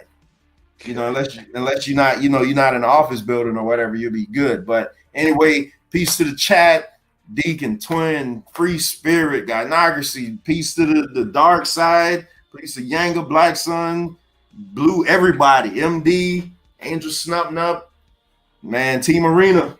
Hey man, Team Arena. Shouts out. Thank you, Trevor. Listen, if y'all haven't called Straight Talk with Trevor that we already have on it, go back, check it out. Awesome fucking commentary, man. I love it. I'm gonna be in there when he comes on. I'm gonna be all in the chat, for his discussions. Thank you for the invite to the podcast, holding the two, black man, because I'm looking forward to that. Hey, definitely. I'm on my 60. I got like 60 episodes, so I'm trying to reach that 100. So I'm filling up spots. Oh, schmack. I'm with it. Shouts out. Let me send my shouts out, man. Shouts out to Trevor. Shouts out to MD. Shouts out to the dark side, man. Y'all know what it is, man. This is home. Shouts out to my commissioner, Solar Mind. Thank you for the vision called the Debate League, black man. Shouts out to the league as debaters. Shouts out to Lex Vortex. Yo, if you ain't checked out Vortex Battle Rap, check that shit out. He be on some bullshit when he's talking that other shit. I'm gonna keep it 21, but his battle rap shit is tight. You know what I'm saying? So I got to shout that out last. But shouts out to Angel. Thank you, Angel. Shouts out to the chat. Everybody, Team Arena, Deacon, Zanzi, Twin, Free, Angel. I could go on and on. But most and foremost, got to send a shout out to my man who put this shit together from back in the day. The Arena been rocking with you damn near 20 years now. Producer extraordinaire. I call my man son because he shine like one. Black motherfucking son in the house. Shouts out to him. Thank you for putting this shit together, Black Son. And as for Yanga, man, I'll see y'all together, man. I'm leaving y'all with like my man Donnie Simpson would say. Not Donnie Simpson. Who my man for Soul Train? What was his name? Don Cornelius, man. Don Cornelius. I'm leaving you with peace and soul. Peace. Peace. Hey, son, you gonna end it or do I need? Son, you gonna end it or do I need to end it? Man, I'm gonna end it. All right, man. Peace. Peace.